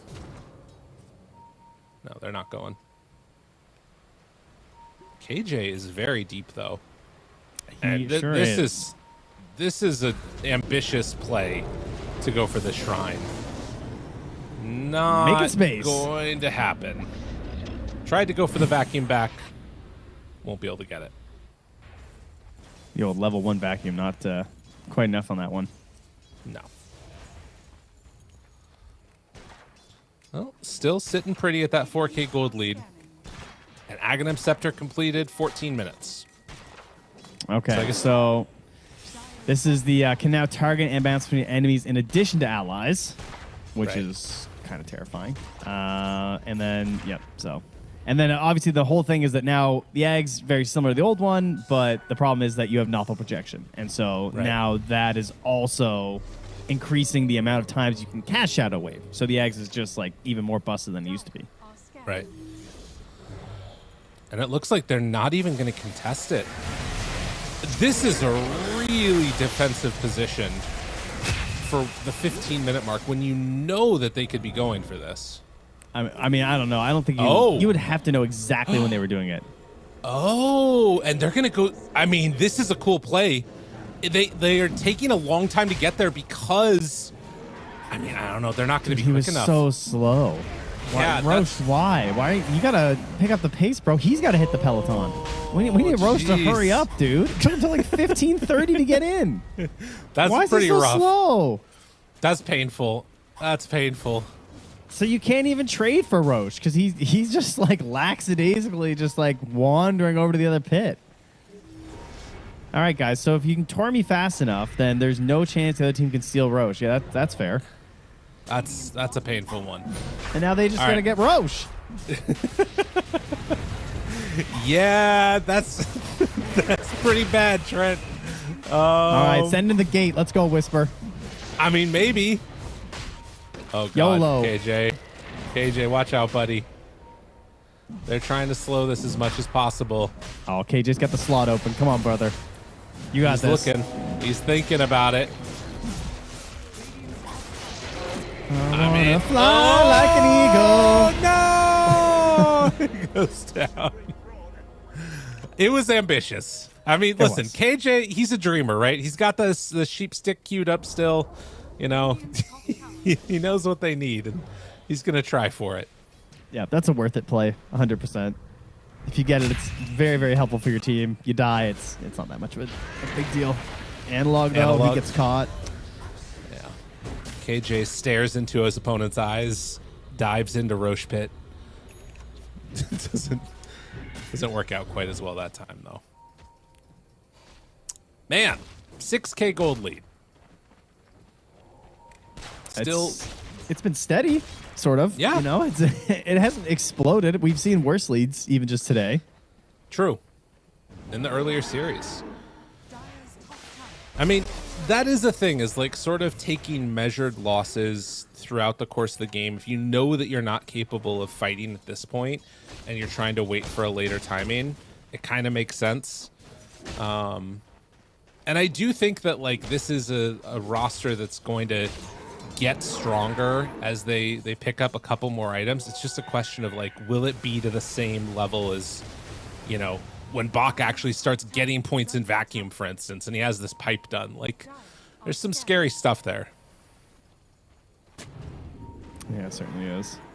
I mean, what's their roster bad at? I mean, they're like kind of bad at jumping people, which is partly why they only have 8 kills despite leading by so long. But, I mean, Planet's now running around with a blink, hence why they're, you know, just out here hunting and blowing up Nature's Prophet.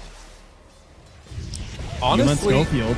Oh, in snowball save, and maybe looking for more. The supernova down, damage out. Will it be enough for the kill? He graves him. The turn, the hit, but nothing to say. The novel projection, it works on the egg. Yuma gets the kill on the planet, but it's not going to be enough. Whisper hoping, trying to get anything here, but it's not going to happen. 3 dead. Damn, dude. That's a pretty big counter. Analog tries to TP out. Do they have a way to escape? Yes. That was cool. Good find. Write that one down, folks. That was a solid little TP out. Jeez. Oh, that's a BKB done for the PA. That was a great take on a fight, I think, from Heroic. Yeah. That was really close. Like, he well played by nothing to say. He got the grave off.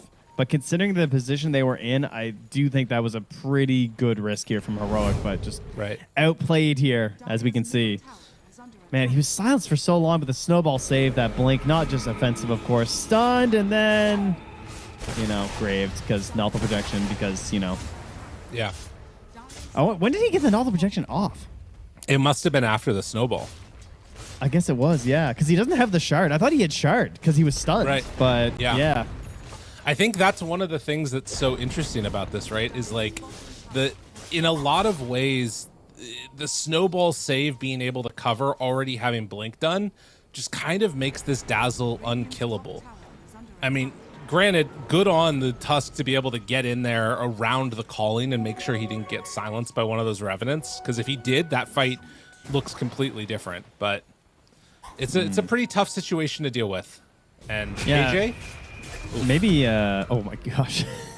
Phoenix in that low armor, man. Just... Yeah. Rose got 3 armor. That's painful. That's a bad time. Maybe Dazzle's we need orchids to deal with this guy or something.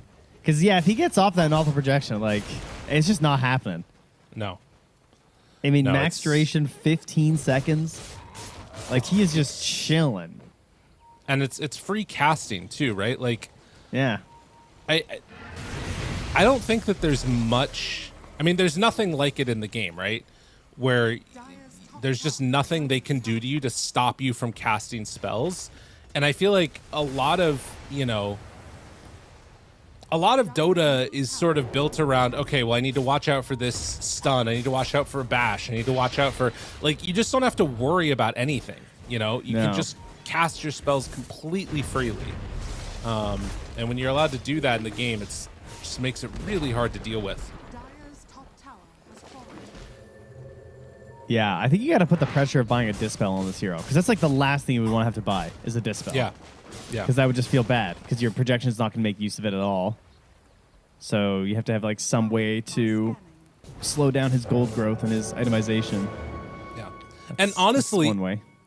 It makes sense why you're seeing KJ go for this Hex. Like, he could dive, find a Hex onto Dazzle. The problem is he's like 5,000 gold away. Can I make a balanced prediction already? I'm gonna snipe it. You guys ready for this? 7.38C. Nothal projection can no longer use items. That's my snipe. Interesting. And then he's dead. And then he's killed. I mean, he only has one activatable item right exactly. now. and it already looks crazy. But like, imagine he buys a scythe. Then what are we doing? Like, or he buys a Wind Waker and he's Wind Wakering his body. Yeah. That would be a pretty big problem. The other thing I'm looking at, Whisper's going for a pipe. There's not a ton of magical damage, but it just speaks to how many issues they've got, because, you know, you've got 3 melee heroes with Ion Shell and then a Jakiro, so you kind of do have to deal with that magical damage element too, but it means that, like, Shiro and Nothing to Say are owning. He has no idea. He had Lotus Orb queued up the whole game, then he bought a Crimson. He just changed the 4-staff. 4-staff. Yeah, like... Yeah, and now he's switching to Aether. He doesn't know what's going on. He's like, bro, why am I playing Underlord? Guys, we need to have a talk. It's a tough one. This isn't where I want Whisper. I want Whisper gaming. Underlord's just not a gaming hero. Unless you're winning. Then he's a gamer. You need to get the cleave talent.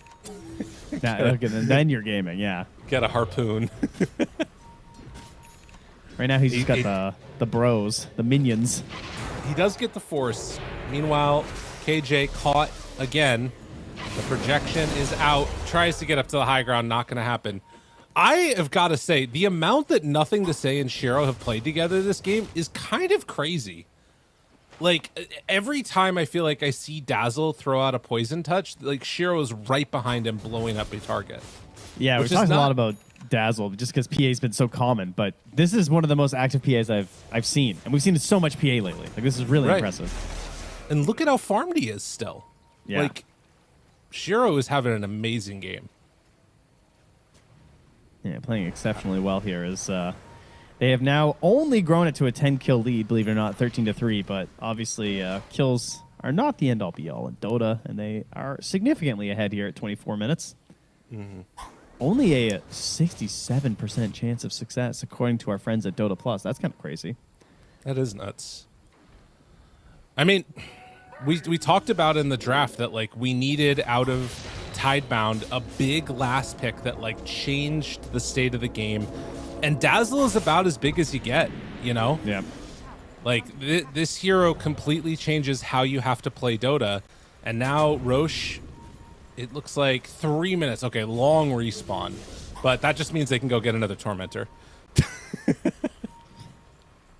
I'm still trying to figure out this thing. I think that right now when we're casting, I've seen this before, that is our max timer. Okay, so that is the max timer. We have to look at the Roche clock again, I think. Yeah, I think so. So I think the Roche is actually going to spawn in like, I don't even know, a minute, it looks like. Wait, really? Yeah. I think so. I think that's how it works. The timer's not accurate to us anymore. We have to watch the little clock. Actually, Roche is going to spawn in like, well, now I don't even know, 10 seconds it looks like? Oh, I no, don't know sorry, how to it's read the a big clock. glowy orb. I know, we have to go back to reading the Roche clock again. Oh wait, so it's at like, well, let's look at the Roshan real quick. So I think it's going to spawn when it hits the glowy thing. Okay. I think. I'm not sure. They've changed our Roche spawn. I have to figure it out now. Okay. So it's like it's about to spawn. Spawner. Wait, no, because that's the 9 o'clock part. Yes, it's the next glowy one. That one up at the top there? At like the 11 or 10. The 10 o'clock. I think that's the spawn. We'll see if it spawns at 10 o'clock. All right, we can go back to watching the game. I'll keep my eye on Roche, we're just going to watch the clock. Yes, thank you. All right. Nothing of substance is happening anywhere else. Moving. You know, this is great. Yeah, it's perfect. No, well, I was just saying because like the first Roche is showing that, you know, it's definitely going to spawn in 1:30. Right. But, you know, I don't know. We'll find out. Yeah. Or it was a max 3-minute Roche. I don't know. It's interesting. Have you been teaching your kids how to read a clock? Mm-hmm. Is that something you have to do? Yes, it is. Yeah. I'm worried about that one because it feels like it's a little bit complicated. My kid, just for the first time, it was very sweet. You have all these like touching moments that go on, and so for the very first time, she said, "I love you." The only thing about it was she said it to a dog that was passing by us that we are never going to see again. That was, well, I'm really happy for you. Thank you. Oh, here it is. The moment. Look, it's like Happy New Year. Okay, so look. Boom. That's our Roche spot. So Roche is up. Okay, so see, the timer isn't the thing. We have to read the clock again, guys. Now, keep that in your mind. God. That was with 40 seconds left. All right. Okay. Good to know. Yep, we're learning. Now, believe it or not, before you guys were born, you Dota viewers, we actually had to read just that clock. There was no timer. We would be casting, and all that showed up was that little clock, and we had to guesstimate at what time the Roche would spawn, and we all got really good at it. But we have, since that's old technology that's been lost, like Roman concrete, right. Okay? So we need to rediscover how to read the Roche clock. I think we know how to make concrete, though, so it's, we're discovering it. I know. There's this thing about Roman concrete that supposedly they make concrete better than everyone else, but it's not really necessarily true. They just probably used a sort of seaweed, I think it was, that helped, but our concrete's really good, just so you guys know. I love eating seaweed. It's really delicious. So does my oldest son, and he keeps wanting me to buy it, but do you know how big seaweed is when you buy it, guys? It weighs like a pound. It's nothing. But oh, KJ. It's so huge. It takes too much space. Planet moves on in, and well, there we go. Dead on KJ. Shrine goes over. They do at least get one on Schofield. And yeah, seaweed, it takes up a lot of volume, but it's delicious enough that it's worth it. I told him he can just go down the harbor. I mean, it's not far. Pull it off the ground. Yeah. I mean, we live on the ocean. man. There's a lot of like contaminants and stuff there. Oh, Yuma. Oh, God, he got BKB off at almost nothing, but Enraged TP out, and it's enough. All right. Never gets old. Will that ever not be called the Nightfall? He managed to make a name out of something that's existed for 20 years. I don't know how. It's impressive. It's crazy. Yeah, I thought it's kind of like chess where all the openings are named after someone. It's like he found a way to get himself on an opening that everyone's known about forever. Right. So well done, Nightfall. Yeah. Not in this game at all, but well done. Yeah. No, I mean, he earned it. Oh my God, dude, look at this. They're sending KJ down bottom with the gate. They're sending the gate for KJ so he can clear out this wave, and then he's just going to end up killed by Planet most likely. Yeah, he's just watching. They have to TP out. They drop down the banner. Are they going to stick around for this? Schofield vacuumed to the low ground, but the silence catches Shiro, and they're not able to do anything in time. But they eventually take down the banner, jump away. Nautho projection will not connect onto Whisper. Planet didn't deal with him. KJ's getting the next wave. Yeah.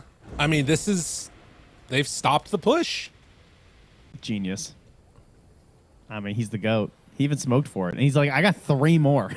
Yeah, I got lots of smokes to work with because my team has not been aggressive at all. Fighting. These are creep cutting smokes. They never saw it coming. I mean, okay, you're getting Nullifier right now on Yuma. When is it that this game starts to turn? Like, you're looking at MKB for Nature's Prophet. Surely you can eventually buy your way out of how bad of a problem you're in. Maybe not. Eggs Schofield, maybe? Oh. Whisper? Dude, all those auras for what? Crimson, plate mail, still just dead. It feels really bad, man. Analog's just hitting Ancients down bottom right now. I mean, eventually they're going to need to deal with this. There's a siege creep. Get a Midas, somebody. This is going to be a full lane of racks taken. Now they are smoked up, wrapping around from behind. Bot coming over to break this smoke. Schofield managed to get it. Good vision down now. Taking out the Darkseer would be a good way to start, but again, like, nothing to say is going to be there with the Grave. And yeah, it's just a full set of racks. Planet stepping up, drops down another ward, has good vision here, but look at them, they're going top. Another move. Where is that man with all those smokes? KJ, he smokes himself now, gets over with the team. All right. They're still looking to wrap, but look at Bach. He's over there to break it. Kill Dazzle without Submarine. Jumps down, low ground, caught him, Nullifier. Is it going to be enough damage? They're trying to take him low. The Grave comes out and the snowball safe. But now they're off to the side. They're starting to take down Dazzle. Dazzle's going to die. No Grave for him. And Yuma with the turnaround. Can they take down Shiro in time? They need a few more hits. It jumps over onto Analog, but he's not going to get him. Oh my God. Never mind. Dude, the crit. The dagger. The big dagger crit comes in and takes him out. KJ moves over. They don't have BKB available, but with the rest of these heroes, it's going to be enough. Supernova down, and look at Jakiro. He hits it very hard. That's a very fitting way. Triple kill for Y. Yeah, it's a fitting way for this game to go. All the talk about Dazzle, all the focus on Dazzle. He dies, but, you know, it's the mop and bucket. It's Shiro. He's there to clean it up. And he's been fantastic this whole game. And even though you finally managed to deal with him, the fact that you have this Aegis PA is just too much. Beautiful play there, and you know what else helps is not having to worry about any of those leashing Nature's Prophets, as he's almost into level 20. That'll make his life even easier this game, but close. You know, impressive by Heroic to nearly get this one again. Kind of like that fight of the tier 2 tower down bottom. Like, I think they're choosing their fights well. They're just getting outplayed. Yeah. Well, and having that, you know, extra gold advantage that they had, having the Aegis, I mean, obviously, you know, Tidebound would not be taking that fight if they did not have an Aegis. But having it meant that, you know, it was a too difficult of a situation for Heroic to deal with. I mean, again, you're seeing like signs of life here and there from Heroic. It's just not enough. Man, this Dazzle just farms really fast too. Like, you can just walk right by camp, throw a poison touch, throw a little shadow wave, just dead. Keep on moving, keep on grooving. Shiro breaks. They see him. They see everything. He's not alone anymore. He's definitely. Oh no! Oh god! Get out of there, buddies. You gotta run. Schofield pops, pierce the veil, tries to get away. Not gonna happen.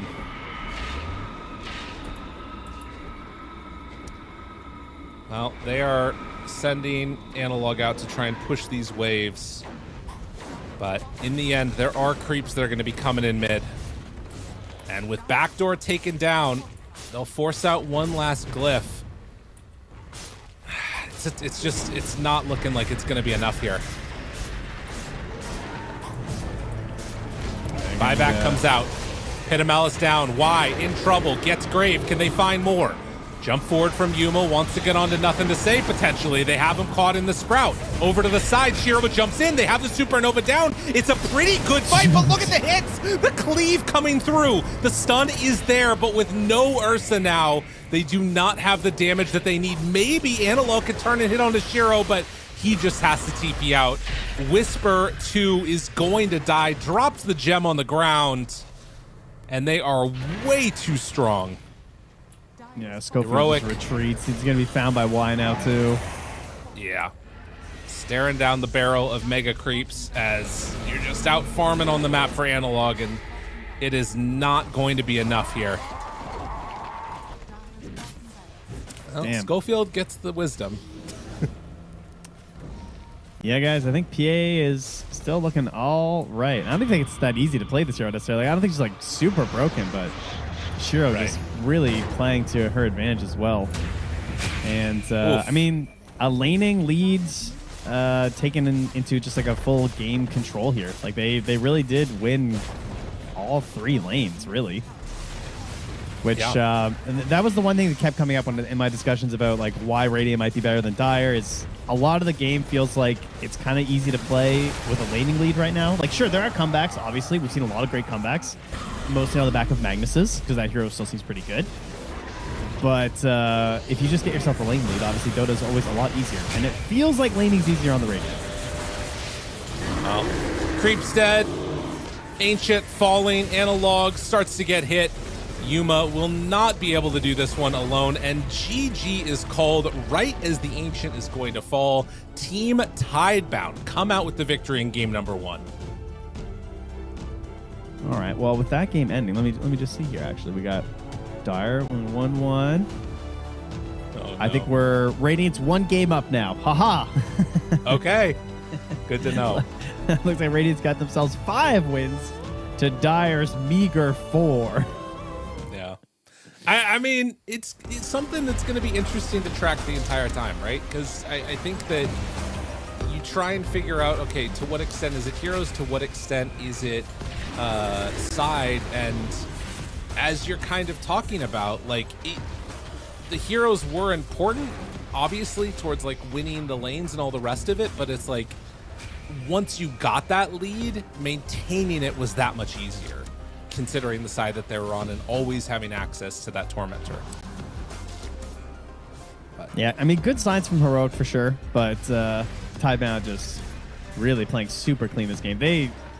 Heroic just needed a couple mistakes, and they were in good positions a couple times, but Team Tidebound were just really clean. You know, I talked about, like, I don't know what the disciplines like. I don't know what the goals are of this team, just because we've seen a lot of, you know, frankly, stacks from China of solid players who just seem like they're happy to win their qualifiers, but we don't really know what their ambitions are beyond that. And some of them have been very open about it, like especially XG. Like we're talking about DY retired, and he's like, yeah, okay. And Zinq's like, yeah, I want to spend time with my family, but like I'll play some Dota. Like it's you know that seems to be a lot of the attitude, and so maybe Tidebounds are maybe it's that relaxed attitude that's giving them success, or maybe they're just a little bit more serious. We'll have to. We'll make Slacks ask that question. I'll hit him up. That's fair. Yeah. I will say that the other thing I want to see and would be curious about is what this game would have looked like without the Dazzle. Obviously, Shiro came through in the end, looked amazing on this PA, and when Dazzle got brought down, it was, you know, the Shiro show, which is what you would kind of expect as the game went on. But they also had to use everything on that Dazzle to try and bring him down first. You know, you're seeing how good this Shiro was. I don't think he has this good of a game if he doesn't have that sort of first order of business that they had to deal with on the side of Heroic. Yeah. And I think, you know, if you get yourself a slightly like a puck, maybe safer, draft a more normal. Yeah. Like if they ban out the Dazzle, if they ban out these game-changing heroes next time, I actually kind of am liking Heroic's chances. We'll see. Yeah, I think if that's a puck, a hero who you can actually, if you get the one stun, they're gonna die. Then this game could have been quite a bit different. And they kind of, you know, they would have to play more off of these dream coils and stuff. And the Dazzle was certainly the glue that kept it all together. So yeah, definitely something for Heroic to be considering heading into game 2. Well, we'll get there in just a few. We're going to go to a quick break. When we come back, it's going to be game 2 of Heroic versus Tidebound. We'll see you then. Please welcome the true stars of tonight. The heroes of Dota, who have claimed the top prizes from 1xBet. Best carry, Phantom Lancer. Best support, Marcy. Best mid lane, Zeus. Fudge. Best Players Award, 1xBet customers. 1xBet, it's your pick. The human body was built to move. Not trapped at a desk in one singular posture for 12 hours a day. It's time your chair evolved. This is Secret Lab Titan Evo. Ergonomically engineered for you. Gamers, hybrid workers, artists. Backing your every move.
Slacks here with PGL Wallachia, and I am here with KJ from Team Heroic. KJ, back again. Look at that. Holy, it worked for me. Yes, fantastic. Good to see you again. How have you been, Mr. reigning champion of Wallachia? I've been fine. I've been chilling. Here to defend my title. There we go. All right. And with a new squad, so half of the people are defending the title. The org is defending their title, right? But I have two new people in the team, new players. Is that how you feel about the team? You think it is a new team to you? Like you guys don't have that, you know, you're still figuring things out? Or do you feel like this team is very different than the one that just won? I mean, it's a new team because it changed a lot, right? Yes, two quarters is a lot, but we still have our bases very strong of before, right? Me, Chal, and Analog, and the coaches, like we still doing the things that we believe are good, and we're trying to put our mentality to Whisper and Yuma. But it's a new team. We can't say it's not a new team because 2 quarters is too much. It's too much net worth that has been played by other hands. Yeah, but it's interesting to me with that dynamic because you know, same coach, you're still the same, you know, team leader in your position.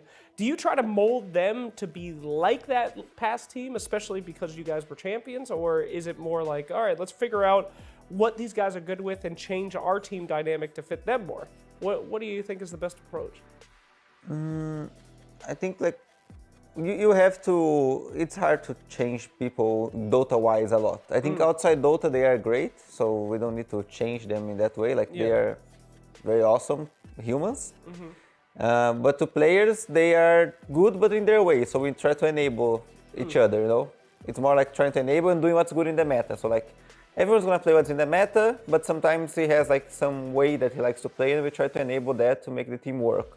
I feel like all the teams are like that. It's hard to, it's kind of hard to make. I was thinking about a player like make three play Mars out of the sanity. Sure. So like we try to enable our players, make them play the best Dota they can. All right. Tell me about your new players, man. What's your review? I'm loving to play with them. They are very nice. The Yuma, he's very good, and he's very nice person. So it's like a combination of both. And he's very tryhard. Like I can't be lazy around him. Like he always calls me to play. So like we are always playing together and practicing. So like we basically play around 10 Dotas together per day. Like Whoa! Me and him. Because we play rankeds together. Yeah. And we pick each other. Damn. Sometimes people steal him, which is annoying, but yeah, we play like 10 Dotas together. And Whisper, he's very talented. I've always wanted to play with him. I always played my entire life against him. So it feels good to have someone that it's very good, you know. So when you play with someone that's very good and you like, oh my God, this guy is very good. So he's that kind of guy that it surprises you every time. Now, I'm a little toxic. In pubs, I'll see someone play against them all the time and they'll beat me constantly, and then they're on my team.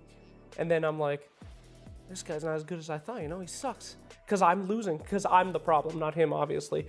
What did you feel like when you're playing against a guy all the time and now he's on your team? Do you feel like, yeah, this guy, as good as I remember, or you're like, yes, I see his weaknesses now. This is good for me. Like the pubs will improve. What I was thinking, actually the first thought that came to my mind when I played with Whisper was, because like before I always lose to him. So I was like, okay, no way I was gonna win against this guy with what I had before, you know, like I didn't have the facilities necessary to beat this guy. He's very good, you know. So that was the feeling I had. Like before I was just like, I'm almost doing it. And like when I finally met him, I can see like KJ from 3 years ago didn't have a chance. It's like, he needed more. Thank you so much. I'm sure that what we will see from you guys will not be a step and repeat. We're going to see that champion come out, our reigning champ, back once more, and we are ready for another exciting rendition. So thank you so much, Mr. KJ from Heroic. God damn, get this guy on the camera. Fantastic. Thank you. We'll see you later from PGL Wallachia.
pace, neguze voi che alba de no.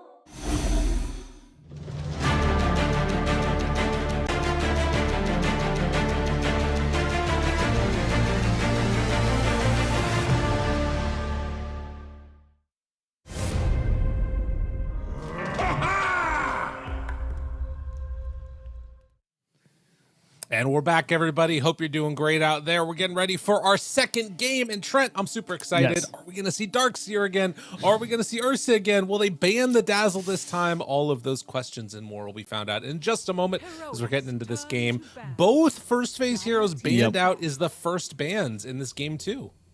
Yeah, I can't say we're too surprised. I think Team Tidebound recognizing that they don't necessarily want to first pick the Darkseer, but they also don't want to give it to Heroic. It becomes awkward with the, maybe they pick a decent setup with the Darkseer and then you grab it second overall. And the hero just looks really hard to deal with in the lane, as we saw. They picked it early on Tidebound, and they could not solve the problem of the Darkseer. Just being able to cut waves, go in the jungle. He has so many good support pairings. And unless you really hard commit for one of these position 5s that shut him down, you're going to have a bad time. Maybe something for Heroic to consider in the future if they end up against it once more. Yeah, I agree. I think that it's one of those heroes that just, it makes everything, like, you have to account for it. And this is the other one, I would say, that, like, at least out of the potential offlaners, although this guy can be anywhere at this point, you really have to account for what he does, both for like enabling another core's farming or just his own ability to farm massively in this game. And having like that ancient camp right behind the tier 1 tower now also on safe lane, it just is another avenue to get a ridiculous amount of farm. Yeah, definitely doesn't hurt if you're just able to stay nearby, because we talk a lot about saving the tier 1 safe lane tower to help protect the Tormentor for your team, but there's a Roche camp, there's an ancient camp there too, so it's always nice to just control that. I was thinking about the map split and how, like, Dota had gotten to the point where, we think of the map being divided by the river, but over the past couple of years, it's felt like the map is actually more split vertically, where like the Radiant team eventually starts like playing into the Dire jungle a little bit. The Dire team sort of starts playing down into the Radiant jungle, and we almost get like a vertical split right down the middle of the map, where you're kind of playing over on your right side Ancients as Dire and moving into the Radiant territory. I think with the changes to the Twin Gate and the position, and where it got moved, and the position of Roche and the position of the Tormentor, it feels like the game is actually shifting more onto a like diagonal pole again. Like, it seems like we're actually playing more as to how you would kind of expect the map to be played out, and actually like staying on the Radiant side, playing on the Dire side a little bit more, which has been a little bit interesting. And it's made the Twin Gates feel, I think the Twin Gates feel more interesting than they did before, because before they just felt like an avenue to control Roche. And now they feel more of a, like, how much map control do we actually deserve right now if we make good use of our Twin Gates, which I think is really cool.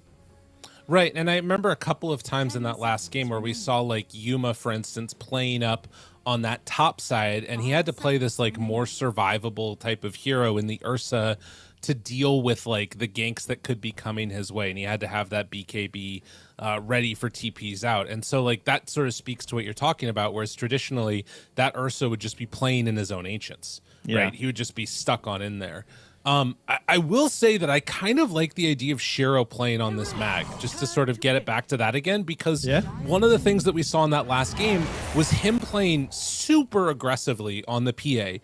And I think Mag is a hero that you can play a little bit more involved than you would some of those other, position 1 heroes. And with Warlock, I mean, now you've got 2 giant BKB piercing disables. This is a nasty start to a draft. It really is. But if you were feeling the PA and you see them pick Warlock, you kind of got to feel like the PA's coming, All right, there we go. Everybody loves Warlock PA. They love this combo. And now with a Magnus 2, the Wombo is gross. Yeah, that's how I feel seeing that. That's my exact face seeing these 3 heroes. What have we done? Why am I playing Muerta again? Hey, you want to play Muerta, Yuma? Interesting. Yeah, I haven't been super up on the Muerta recently. Like, she's this hero did also... He got a little nerf during the patch, too. No more attack speed slow, which I think is kind of one of those like sneaky things that makes a pretty big difference for your ability to like contest some of those objectives. Whoa! Wow. Okay, that's a little crazy. I actually have a theory on attack speed slow that I've developed recently. Okay. If you've noticed over the past like couple of years, attack speed slow has been added to like so many spells. It's like everywhere. Right. It's like Muertos. Like, why was there attack speed slow? Right? Yeah. It's a mechanic that is really hard to read while you're playing the game, and it can make your hero stronger, but it doesn't dissuade people from engaging because they can't really see it or feel it. So they just fight you anyway. So it creates messier fights without having the feeling of anti-fun. You know, people don't like, oh, I lost all my mana, and oh, I'm stunned the whole time. You feel like you're still playing Dota, but the attack speed slow, you're not actually playing Dota anymore. But you don't know that. Valve's tricking you. Okay? It's a psyop to make you think you can still fight. Rise up, all of you. Fight the power of attack speed slow, people. Anyway, that's my working theory right now. It's anti-fun without being anti-fun. Okay. Brew also anti-fun with the ability to be anti-fun when you just lift somebody up and they're just chilling there for a while. I thought you were going to say when you play them. Oh, that too. Yeah, I mean, it just sort of depends on the day, I guess. Honestly, well, first pick of the tournament, DK?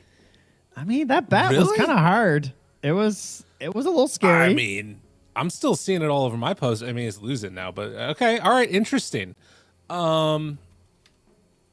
Well, I mean, it kind of gives a clear path to what they're trying to do, right? You're playing around the ultis of these two heroes. Every time they're up, you just kind of go.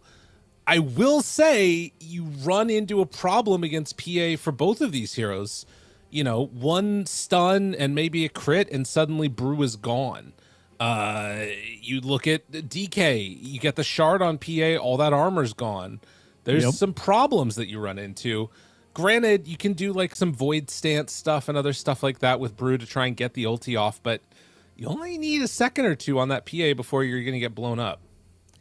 And I mean, the real question is, will we see a different facet on DK? Because people are experimenting. I've been watching a lot of top tier pubs and a lot of pro players playing, and everyone is trying out the different ones. Fire is still the most picked, sure. But obviously there were some pretty big nerfs, and we're seeing a lot of people experiment with the corrosive. We're seeing people experiment with actually picking Frost Dragon, pure, even playing it yesterday. So there's a chance you might see if it looks good. That is a Warlock Phoenix support duo, potentially. That's cursed. Is this a core Phoenix? Are we doing something here? Yeah.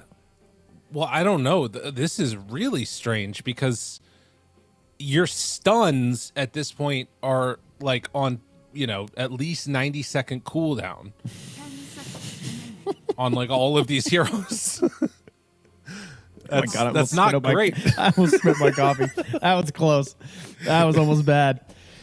Yeah. The stuns are not it right now. This screams like against Puck. Brew. I mean, they have Storm Spirit already. Yeah, we're definitely getting someone who's really shifty in the mid lane. Yeah. I mean, Puck feels still like a really good option. You could go maybe Quap. I don't know.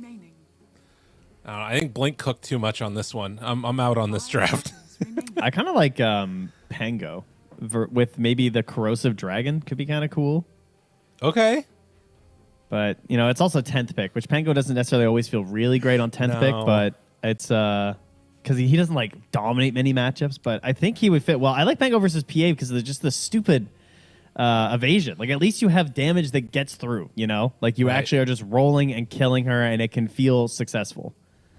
Is Brew the answer for Warlock Dispel Fatal Bonds? In theory, it's good, but it never seems to work out that way. Like, I always want to talk up the idea of the team Dispel because there's just no one else that can do this like Brewmaster. But it never seems to work out that way because, you know, it's situational. It has to be, I'm already in split, my Storm Panda's nearby, it's ready, and... You get that Ags.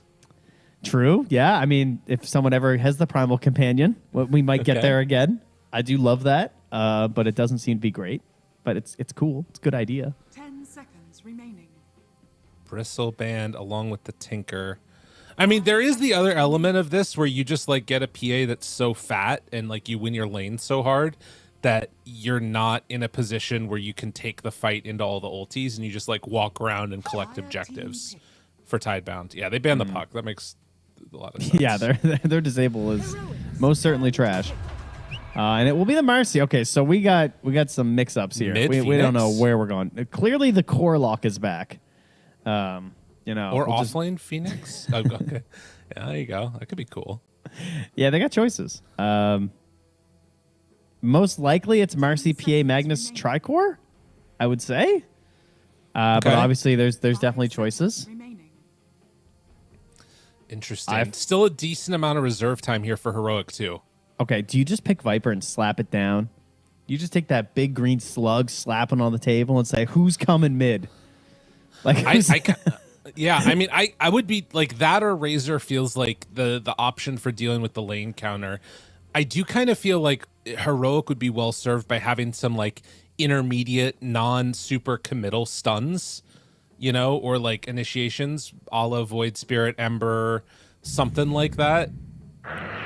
Nope. Okay, that's a thing too. Whoa. Mid so DK. Analog's taking the DK. Oh, that seems so disappointing though, and it is a Bach Phoenix. Okay. All right. KJ's laughing. I don't know. I'm not sure. Troll's just such a not 10th pick. Like, I feel like Troll's a hero when you're like, I mean, unless it's in a really specific offlaners like Slardar or something, it feels like Troll's like, oh, what could they possibly pick to ruin my Trolls game? Not like last overall pick. Aha, I got you. We trolled you. Right.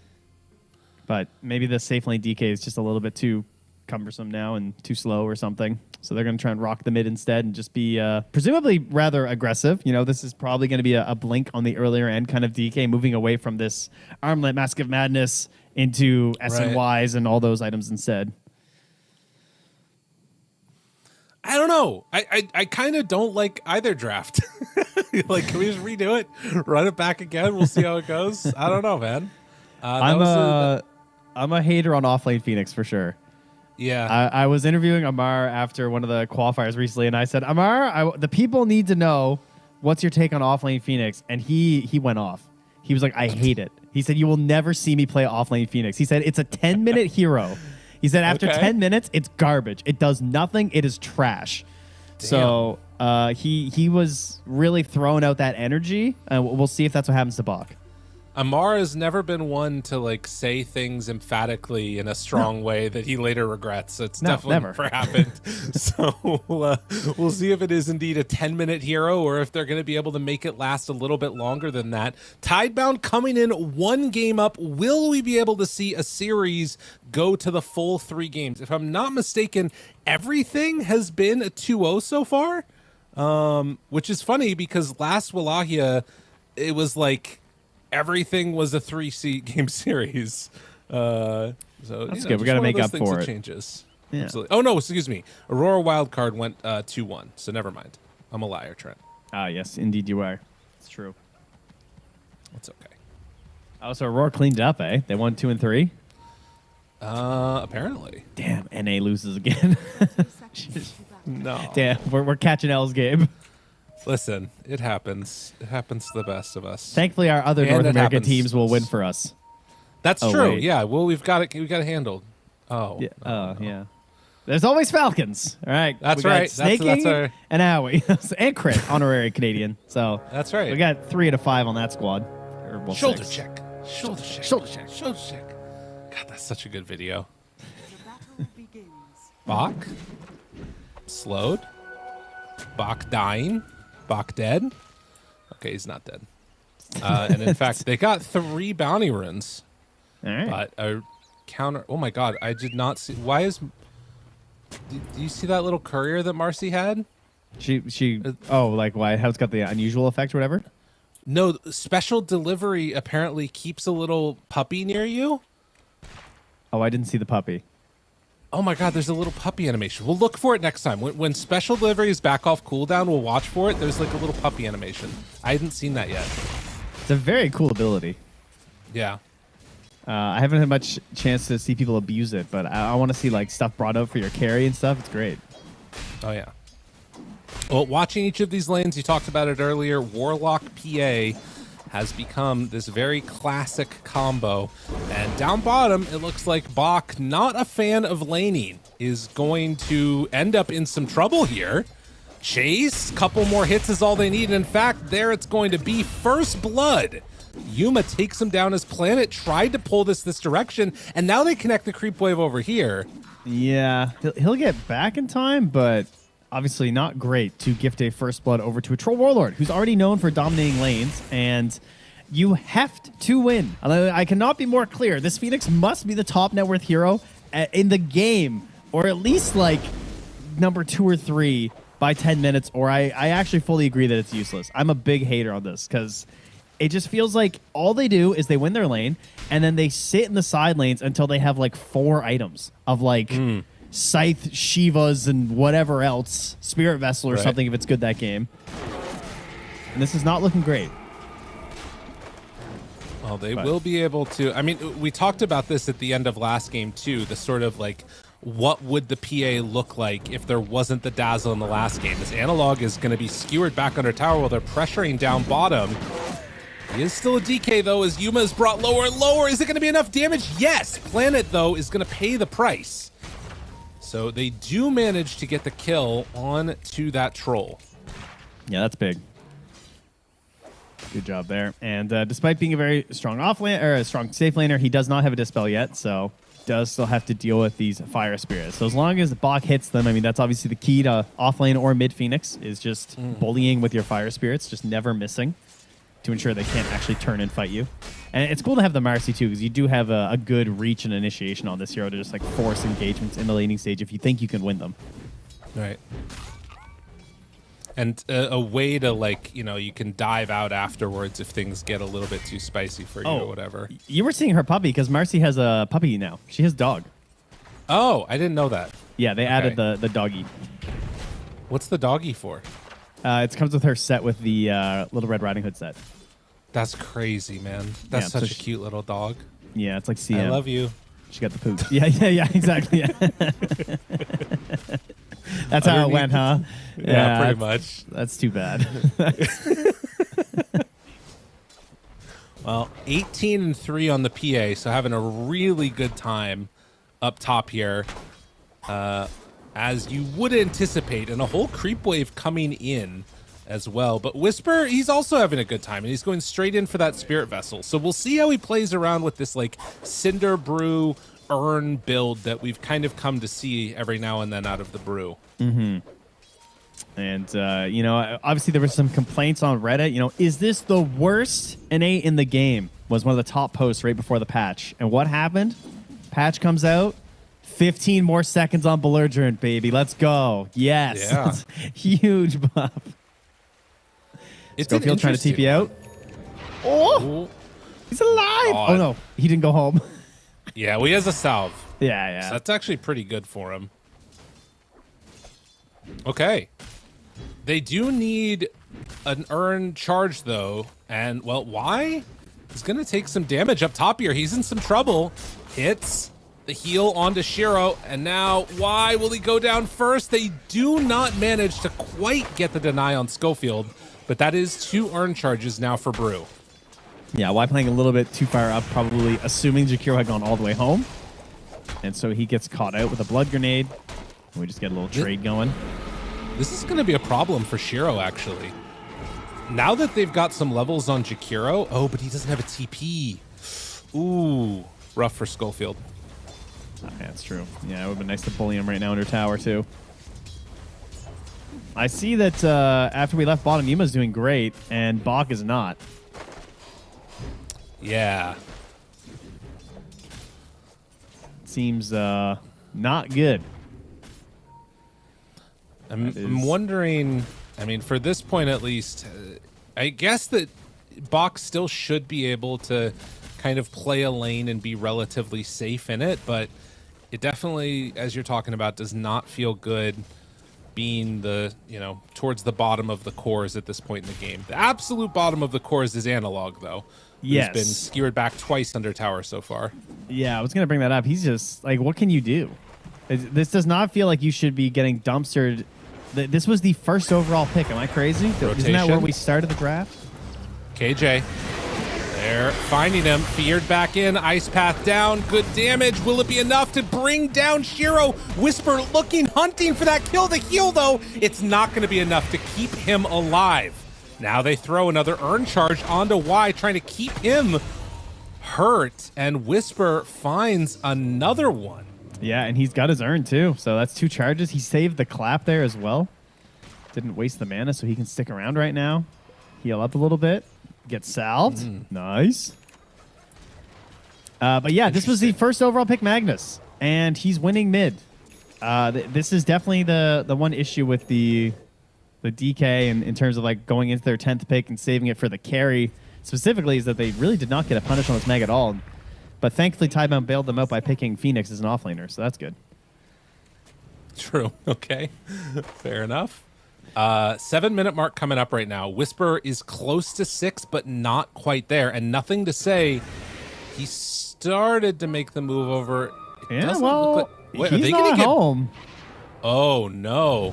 And also KJ, the dead shot. No, it's not going to be enough. No, nothing to say is on top of it. He has to TP out.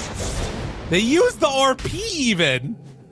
Wow. And ends up giving it away to nothing to say. Interesting. How do you feel about this change to the fact that it's like a shrine instead of a rune? I love it because I play Bane. And you can just make him nightmare walk out of there. It's pretty sick. Shiro hit underneath tower, trying to keep him alive, but in trouble. Jumps away. Still on the hunt. They move in with Bach, hoping to keep their buddy Shiro alive. Not going to happen. And in fact, if they're not careful, they could end up losing more here. Schofield TP's out. Perfectly fine. Wow. Yeah, I like the Wisdom Shrine change, though. Yeah, me too. I think it's great. I think it was a really good decision because it just makes it so that it's not like a click war and it's not super cheeky. It's like you got to actually bring numbers. Like if you bring the right heroes, you're going to get the Wisdom Rune, which I think is worth it. So it's, you're not punished as hard trying to defend your Wisdom Rune. Right. Dire's bottom tower is under Man, that Fire Brawler was kind of crazy, huh? He was just zooming. It is... Yeah. You can really chase down something like a PA. It was pretty good. Yeah, I think we're seeing maybe this is an answer with Brew, not just to, the Warlock PA potential Fatal Bonds later, or, Dispelling Empower, or whatever else that you got, but also in the lane, this Urn feels really good. After they got that first kill onto Y, things have been looking solid for him. And that's with them bringing 3 heroes top, too. Yeah. Yeah, sustaining pretty well. Now, that being said, Shiro obviously is still farming very well. It is second on the net worth and decently ahead of the Brewmaster himself. Right. They're going to bring a lot of numbers down here. Why has the Grimoire could pop it for the Golems right now? They're bringing everybody. Holy moly. KJ spots Planet now. The dive in, Bach looking for him. Gets the silence, but they jump forward and will kill KJ. In the meantime, Yuma, he makes the retreat back and does manage to escape. There's pressure going towards mid now. TP in from nothing to say, while Whisper's trying to pressure the top side. Jeez. I mean, we did not see this at all last game. An early tower take like this just did not occur. And yeah, I mean, this is the 10-minute hero of Phoenix. Like, if you can use that early 10 minutes when you really are, like, yeah, she's, or he, I guess, apparently, even though he lays an egg in the taunt. According to the innate says it's a guy.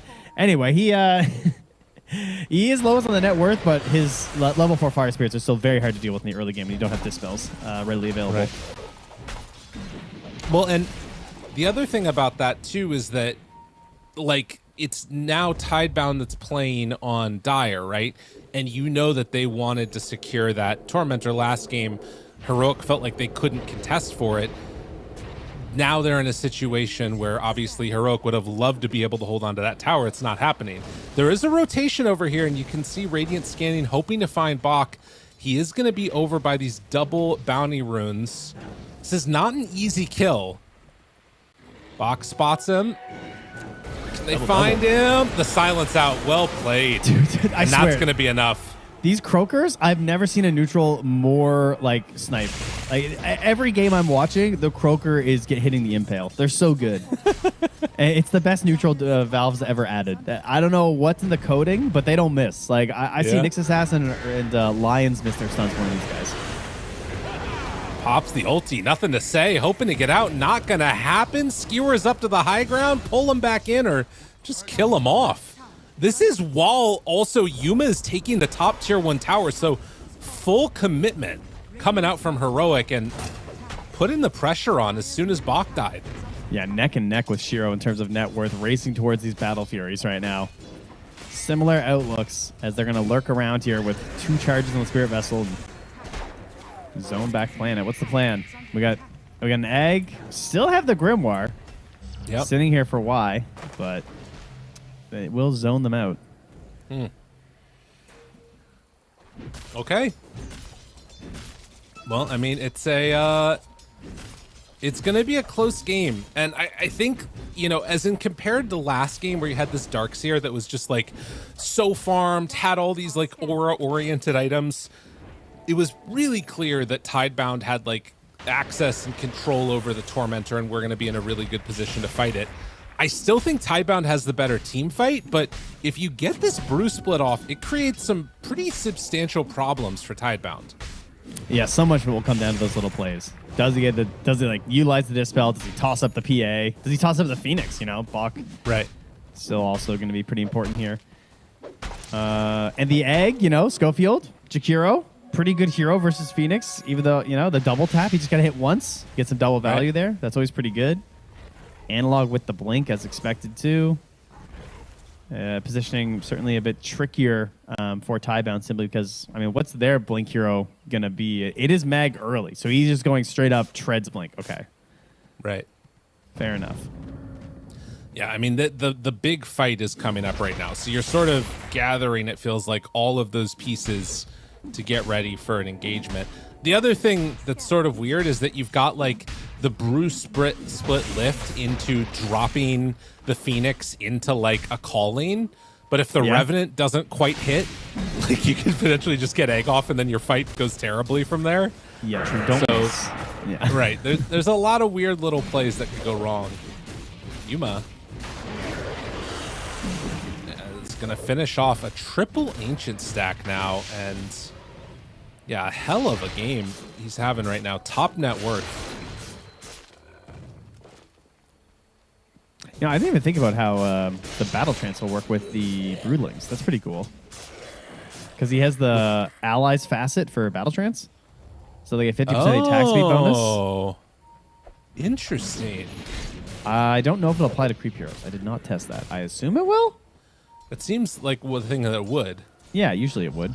Maybe we'll get That's some a lot of combos. damage. I don't know. Yeah, that's pretty Battle, good. stun, start, RPO, nothing! Oh, the AoE! Whisper, he has the ult, he can pop it out now. Need to get the Dispel off, but the Fatal Bonds blow up Schofield. Now Supernova down. Where are they going to go? Are you going to look for more?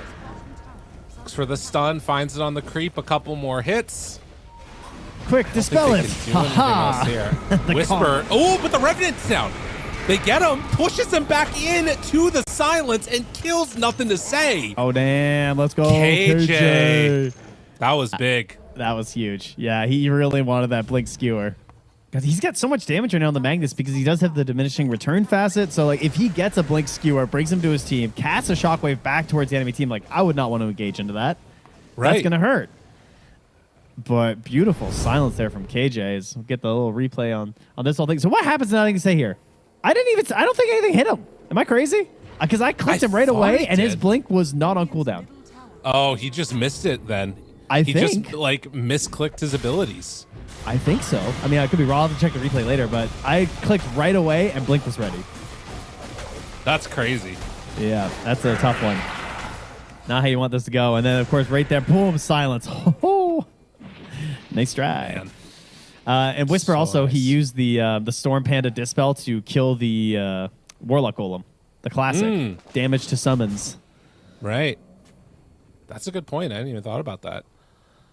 Impressive. I mean, this is about as good of a start now at this point that you could hope for from Heroic.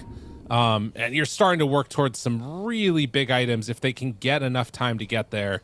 The brew eyeing up a radiance actually changes up now and is instead going to go over for the pipe, it looks like.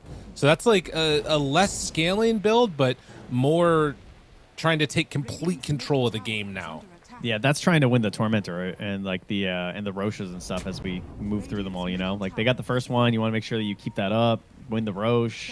That's what that feels like to me. Because, I mean, I like the Radiance, obviously, versus a lot of these heroes on Tidebound, but it doesn't help you much over the next 5 or 6 minutes. Right. I always hate seeing these grimoires at like 16 minutes. Just get it earlier, buddy. But now you feel like I've held it for so long. Yeah. I don't want to drop it for nothing. And it's kind of one of those, like, if you don't use it to get 6 and win a fight, like, you're basically just saving it till you're going to hit 12, I guess. Grimoire for sale, never used. I troll like that one too. All right, 10-6, 4K gold lead, and eyes on BKBs. Shiva's done for Bach. The big offlane Phoenix coming into play. Let's see it.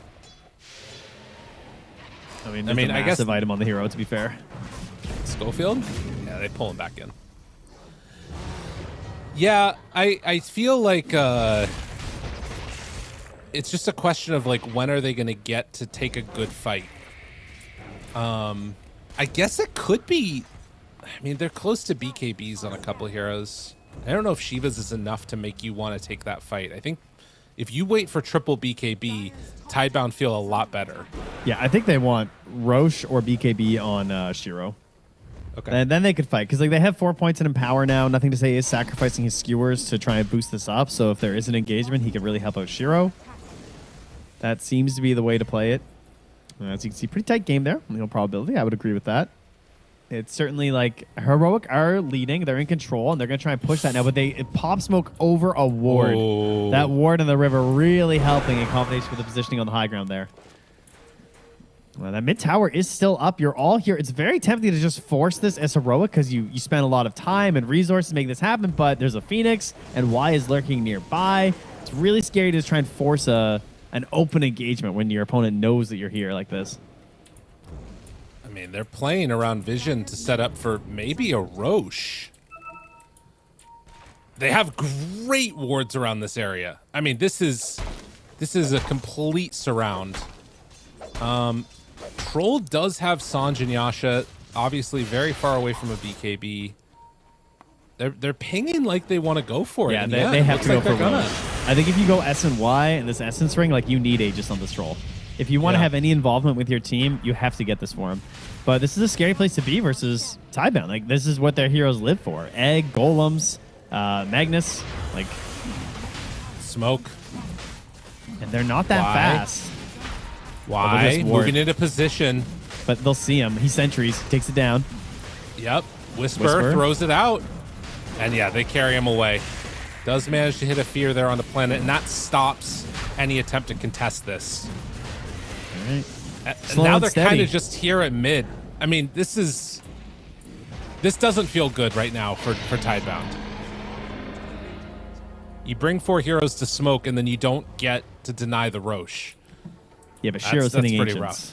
So okay. You know, he is top net worth still, to be fair. Yeah. And he has his BKB now. So this didn't pan out too poorly for them. In fact, they've actually lost some of their lead over the past couple minutes here. You know, the other thing is that Marcy is going to scale in this game. Right? They find one. Yeah, that's already dead Warlock, no buyback. There wasn't really a good time to drop the ulti, and Whisper's able to just bully him down without even popping the Primal Split, which is huge for them. So this tower is going to fall. Now what to do? You could sweep top and connect with that creep wave that's coming in. That looks like a pretty good option. Jumped for nothing to say, but he got the blink out again before the stun came from Analog. He actually got the stun off, but it didn't connect. Oh, Shiro? Shiro? They want the other tier 1 instead. All right. Oh, yeah, right into the Wisdom. Yeah, this is good. Okay, 21 minutes coming up. So it looks like Tidebound are going to try and fight for this. They have all their ultis up. All right. They don't have any great vision here. They got some down by the Roche, but it's also only one BKB on the PA. They don't have it yet on Mag. Yeah, this is all nothing to say. This fight is, he has to do so much. So he needs someone to go in first. Probably Planet needs to just sack. Planet looking for it. There, Yuma. He controls, jump forward, analog, stun, out. Shiro looking for his moment. The hook stomp from the creep. Oh, he catches him to the side. Now they try and catch analog. Is it going to be enough damage for the kill? RP onto all of them. Yuma, though, still alive through it. The supernova down. Does he get the ulti off in time? He will, but there is nobody left to help him. He still takes down nothing to say, though. There's a lot left in the tank here from Heroic. But hell, to be honest, though, it looks like Yuma's starting to drop lower and lower. They won't be able to get it, but Shiro on the triple kill. Now finding KJ. I mean, Trent, you were right. This was all Shiro's fight, and he gets an ultra. All right. Big win. Nice BKB. That was exactly what you needed. I cannot believe they didn't get that Aegis somehow. That was crazy. Not a lot out of the brew, unfortunately. Got the split off and then just vanished. It's I think he just got cleaved down. Frankly, you couldn't really see a whole lot of what was going on in that engagement. It looked a little rough to start as well because Mag got tagged right at the beginning.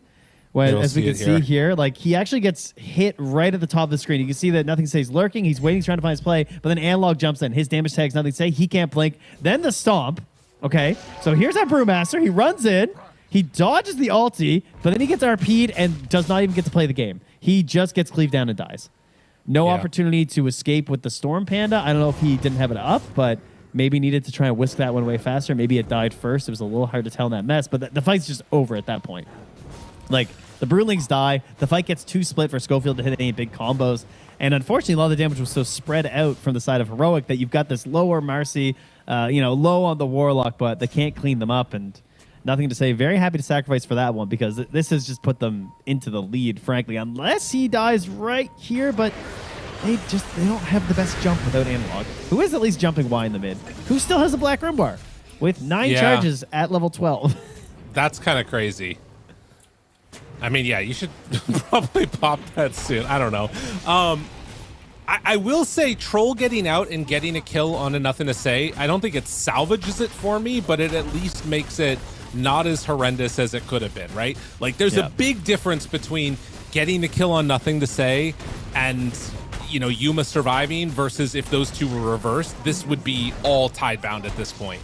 Yeah, I do feel like they're still even up there between the Troll and the PA. Yeah, and he kept the Aegis too, which is what helps them get this tier 2. That tier 2 doesn't fall if he'd have lost that Aegis. So that's also a big part of it for them is they're coming back, kind of wrapping around near Nothing to Say and Planet. Maybe they catch a straggler here if they're lucky. That would be another great one for them, but Planet does have the BKB TP here. But it's probably too late. Coming out. Yeah, he's too low. They will just take him down. So Planet falls. Meanwhile, BKB used. Down bottom, Nothing to Say, forced to pop that to get away. I will say the one other thing that, I am still feeling pretty good about Heroic's draft. I feel good about their chances. The one thing I'm worried about is the Brew, going for this pipe and delaying these other items so much. I'm worried he's going to start to fall off. And just, be food for Shiro. Yep. Yeah, he's going to have to play away from the PA as much as possible. I mean, he got RP'd after split. That is the worst case scenario for a Brewmaster. You're trying to actually spread it out so that can't occur. And now he's playing really forward here. Has that Essence Ring, but he's almost looking like he needs an Aeon next if he's going to have to be the one who plays like this. This is scary. Although he also has the Aghanim Shard now, so he can cancel early. It's true. So if there is a big RP, actually I don't know if you can. You probably can't cancel it. No, if you're not still while stunned. No. Meanwhile, they move in, look for him, miss on the dead shot. Whisper walks forward, silence out, big damage. Is it going to be enough? Yes. Was not able to get off anything. That BKB TP hurts, and now Planet trying to get away. Shiro pulled back in. They dropped the Warlock ulti. The stun though onto the Phoenix. He can't get egg off. Oh, man, nice. Jakiro is doing a lot in these fights. Schofield, what a gamer. Yeah, KJ, he got the silence onto the Magnets, and he got the Atos as well onto that Phoenix. He is crushing right now. KJ is playing out of his mind in this game. Well done. That's going to put them into the high ground right now with a troll who's just beaten into a tower. I mean, that's one way to deal with the problem, too, of like Whisper maybe not scaling as hard as you just win some fights right now with the pipe. Yeah. You didn't even have to pop it in that one. All right, such a big punish on that no BKB on the Magnus. The got- brooch is out. Yeah. Oh, what a blink. Now, nothing to say. Kind of in here. Thought he had something. Has He his does BKB. have a BKB. Oh, but that, man, that's a lot of damage really fast, though, isn't it? It hurts. Jeez. And Planet also looking to hunt. It stops moving. Okay. It goes back. He just like paused in the river. It's like, do I want to walk up this hill and die? I don't think so. All right, who's getting the Tormy? KJ? Oh, Schofield. Don't die. All right, he's good. Analog. Okay. Okay. Got some fireball action. Well, the game has kind of blowed open a little bit wide now for the side of Heroic. An 8K gold lead. And in a really good position just to try and ride this one out if they play their cards right. After getting that Tormentor at the 27-minute mark, gonna be obviously looking for Roche next. So we'll have to read the clock again to see how long it's gonna be. Get attuned to this new arcane knowledge of old. All right, let's see. How quick is it? Oh, it's about a long the same respawn. as last time.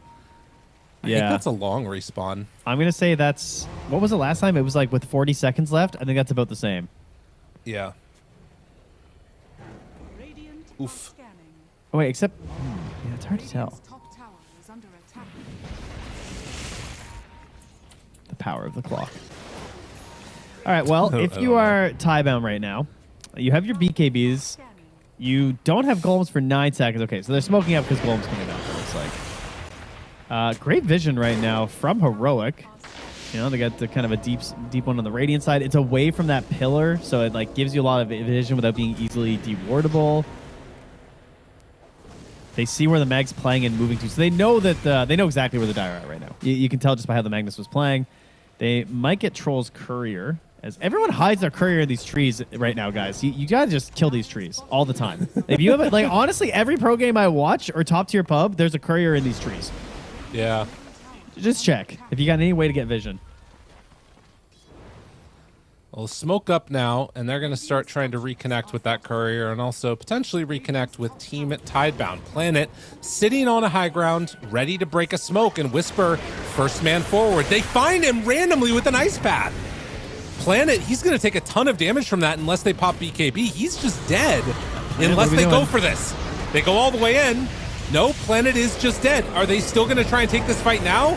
Bach hiding out, has the BKB, huge Ice Path, connects again the silence. They drop the golem, jump in Zero, finding Schofield. They do manage to get him, but this is not the way you want this fight to go if you are Tidebound at all. Dispel the golem. I mean, turn around, Planet, BKB, stuns. Roots runs away. RP, do they have enough? Trying to kill Troll, but no! He gets the ulti off, hits on the Planet. That is a dead guy, back up to full HP. Y just getting demolished here. And now seeing if they can blow him up in time. Yuma in some trouble, gets eviscerated by the Shiro PA. Save that BKB for the last second and kill them all with it. That was huge. Oh, that was too greedy, man. That was just too greedy. Why so greedy? Yeah. Going in for that Warlock was too much, man. They played it so well outside the pit, but it ends up being a net win for the Dire despite a dieback on the Marcy and a buyback on the Magnus. Plus, you're going to have this whole period now for 60 seconds plus where Troll's just not farming. This is really going to cut into it. You didn't get high ground. You didn't get a tier 2. Like, this starts out really well. Like, they're kind of bullying Planet to begin the fight, right? Mid fight. Nah, nothing's happening. We're fine. They try and force the BKB. It doesn't happen. And then Nothing to Say gets tossed right here. He's trying to do a RP play onto the egg because he knows the egg's coming out, but then he can't do anything. And then the fight, I'm like, oh, it's over. Like, they could have just cleaned this up and went to Roche.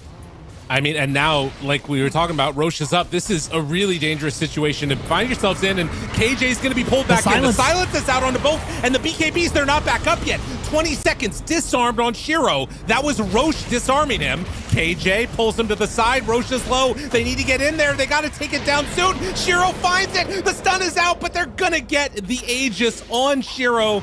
Schofield takes a banner for the cost of his loss, but Whisper still onto Shiro. 1 second till BKB. It's up now. The silence, the stun. Whisper, he pops it. They're thinking about going. Nothing to say. He's 5 seconds away from RP. They get the lift up onto Shiro. And turn. Whisper pops his ulti to get out. He's being ditched. I mean, this is catastrophic for Heroic. Complete disaster. They just went high ground too early. Yeah. They chased too much. It was looking so good, and then they just didn't respect Magnus, and you just get skewered back and grabbed and dead. And oh, man. I mean, great play from Tidebound to play that one aggressively, go for the Roche. Even though their BKBs weren't back up, there was certainly a chance that that could have gone poorly for you, but they had the better read on the situation, that they could still handle it, and that there wouldn't be a good contest from Heroic. And now Heroic have completely lost their lead or their edge in this game. I know there's a net worth lead there. I don't think that's real right now. This is a PA running around the map with an Aegis. By the time there's a fair fight, she's probably going to be level 25. You're going to have a bad time. They need to be so clean on their next engagement. Yeah. It can go south so quickly. And again, you're like getting towards some interesting items, right? You got Muerta, Aghanim, Scepter. Jakiro's queuing up in Ags now too.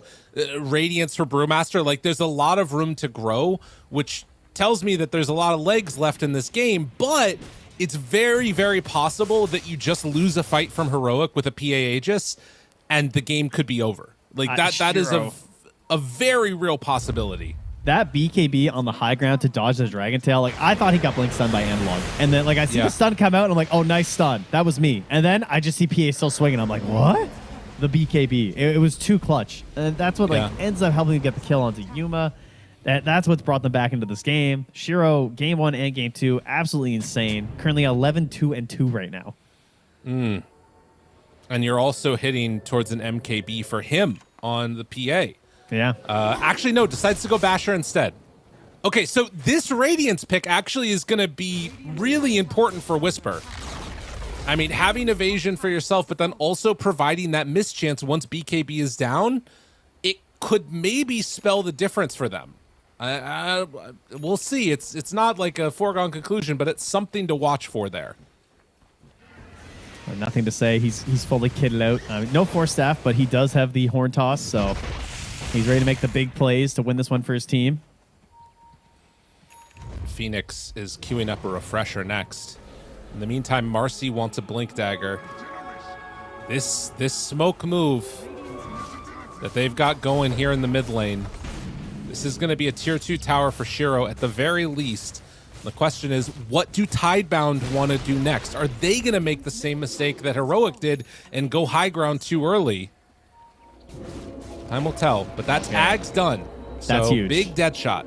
Yes. KJ has been fantastic this game. He's done a lot of great stuff. This has been one of the reasons why this hero is still sticking around right now in the competitive scene. It's this Ags. This brand new Ags feels pretty crazy. Everyone loves it. I'm sorry in your pubs, because I'm sure your supports are rushing it a little bit too early, but it is very cool and good.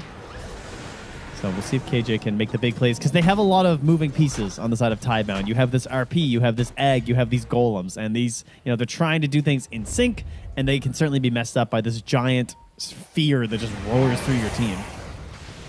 And Schofield forces the BKB out of block, and he's out. All right. No friends? See? I mean, to be fair, like, there's two things here. One is that as, like, Phoenix, you don't really care about the BKB getting down to lower duration. And the other thing is that, birds balk.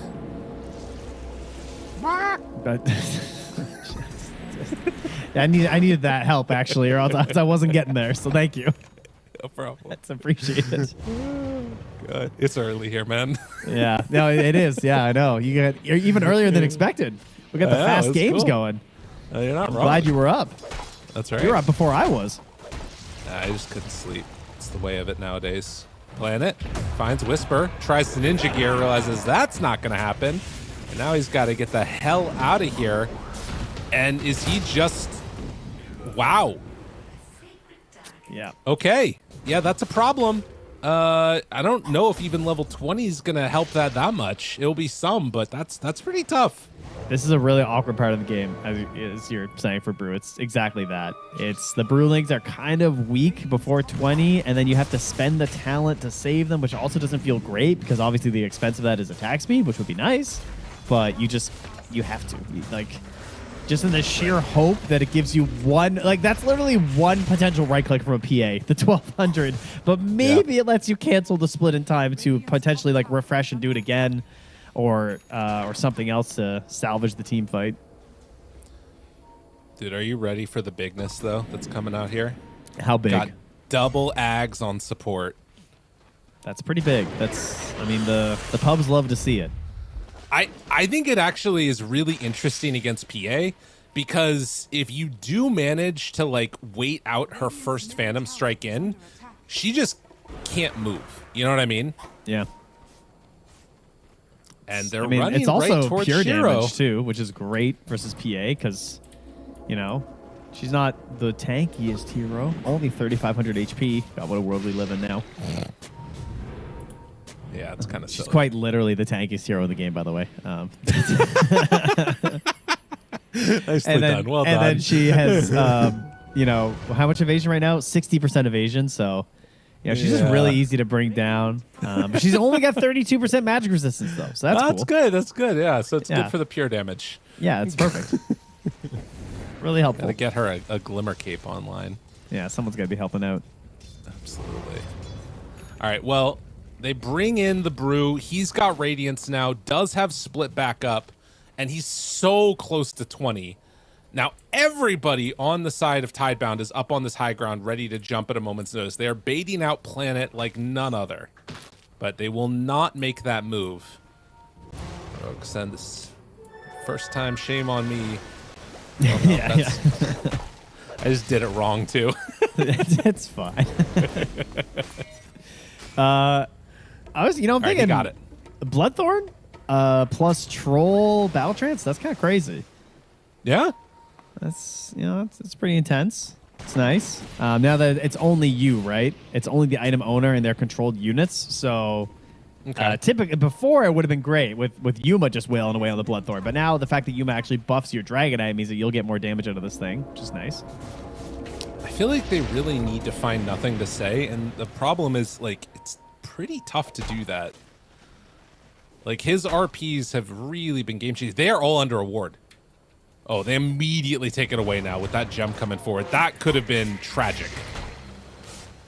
Okay, the fear only hits one. Speaking of level 20s, unfortunately not there yet for KJ. That's when this really pops off when you get the second charge, too. On the dead shot. But it might be a while for that. Might want to try and hand him a couple wisdom shrines. This one's a little bit scary. They're going to show in the mid lane. The creep wave is going to push out there. They also already have a creep wave up top for Heroic, which they might try and play around. It looks like that's going to be the call. And this is going to be something that requires a response. Tidebound, if they want to, they could push mid, but I don't think they push as quickly. The mag appears. They're TPing back. And they're trying to catch others. So they see the mag, and they're running through trying to catch them. But now they're spotted. Mag coming from behind. They can instead turn towards him. No, Shiro. No. Shiro's thinking about it. Oh, he pops. He pops the fan of knives. He fat-fingered Blur, and he hit his knives. Okay. Oh, no, his Blur was already out. I don't know what he did. That was strange. Well, I mean, they could just do the same move again, right? There's another creep wave that's coming up top that has not been dealt with. This positioning is really key for this one. Bach does have Refresher, by the way. The blink back. Not catching him. Not catching him. Close. But he's away. And again, up top, Yuma, he's there. He's going to put this pressure on, and they have to deal with this. They've already TP'd back one. Nothing to say. They're going to probably try and smoke to deal with this, or they're hoping they're Roche going is up. Roche. Oh. They check it, but it's only about what, I don't know, 20 seconds away maybe. Read the clock, folks. Read the clock. We They've can't. got the banner down. Shiro shows, and now that kind of stops it. All right, I'm going to say it's 4103. That's my read. Okay. Yeah. It's up very soon. Yeah, at 4103. I'm Okay. a whisperer. I'm a clock whisperer. Well, that was close.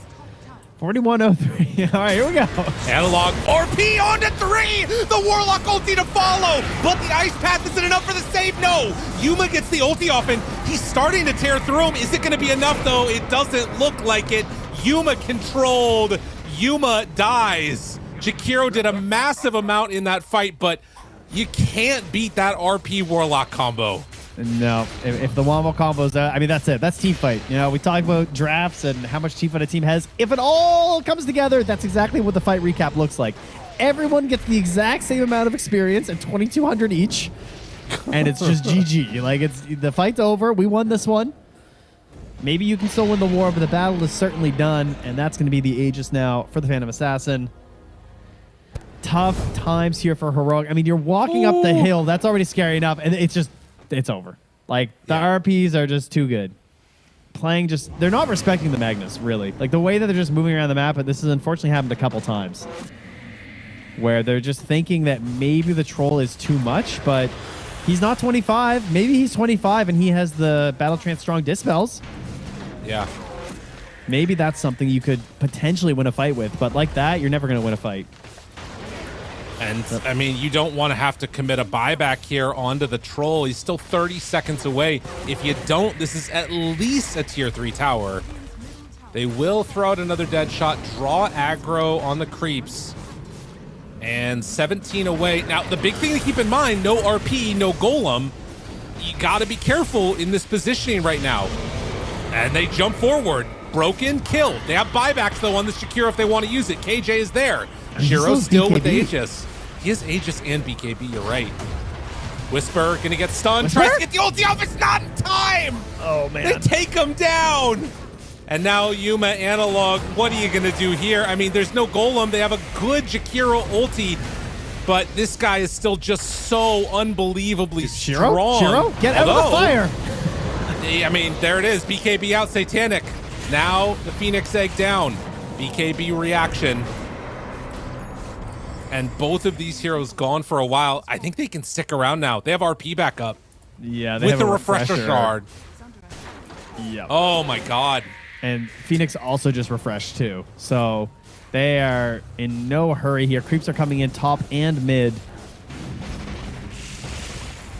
I mean, you could certainly play even a little bit more aggressive than this right now, I'd say. Yeah, if they want to. I mean, they are doing whatever they want. Huge moment. Troll almost, he gets 25. So has Battle Trance Strong Dispels, but this is going to be a second lane of racks gone with nobody else there. And God, you just, these little things. Imagine a Bracer in that last fight on the Brew, you know? Yeah. Maybe he lives through it. But as it did not happen, that is a huge blow up. And RPUs pulls back the troll. Strong Dispels.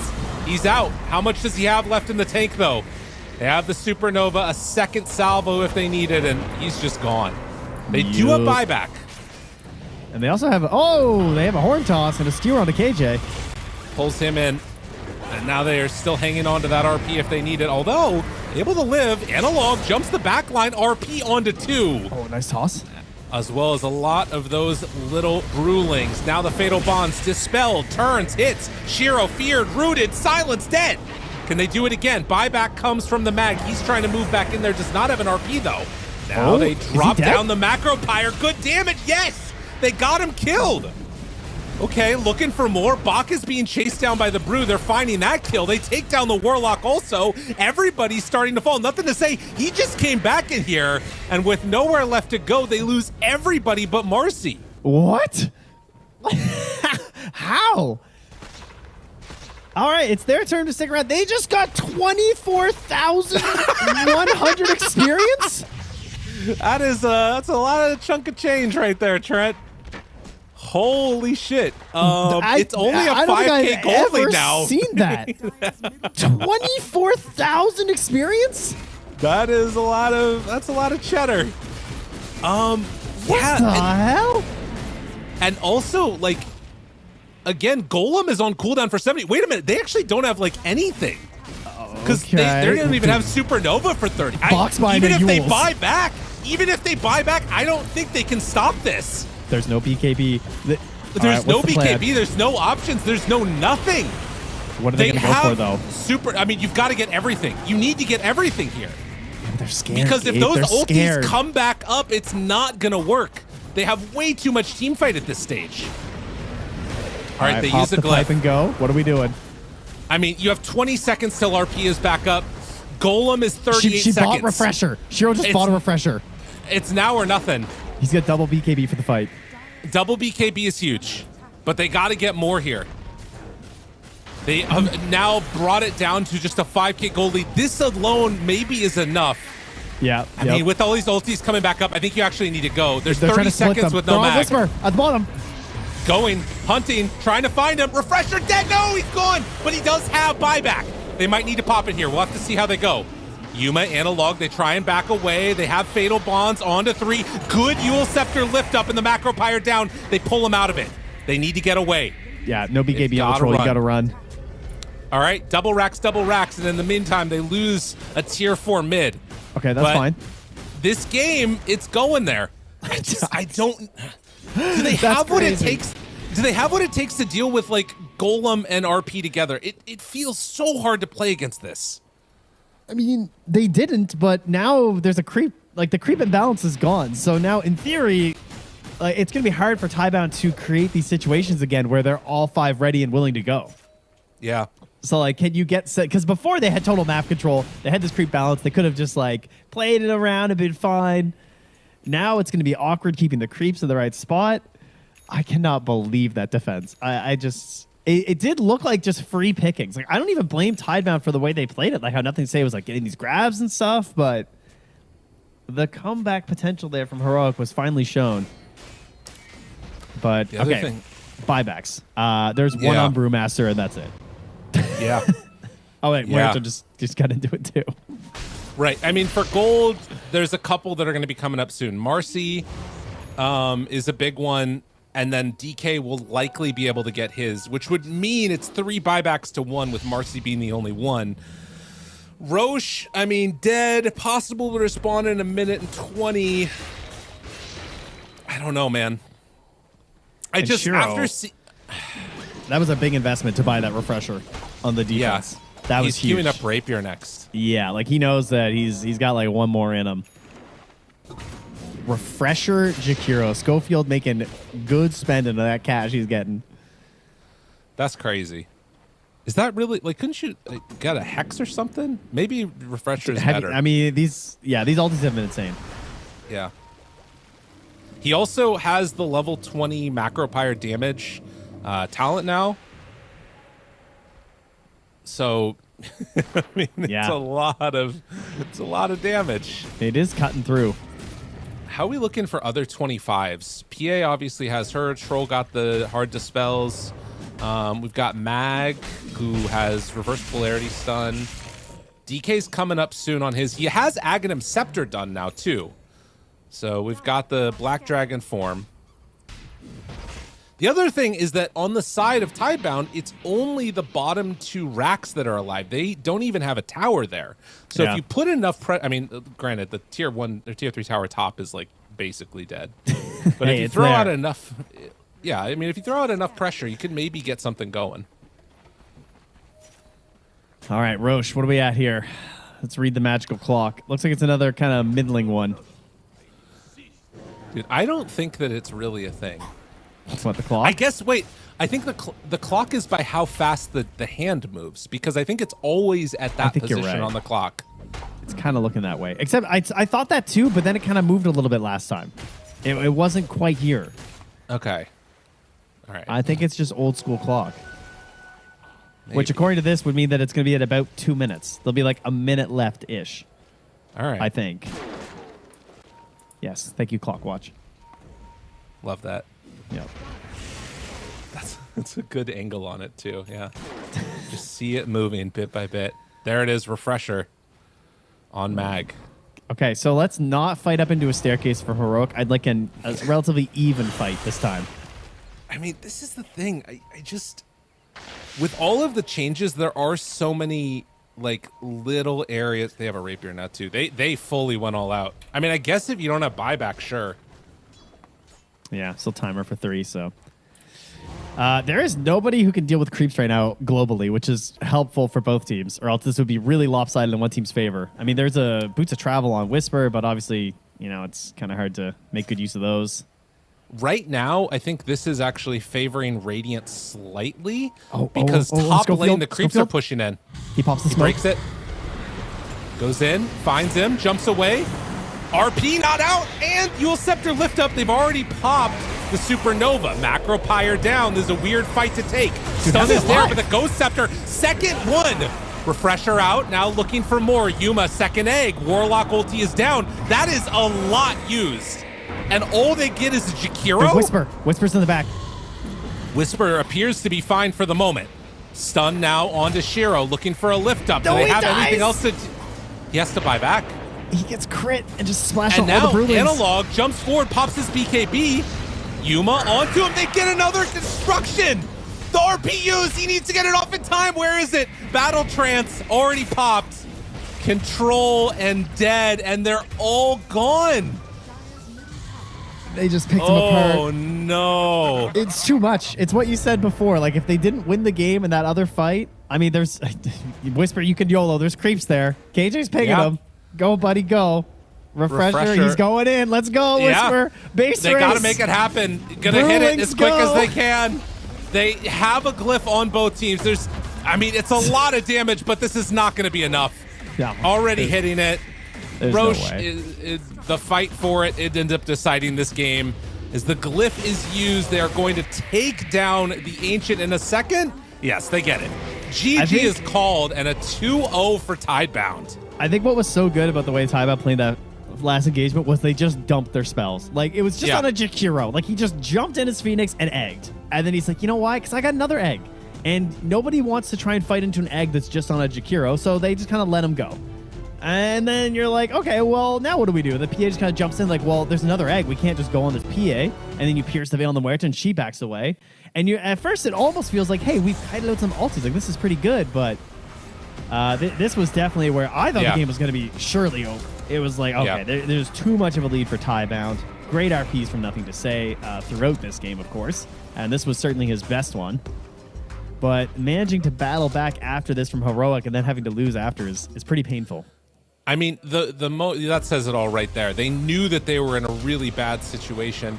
And I think that this kind of moment where there was like an overstay, I think it actually comes a little bit later than this, when it was they were going for that last set of racks. Yeah. The fight that fell apart there, and then that potential to go high ground, and it was like 30 seconds or something. I don't know. I feel like that was their moment to win the game, where they actually could have just like gone tier 4s maybe, and it's so hard to make that decision in the moment. It feels like it's an impossible thing to really sort out, but I think that was their only chance to win the game from that point forward. Yeah, And I mean, they weren't able to get it this done. right here. I mean, look at this. They have a 20K lead, but they've just used everything at this point. The RP gets tossed up by Whisper. Great play, but it's nothing else left in the tank here for Tidebound, and they just kind of start willing them down. And Shiro in the midst of it all goes down. Box Sunray's not enough to save, and they get 24,000 experience. They end up getting 2 sets of racks. But yeah, they had to go for it all, I think, on this one, unfortunately. Easy to see from our point of view that they may have had it with the lack of buybacks, but... Well, to be honest, I don't even think it was easy to see from our point of view. Like, I think it was still like a complicated moment of like, is it worth it to go all out for that push? And it ended up, probably being the case. But in the end, maybe they don't even get it if they go for that. And this fight, like you were talking about, I mean, once these abilities are down, it's pretty look at tough. this. They're RPing and like double egging basically to secure a Jakiro kill, but that's really all it takes. And I think that's what they unfortunately needed to recognize, was that they won that top fight, but they just cannot win a fight versus all these spells and refreshers. There's just no way. And this right here from Whisper, unfortunately, miss micro there. It looked like on the Pandas, not spreading them properly. So he ends up buying back, but then he doesn't even have his ulti. So, of course, what does he even do? Can't even get in here. But I don't even think, even if he doesn't get cleaved down there, it doesn't really look like there was much hope because you kind of need the hero, honestly, to kill the PA, it's felt like. Right. Maybe if he had like sold all of his items immediately and gone for like the split push, you know, all in for tier 4 at that point, you can make them like TP back or something. But I think no matter what, that last fight, once it was done, it was over. Yeah. And you can see Team Tidebound continuing the streak of 2-0s that we're getting on this channel here, as we have had all 3 series so far go for that round. And off the back of a Shiro PA, you know, we asked, was it just the Dazzle last game? No, it most assuredly was not. This is a hero that you need to ban against Team Tidebound, or at the very least come up with a really good answer for how to deal with it. Yeah, especially, I mean, this is just 2 in a row where it's second phase. Like, let's not let this through, okay? Doesn't be first phase bans, but at least in the second, don't let it happen, because he is certainly too strong. It's, I mean, he almost had 1,000 XPM. It's like where he is fighting in these early moments of the game, he's showing up to join his team. It feels like that is really important in the patch now. And considering that we've seen him do this multiple times now, this is a team to watch for. And you've kind of got to shut down that early momentum. But as we've seen in this game, even if you shut down the early momentum, they can also go late. Scary, scary stuff. I think why, of course, you know, we're not pointing out his captainship and his ability to intimidate the enemy team, as their knife did in fact chip and shatter. Did we say that on broadcast or not? We did, yes. I don't think we did. At the very Okay. beginght. Yeah, okay. don't worry. I thought we were just talking to each other when we said that, but that's fine. Yeah. All right, for anybody that's out there that missed for the it, real why ones. why his name is... All right, we're just going to go to break. All right, everybody, we're going to be back in just a few with our 4th series of the day. We'll see you in a bit. Please welcome the true stars of tonight, the heroes of Dota, who have claimed the top prizes from 1xBet. Best carry, Phantom Lancer. Best support, Marcy. Best mid lane, Zeus. Pudge. Best Players Award, 1xBet customers. 1xBet, it's your pick. The human body was built to move. Not trapped at a desk in one singular posture for 12 hours a day. It's time your chair evolved. This is Secret Lab Titan Evo. Ergonomically engineered for you, gamers, hybrid workers, artists, backing your every move.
un picior de plai pe gură de rai. Iar de vine în cale și cobor la vale, trei tundri de mie cu trece bănie.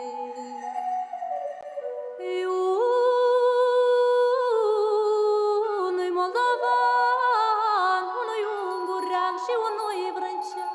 Iar cel ungurean și cu cel vrâncean mări se vorbire, ei se sfătuire pe la profesoare ca să vină mare pe cel moldovan. Că-i mai ortoman.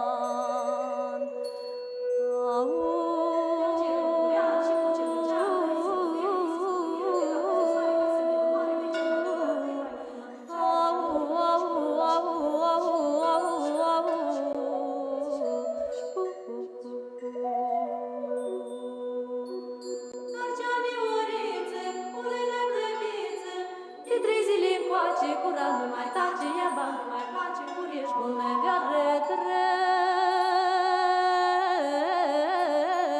drăguță mioară.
Stăpâniți, cheamă și-un câine cel mai bărbătesc și cel mai prețes.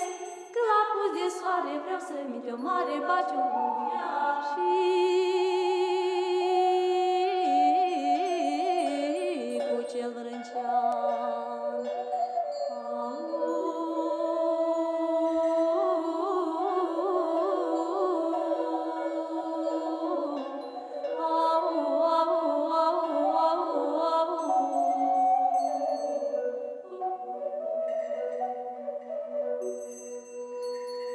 Uiță-i bersane deșne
Verișoara lui, Musticioara lui, Verișorul lui.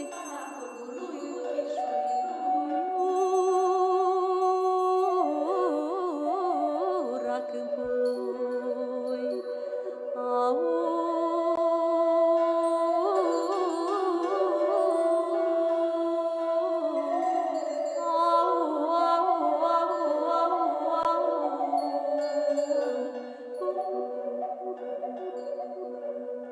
Dumioara mea să te îndori de ea și să-i spui curat că m-am...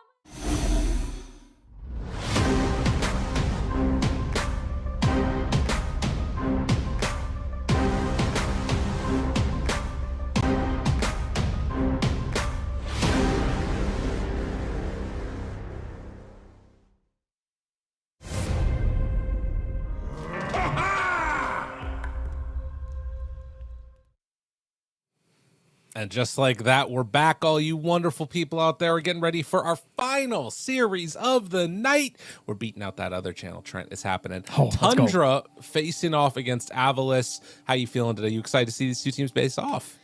Yeah, very much so. I haven't got to see too much of Avulus lately. Obviously, we've all seen a lot of Tundra because they keep winning. That's their whole thing right now. They did manage to finally lose a tournament over at Dream League, but other than that, they have been fantastic.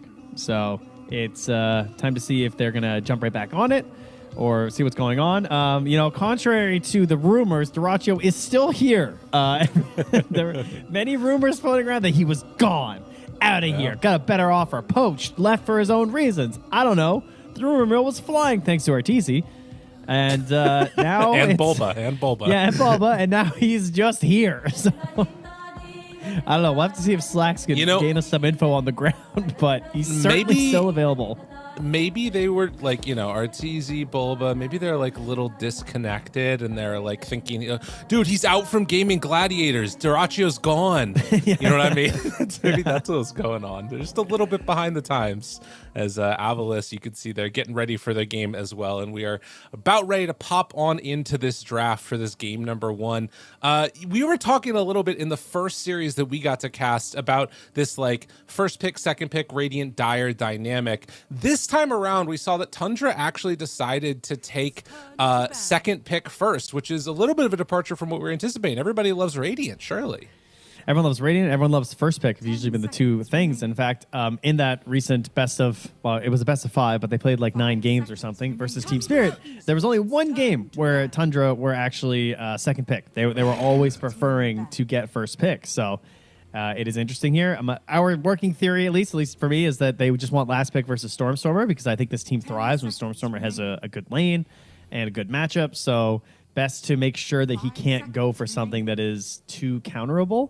It could also just be that on top of that, maybe 3-3 wants to keep a flex between him and someone else because he obviously has a lot of very unique picks that maybe he wants to bring out as there is a new patch, like his micro heroes, his game winners like the Visage or the Brood that can really just dominate.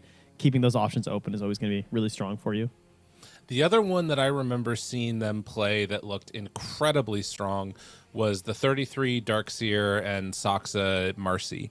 And I don't think that they've gotten that combo again recently, considering how amazing it looked in the first iteration that we saw of it. Now, obviously, Marcy's one of those heroes that, as you talked about, some people were sort of going away from a little bit.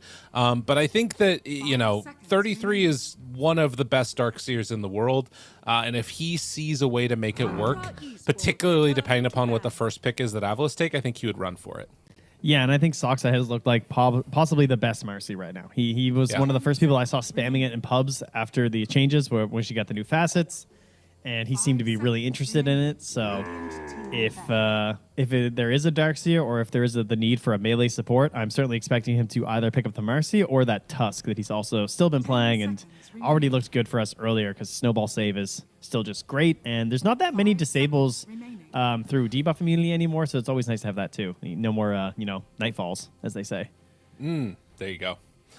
Well, bans coming out now. We do have the Abba, Lifestealer. They take the Marcy away, and now Ember, Night Stalker, and immediately they are going to take away the Darkseer themselves. You know what that Interesting. means.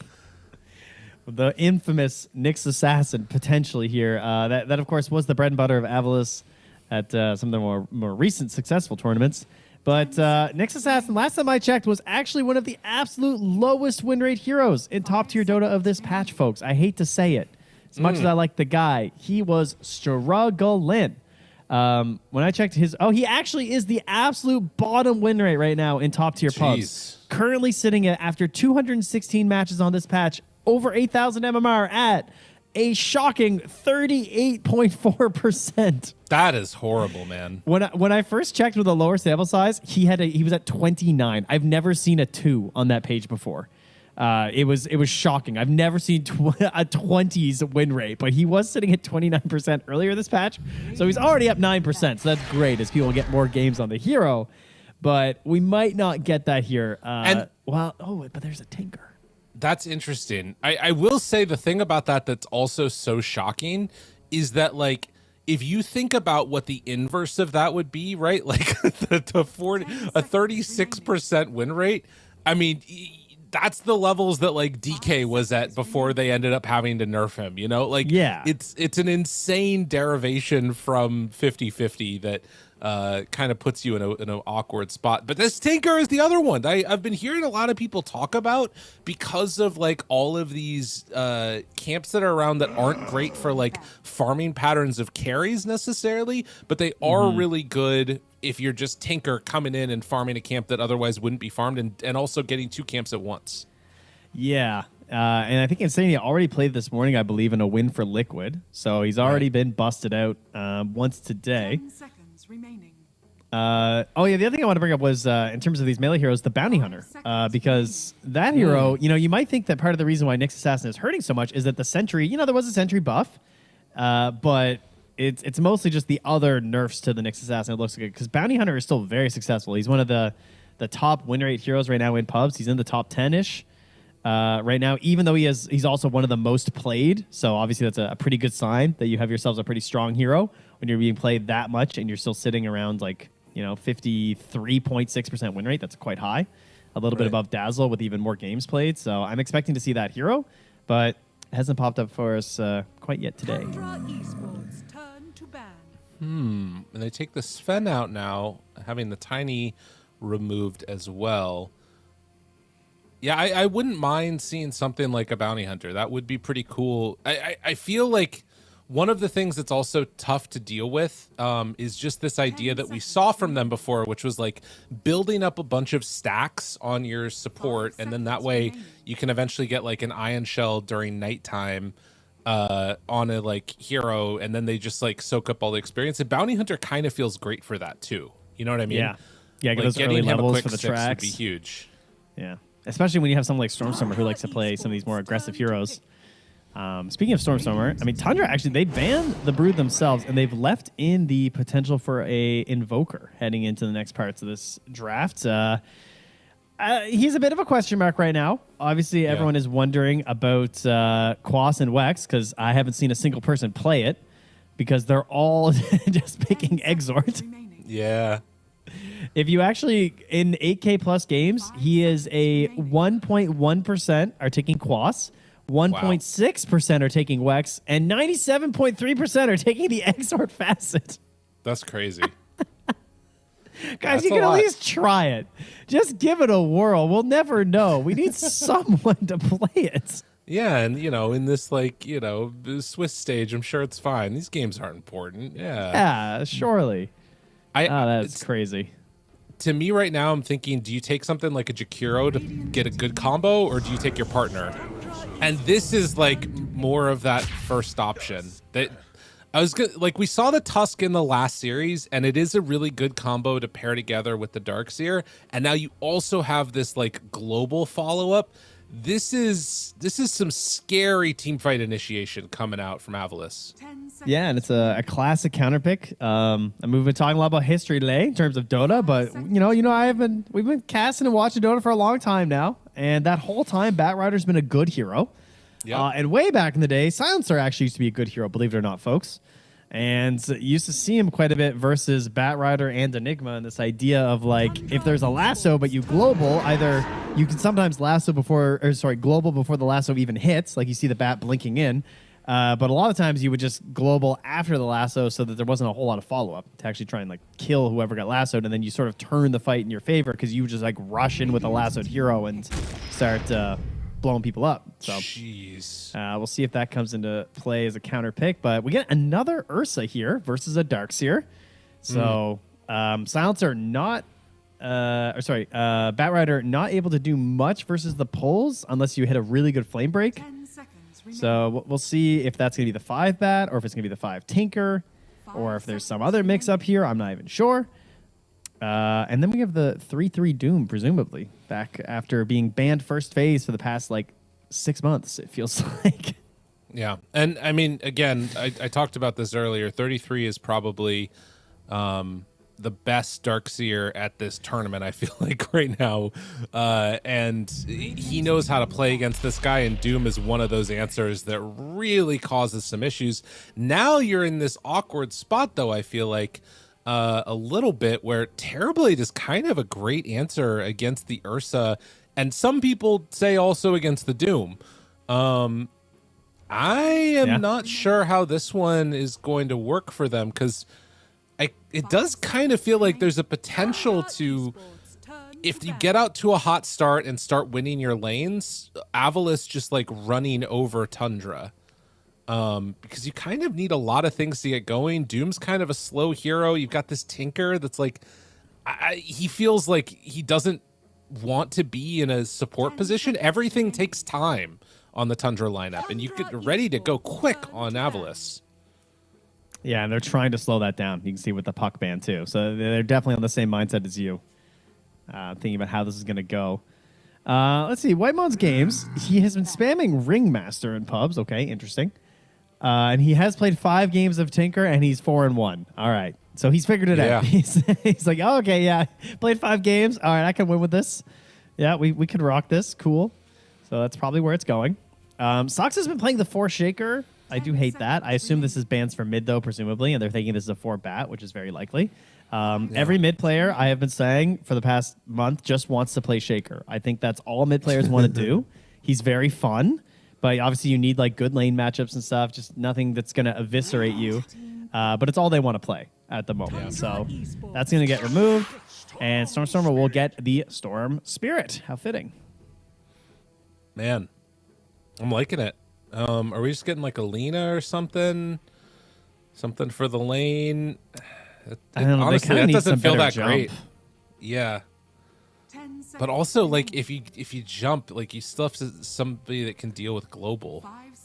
Man, they have a lot of time, though, at least. Yeah, that's good. Let's see. BZM's been on his grind.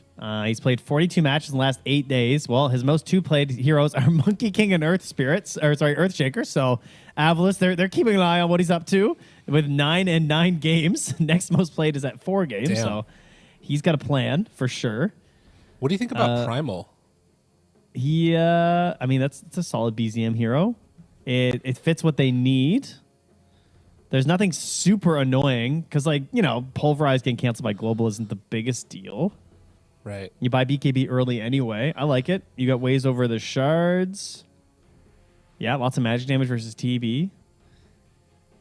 I think Primal looks pretty solid. Laning into the Storm Spirit as well.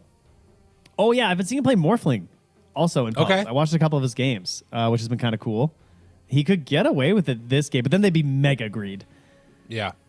So maybe not. But he rushes Mage Slayer. It's kind of cool. Oh my god, that's awesome. Yeah. I like that. He's a Grandmaster in Morphling. Did you know that? I didn't know that. That makes I had sense. no idea that BZM is a Morphling spammer. Was there... I feel like there was maybe a period when he was with OG where he played carry. I don't remember if that's... He was always a mid lane. I don't think so. Ugh. Dude, I hate this draft. I hate this Tundra draft. I assume he's not staying Frost. I think that's just he hasn't swapped yet.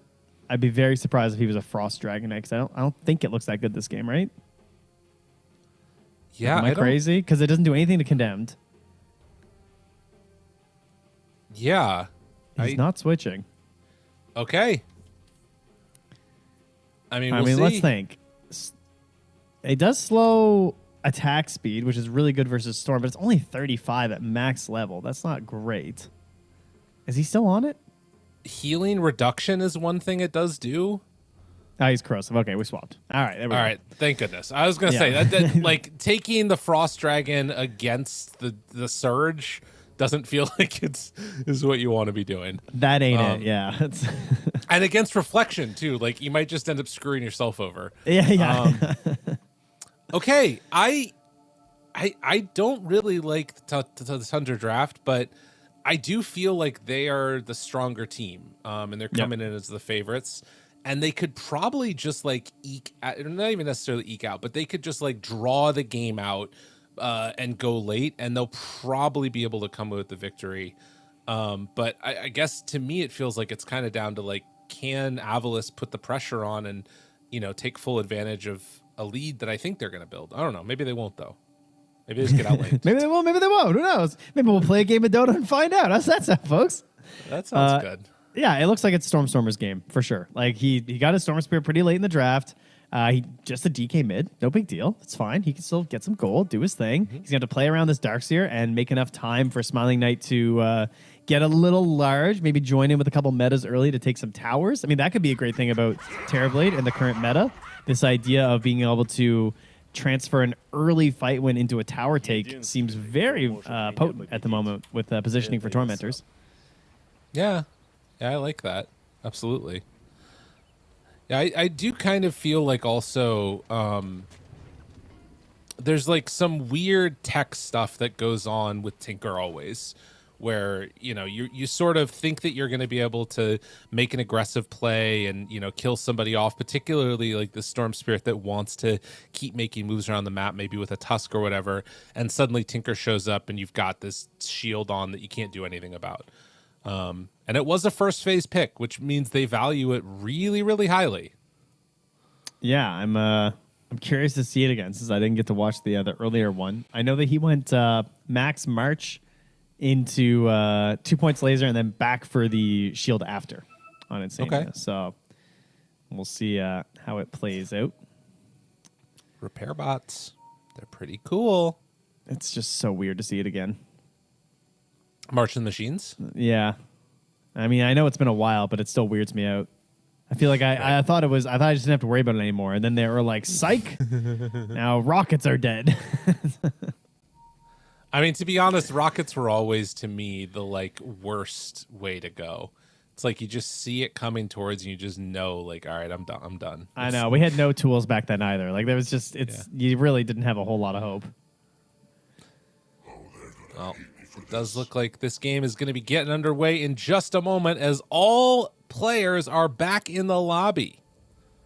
Surely we're starting here in a second, Trent. Oh my God, he's upside down. Who? Wow. Whoa. We have the technology now. We've truly advanced right now when it comes to observing. Have you seen the Penn and Teller Saturday Night Live sketch before? No. If I were you, I'd go check it out after this. Like right now? Type it. I don't know. Do I have maybe time? during the it was break. maybe a short pause, and it's like a 7-minute set or something. How about you watch it in between games, okay? And you can come back and like give a book report. Okay, that sounds good. You know what I think is interesting? You remember back like in the day in school, you had to do book reports, right? Mm-hmm. Yeah, yep. Where you like had to talk about, all right, what was this about? Yeah. Functionally, what's the difference between like that and doing like a TV report? You know what I mean? Like, isn't that sort of Nothing, like? No. I guess it's like. But the idea is that you're reading. That's the idea, and trying to help you take information, put it into your brain, and try and reason with it. I think reading is better because it forces you to kind of chew the information a little bit when you read it more than when you watch TV. And I'm not trying to be a high and mighty. I don't read that much. I'm not a big reader. I read news a lot. I don't read a lot of like books all the time. I pick up a few a year. I enjoy watching stuff, but I do think that when you read something, like I notice myself that I'll often pause a lot more, right? Like there's time to pause, think about something before you move on, as opposed to just our dopamine filled, like every second TV just keep going. So I think the book reports are helping you to build reasoning better.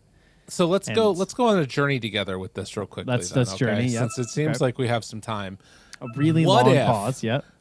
What if we actually though got people to like part of the reason that I wonder if we take that pause and we think about it more is because we're reading and writing all these book reports back in the day. Maybe if people start doing like TV reports, you know, you'll bust open an episode of Severance or something and then you Right. write a report on it. Maybe people would start like, you know, interacting with media more and, you know, start Like faster, thinking you about mean? what's going on. Like we think faster. No, like we would take a moment and we'd like pause the show and ponder. I mean, people around you might be upset, but Dude, like, I don't you know, need you to could do pause it. Severance, dude. There's so many slow moments in that show. That show is What just is like Whitemon typing? just Oh, God. spamming. Okay. Dude, There they're, are like, so many walking slow down the moments. hall. Yeah. You know, oh, here's another hall. Great show, but my goodness, they really. It's like speaking of book reports, it's like they're double spacing. They're seeing how big the font can be. You know, they're like, oh, it's 50 You're minutes. taking Thank time God. to build. You're taking time to build all the action. Jirachi Yeah, it's just good. It's blocked good. those ancients. Oh, bro, he's so good. You know what that was? That What's was a that? 33 call. That's a 33 call right there. That is going to be so annoying for Eki. Yeah, that's Oh some my God. anti-Avulus technology right there. That's what that is. Anti-Darkseer technology. True. Although maybe they get some anti-Doraccio technology right here. Shard, jump. Okay, never mind. He's out of there. Da-da-da-da. Mm. Well, Easy it peasy. happens. Yeah. How do you feel about the rivers? We haven't really talked about it because, you know, it's our first day casting. But do you enjoy the river, like whitewater rafting back to lane and moving around the map? Dude, The I speed only play bonus? off lane, so like it doesn't matter for me. Oh yeah, that's true. It's I don't have a a river desert over there. there. We need a river. Give me a river on the side. No, I think they're pretty cool. I'm waiting for like more tech to unlock with it, kind of. I wouldn't mind it if like the whole map had rivers all over. You remember in like the Game Boy Pokemon Red Blue, there's the Still Scope company that like has all of those little like you know Oh yeah, treads the that- speed ups. Yeah. yeah, the speed ups that happen, and like you just have to stand there and spin around in a circle on them over and over again. Yeah. Like, what if they had those just all over the map? You want Sonic know? the Hedgehog in the off lane, basically. Yeah. Zippe, okay. no! Damn, that's crazy. gone. I mean, Ursa is a bad matchup, sure, but I would not have expected a support Tinker to be one of the reasons why you get a kill in the top lane. I mean, literally, he was a blood grenade. That's it. That's why I hate that item. Kill it. Kill it with fire. I know it promotes aggression. It's fine, I guess, but it feels weird. It feels bad for anyone who has a slow as a skill. Dude, you know what? This is actually even worse of a matchup than I realized. Because one of the things is you see down bottom, Seneko taking a good brunt of hits there. And actually going to the get net. a net. The net. They never expect the net. Is it The enough net for the a net? finish? Yes. Oh, my God. The net I a mean, net. It's in his name. They should have known. God, and he doesn't have level 2 yet on Smiling Knight, so he can't get the kill with the reflection.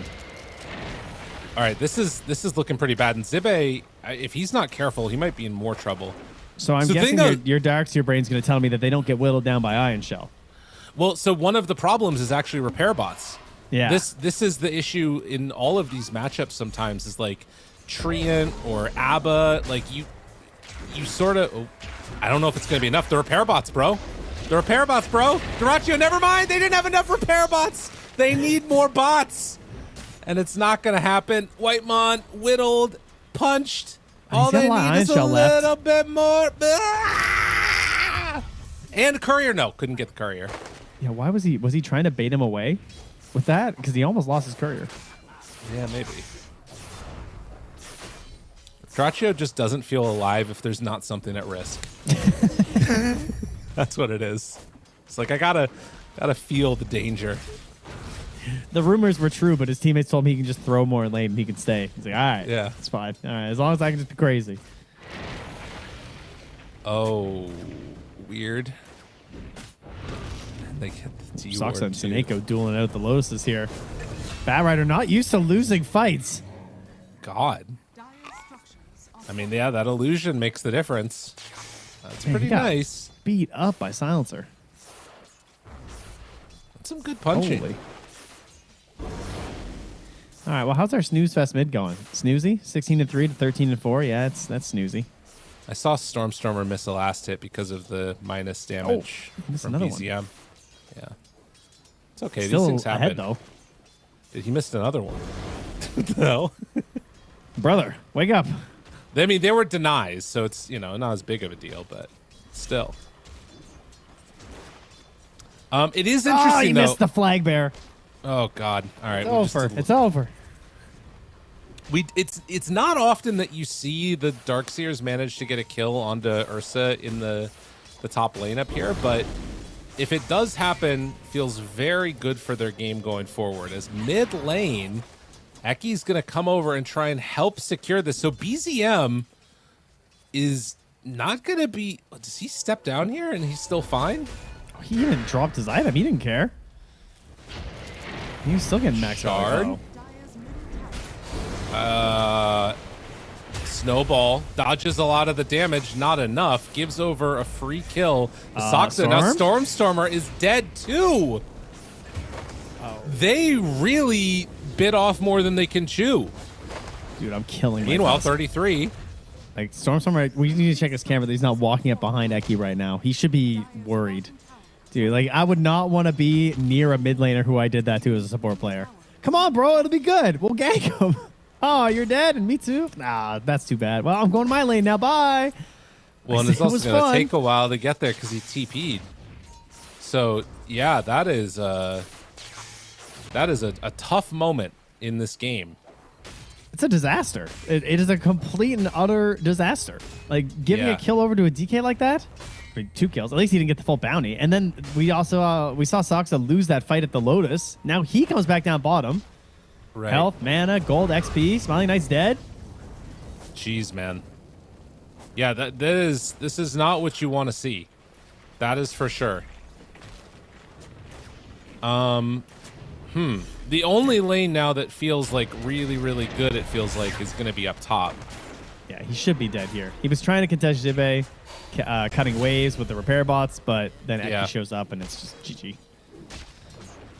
In the meantime, Ursa is going to have to contend with Eki, who's going to step up with an Ion Shell. Makes him feel a little bit worse here. But yeah, cutting these waves, farming up at the same time. They should be good. Phase boot's big as well. Bit of a threat there when it comes to your early surges. Ooh, nice try there for a stun. Wasn't able to get him. Stormstormer out of mana. And they still have not dewarded that Ancient. Well, Eki, Zibe moves in. Shard, block off. Turns to the side, wants to get him on Duraccio. He has the surge if he needs it, but won't for right now. Instead, goes back in for Soxa. A couple more punches. He's not going to be able to get enough, though. Soxa gets the finish. He does end up dying to Seneko. But a nice pushback there from the Bat Rider. Buying himself some extra time. Yeah, at least he's stealing some brain power on the silencer, that's for sure. Oh, yeah. Already got 3. Pretty nice. Steal some Lotuses. Whitemon waiting for the old Wisdom Shrine here with a stack.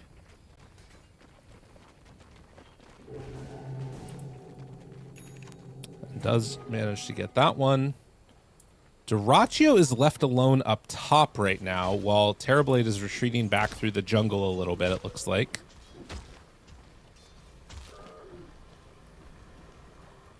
Don't know if they'll try and get aggressive again, but with 6s up on mid laners, there is the potential at least for Stormstormer to make a rotation if there's any dives that come out. And 3-3 actually just takes the time here with the wave not being there to farm up both of those camps at once right now with a Scorched Earth Doom. Taking a bit of a beating for it, though, unfortunately.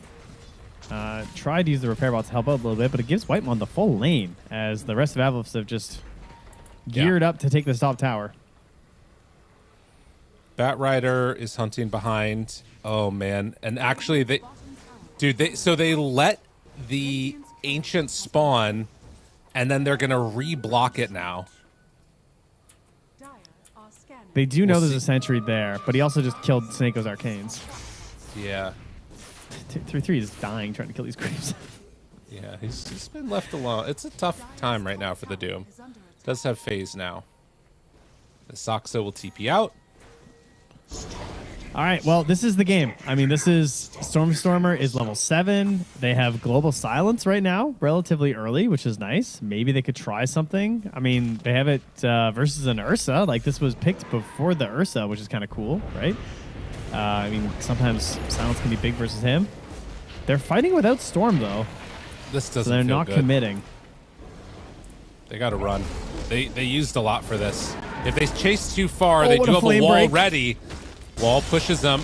Meanwhile, they pull back, and they have the Doom still ready to where's drop Storm? it on to Eki. Zibe, he's going to be found.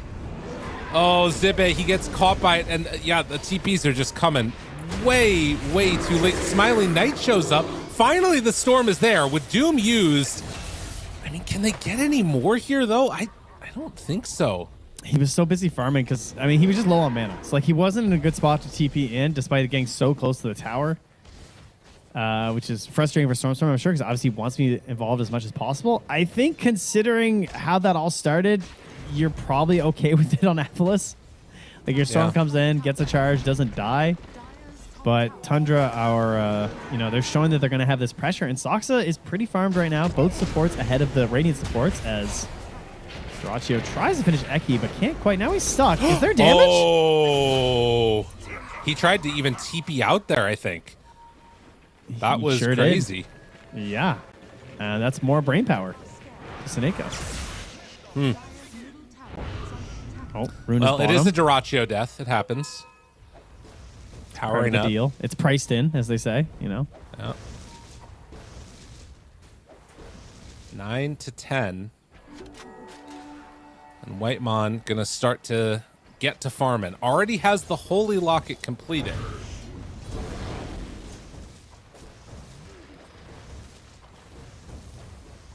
So we'll see how what a he hero. decides to move around this map. Yeah.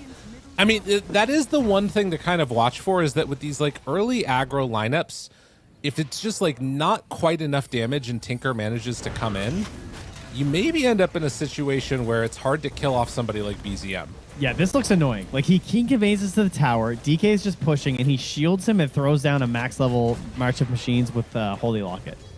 Right. Like, what do you do?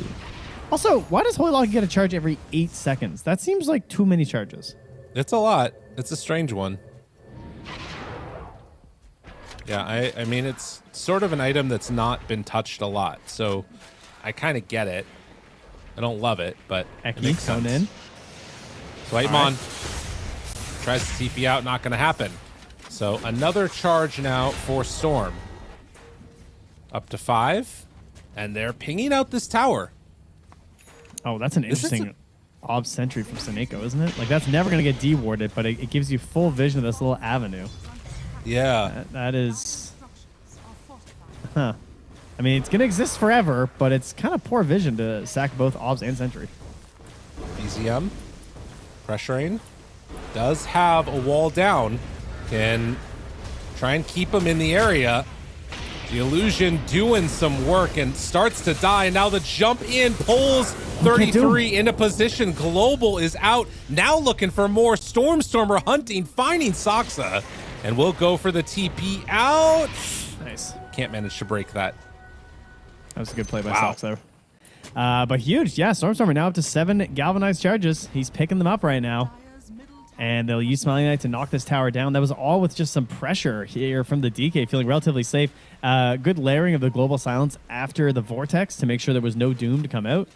Otherwise, maybe there's a chance the Ursa and the squad show up. But Dyrachyo's busy. He's still got a Broadsword and a recipe to go right now before he's going to have his Battle Fury.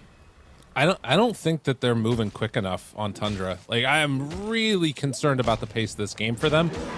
None of these heroes have an answer for global, right? And like, all of the answers that are going to come out are going to be really far away. Like, you're looking at Greaves as the closest for Tinker.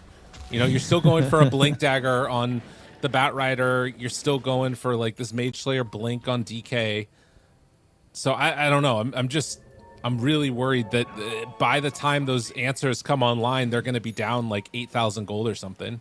Yeah, and you imagine that Tormentor is looking pretty free for them at 15 minutes right now on the side of Avulus. Like, it seems unlikely it'll be contested. BZM's a crazy kill to go for, but they're feeling a little bit crazy. His blink's coming right now. I don't know about this. I don't know about this. That's a crazy kill to go for, man. That was the world's greatest courier. To show up with that blink dagger at that exact moment could not have been better. And you can't lose that storm like that. No. Oh, I mean, man. They were so close to. Like, Sineko's got a mech. Like, it's really interesting because he wants to play close and aggressive with this storm. Wait, he wants to enable him. Yeah. Which is pretty cool. But obviously it didn't work because they weren't quite ready for the setup yet. Well, the other problem there is that, like, you're also not killing the DK with just those two heroes. You know what I mean? Like, even if the Batrider Blink doesn't get delivered, you're still not killing the DK. No. With Tinker, like, nearby, or always nearby, it's a rough one. The allure of potential intelligence was just too strong for Sineko. Yeah, it's true. I guess the other thing that will be nice is, like, this mech on Sineko means that Darkseer can go in for the Yule Scepter, which is really good control for Ursa. And Duraccio going, like, Battle Fury BKBs, doing his best PA impression. I'm curious to see how that one goes. Yeah, I was wondering if he might Manta. Felt like a Duraccio way to play this. Whoa. Scan. They hit on it. Sineko found. Doom down. This fight got weird. Yeah, Stuff's they know getting weird. I mean, they're coming for the Tormentor. Jump. Find Whitemon. Will it be enough? Saksa up on the high ground. They got him controlled. Damage out. Lasso is there. Stormstormer needs to get away. Some separation. Zibe nearby. They find that kill. Eki is low, and still Smiling Knight is standing tall above all. No more Doom ready. And I think that they're bringing him low on mana. Gets to the high ground, but the laser is there. They're still dying bit by bit to the dragon, but they managed to get out. A very, very weird fight. Okay, now what is the play? Like, because this is an Ursa, right? You want this Tormentor. You are down here contesting and fighting to own this Tormentor. Storm Spirit is back at the base. He TP'd. He has to zip his way back here. They do not want to give this up for free. There's also a Yules picked up here from Jibe. He's trying to ruin this fight of the Ursa. Between a Yules and a Halberd, he can just end Duraccio's career. Ursa not going to be able to do a ton through that. Can only dispel one. And, I mean, BZM, he's still a little ways away from a blink. Duraccio shows on this top lane. And I think that him showing... Are they just going to... I mean, they have a ward. Sineko kills it. They have tag team. It's so fast. Yeah, it's dropping, and they get it. But now can they fight? Mech, Sineko used. Ready, jumps, BZM found. Pulls back in, Sineko looks for it. Global, out in time. Do they have enough to kill him off in time, though? Yes, they will. Now, Saksa still chasing on the Sineko. This is not good enough. It's a lot of magical damage out from the Batrider, but in the end, it was not enough. Yeah. And Sineko, he's the answer.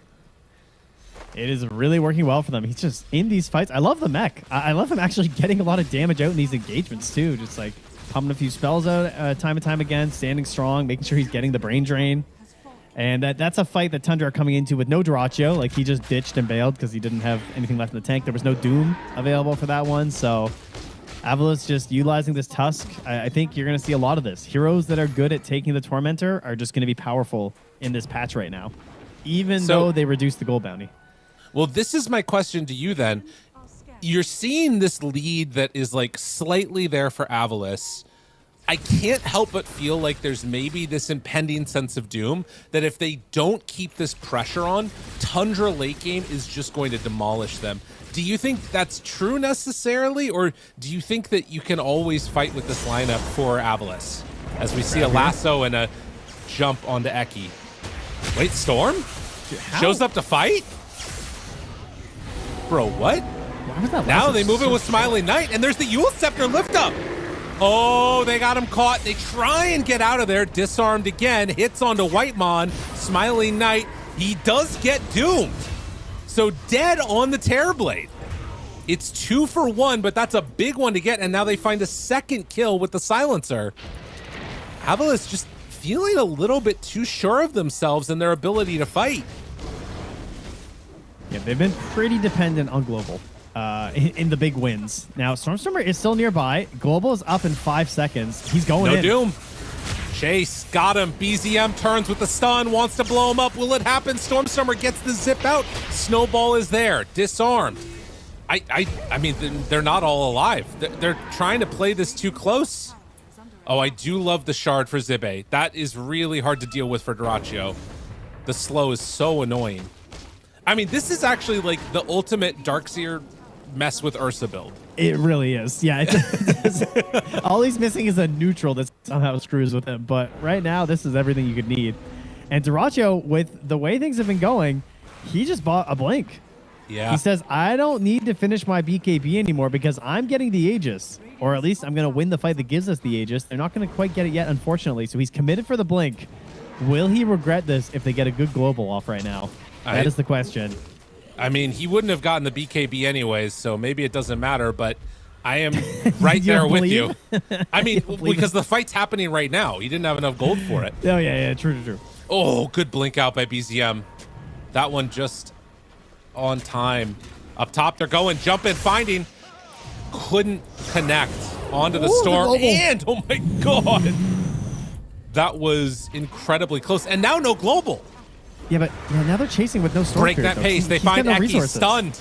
Eki snowballs on to the Dragon Knight. You need to be careful about this. Doom back up in 15 seconds. They got to end this fight now. Mech out. Seneko lives. Yule Scepter lift up. How much do they have left in the tank? Vacuum back onto 2. Stormstormer needs to run away, but Smiling Knight is there. They have Doom back up in 4 seconds if they can wait it out just a little bit longer. They jump in. They find one. Zibe tries to drop down that cloud to get him a little bit away. Stormstormer! Oh, he almost dropped it on him. That Doom. Why are they fighting? I don't know. What? Avulus cannot win this. There's just no world in which you get any more. I can't believe they killed the DK. That was scary enough. But after that, it's just a battle of getting the hell out of there. Like, there's no damage when Storm's out of mana. They need to find a way to increase this guy's mana pool. They're all trying to cover each other, it feels like, too, though, on Avulus, to, like, get everybody out together. They are scraping by. It's a wing and a prayer right now, like, just barely in these engagements. It feels like the impending doom is impending. Right. I mean, that's what I'm wondering about, though. Like, because to me, Doom seems like such a great answer for several of these heroes. And I'm just worried that eventually Avulus is going to get caught. But then again, they also have, like, you know, Terrorblade, Darkseer, Storm Spirit late game, which also seems good. So I'm not sure how to rate how this goes going forward. I think so much of it is about Stormstormer's game, and I think he's not able to pop off. He's so close to popping off, but he doesn't have the resources to stay in these engagements. Oh, Whitemod's a freebie, though. That's a good one to get. God, it takes a lot to kill him, though, doesn't it? Yeah, look at it go. You can take the boy out of Southeast Asia, but you can't make him stop playing Tinker. That's right.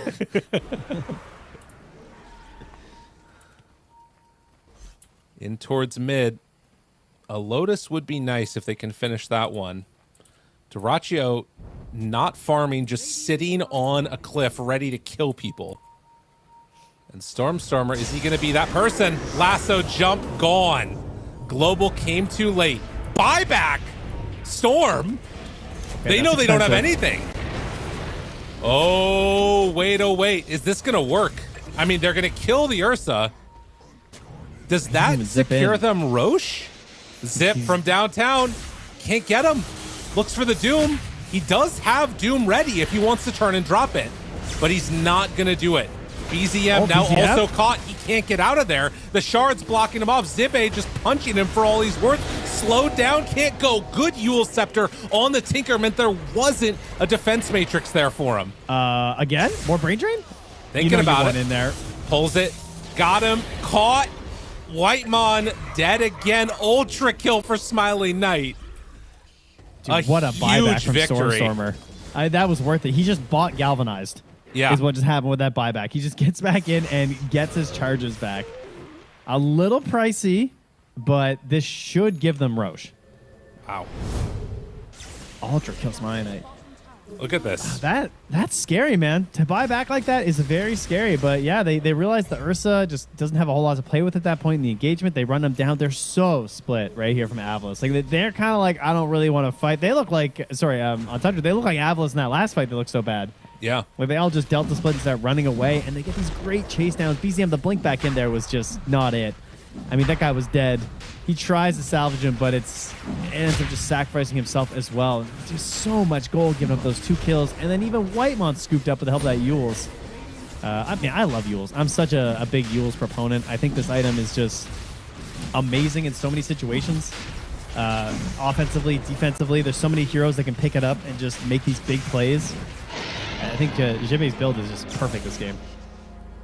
And part of the reason you can do that is because Seneko goes for this mech and like has a good early start to his game too. Yeah. Like that makes all the difference in the world. And it's a good showing of how to deal with this Ursa hero. Like Dyrachyo now has the BKB, but because he had to go like Battle Fury and then into Blink, it meant that window, this like 25-minute mark, it was basically he wasn't able to do much of anything. He had to pair together with the Bat Rider, and thankfully they did get that kill on the Storm, forced out the buyback. The thing I want to see now is how does Dyrachyo try and play these fights? And I think that it's going to be a similar situation of basically looking to jump with Saksa, who is going to Glimmer to try and get away, and they find him. So more galvanized for the Storm. Easy. 25-minute mark. I think it was, they took the Tormentor a little late. I don't remember when exactly.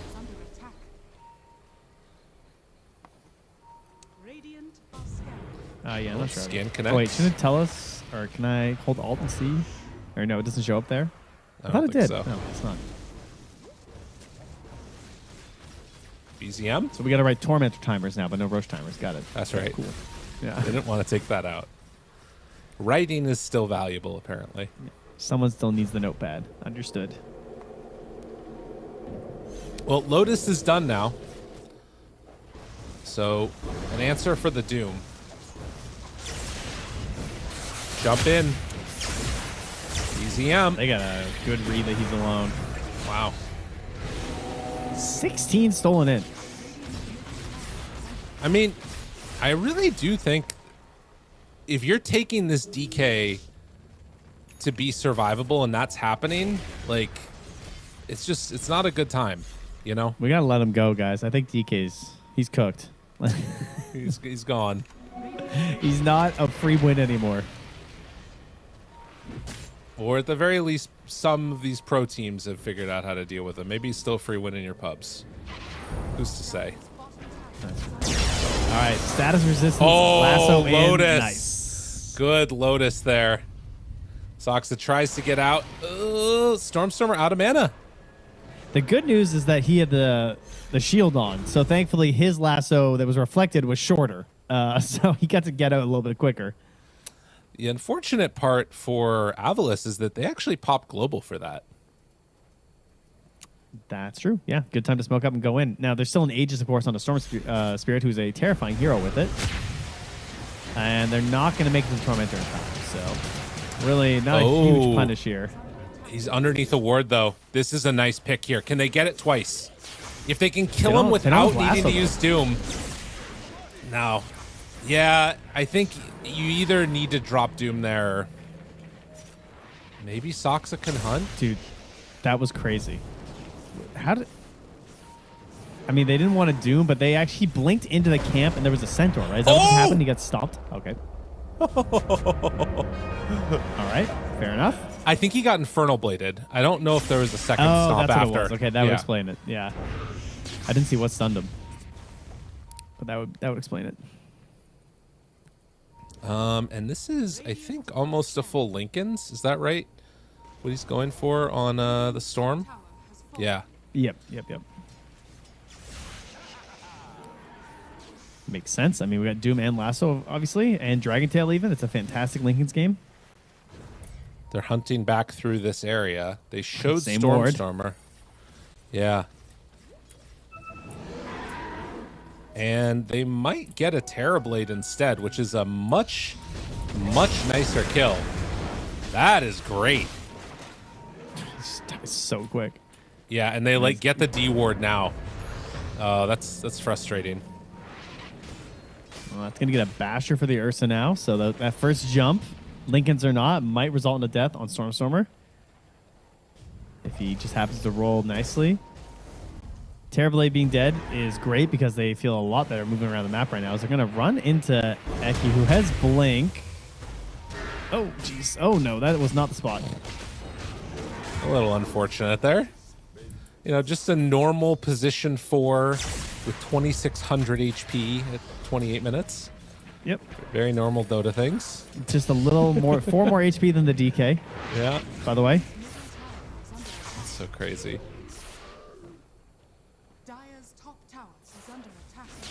That is absurd, actually. It's a good hero. I'm kind of... I've seen it twice now paired with this Darkseer, and it looks really good with them. Storm. Oh, man. Yeah, you did. That was full Lincoln stun. He just didn't have it delivered yet. Yeah. Yeah, they really needed him to get out of there. Like, Lincoln's is coming out on the Darkseer. They're waiting for their TV to come back, who just respawns. Like, he's a Bloodthorn. They want to fight with him, but this is without Storm. This is also, though, without Doom. And they're losing a lot here. I can't believe he's actually getting away from this. BCM's still hurting, though. No, he's not. He's dead. Now the disarm 33. Can they catch him? Shards just out of range. Glimmer into Invis. That's crazy. See you later. Smiling Knight still has Bloodthorn. Still wants to chase onto Duraccio. Gets to the high ground. Oh, God. I mean, he's also still holding Blink, but he just can't get Iron Shell canceled. I can't. He goes back in. Okay. You're stunned. Are you gaming? I think he's looking like it. Thunder gets away before the BKB. Able to get it off on the other hero. Smiling Knight still chase. Oh my God, he's got to run. Reflection. Crazy. Run away. Get away. Dude, the shard's slowing down Duraccio there and breaking his blink. Fight me, cowards, as he runs away. That's awesome. I love that. He hightails as fast as he can move. Fight me, cowards. All right, well, he's got a good sense of humor about it. Tinker Watch. This has been a barn burner. 50 kills in 30 minutes. It's yeah. High octane. They've been scrappy ones, for sure. Radiant's bottom tower is under attack. Yeah, dude, Zibe he is very farmed. Lincoln Sphere done next is pretty huge for them. Radiant's bottom tower. Like, having a second one... Again, like, that Stormstormer kill shouldn't have happened bottom, but I kind of feel like he's getting to the area where a lot of stuff is not going to matter as much. Eki. Smoke break. Saksa there. Nice. And yeah, like, these types of kills are pretty painful because also Stormstormer's mana regen is starting to get a little bit insane. Yeah. He's getting to the point now where it feels like he can be more prepared for a lot of engagements. He can, as long as he gets out on the first one, he can re-goose back in pretty fast. Yeah. Just slap the smoke over to him. We've got Global Silence level 2, almost level 3. They're ready Finds to fight. mid. Duraccio. Ooh, not going to go.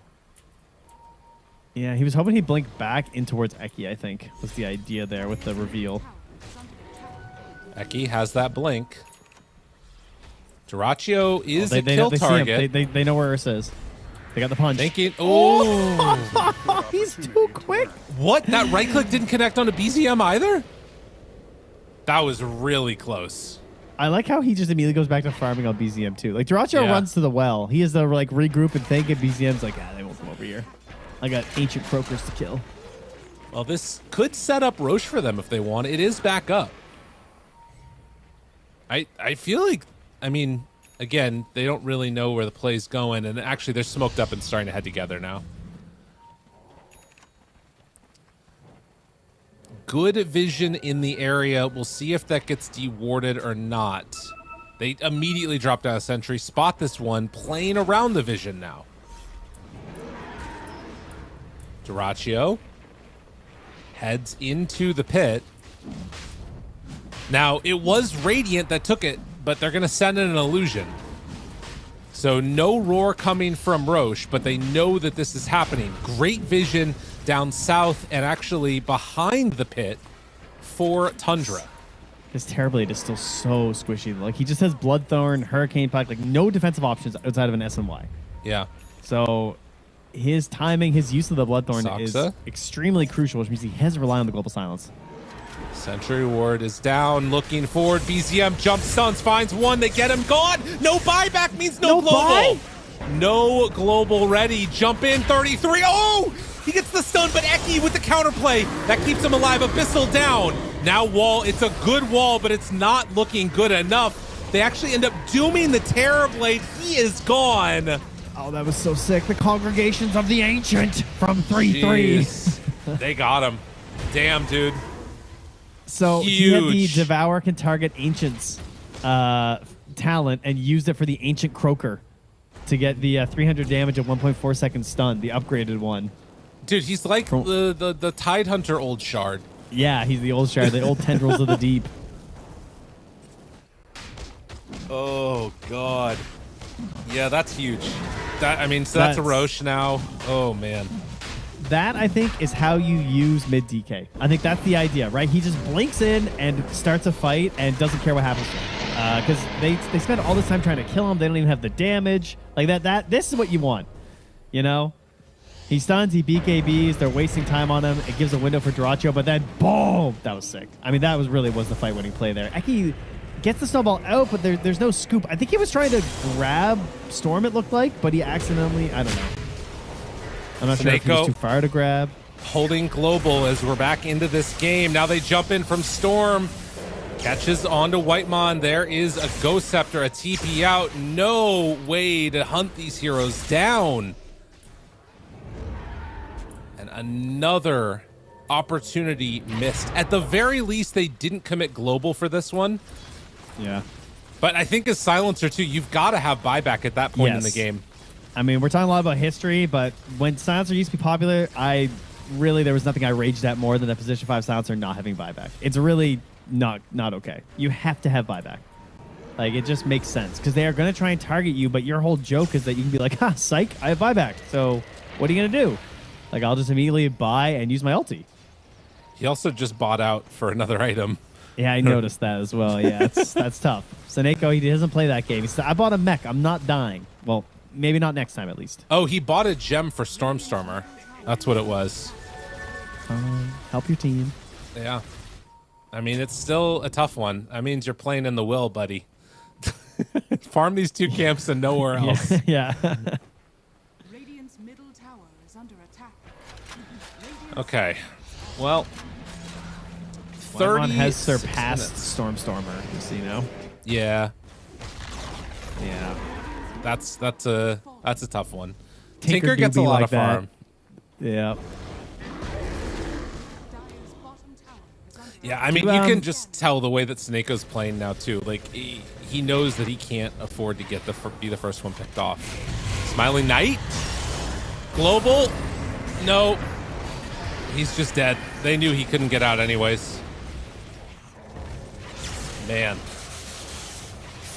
I guess you've got BKB now on Doom, so it doesn't even stop it. But here, maybe you can do something. Global, but the silence is there. Duraccio and BZM are left all alone. They're trying to TP in with Tinker to help him out, and they might be able to. Still dying, gone once. Can they do it again? Doom is running over right now along with Batrider. Yeah, good bail. Get out. So they burn through the Aegis. That will be the extent of it. Okay, that is pretty good. It's, I mean, unfortunately, they didn't really have a whole lot of time left on them anyway, I guess, so that's not amazing, but... I mean, losing Terrorblade also, I mean, it's pretty hard at this stage of the game for that to end up happening. They're up 16,000 right now.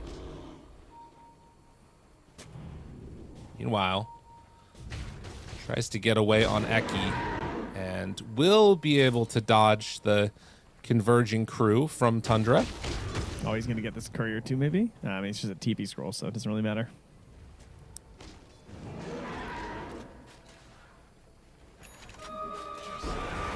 And I am seeing a lot of the Ogre Seal totems as this next hero item comes out. There are quite a few of those. Oh, my God. I hate that item, too. It's been on my list forever, but a big hating energy for sure. Yeah.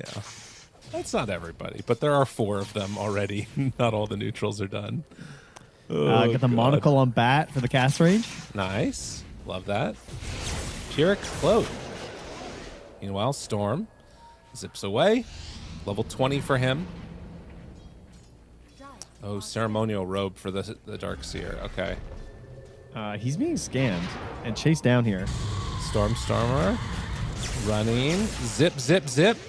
And he does manage to get away as we hear that Sonic theme. What? Like I said, he's zipping. He's zooming everywhere. That's right. Gotta go fast. Yeah. Thanks for the phone call. Tellus Mobility. Please don't call me again. Thank you. I tell them that, and yet they don't listen. So maybe they'll listen now. Yeah, there's a chance. Put them on blast. Yeah, that would be great.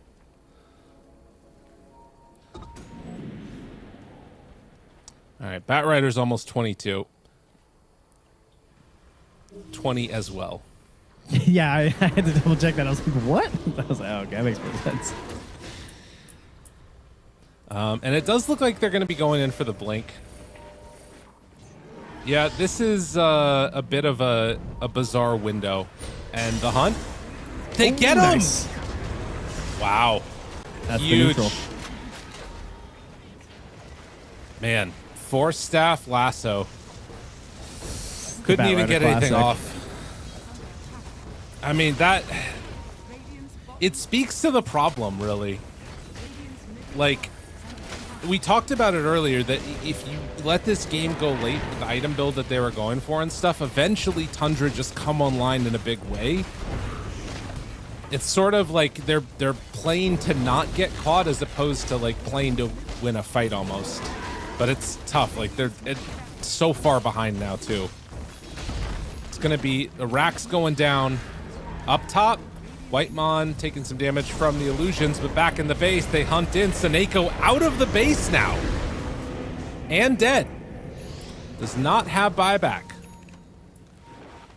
We'll get a Scythe on 3-3. He's finished. He's had enough of this game.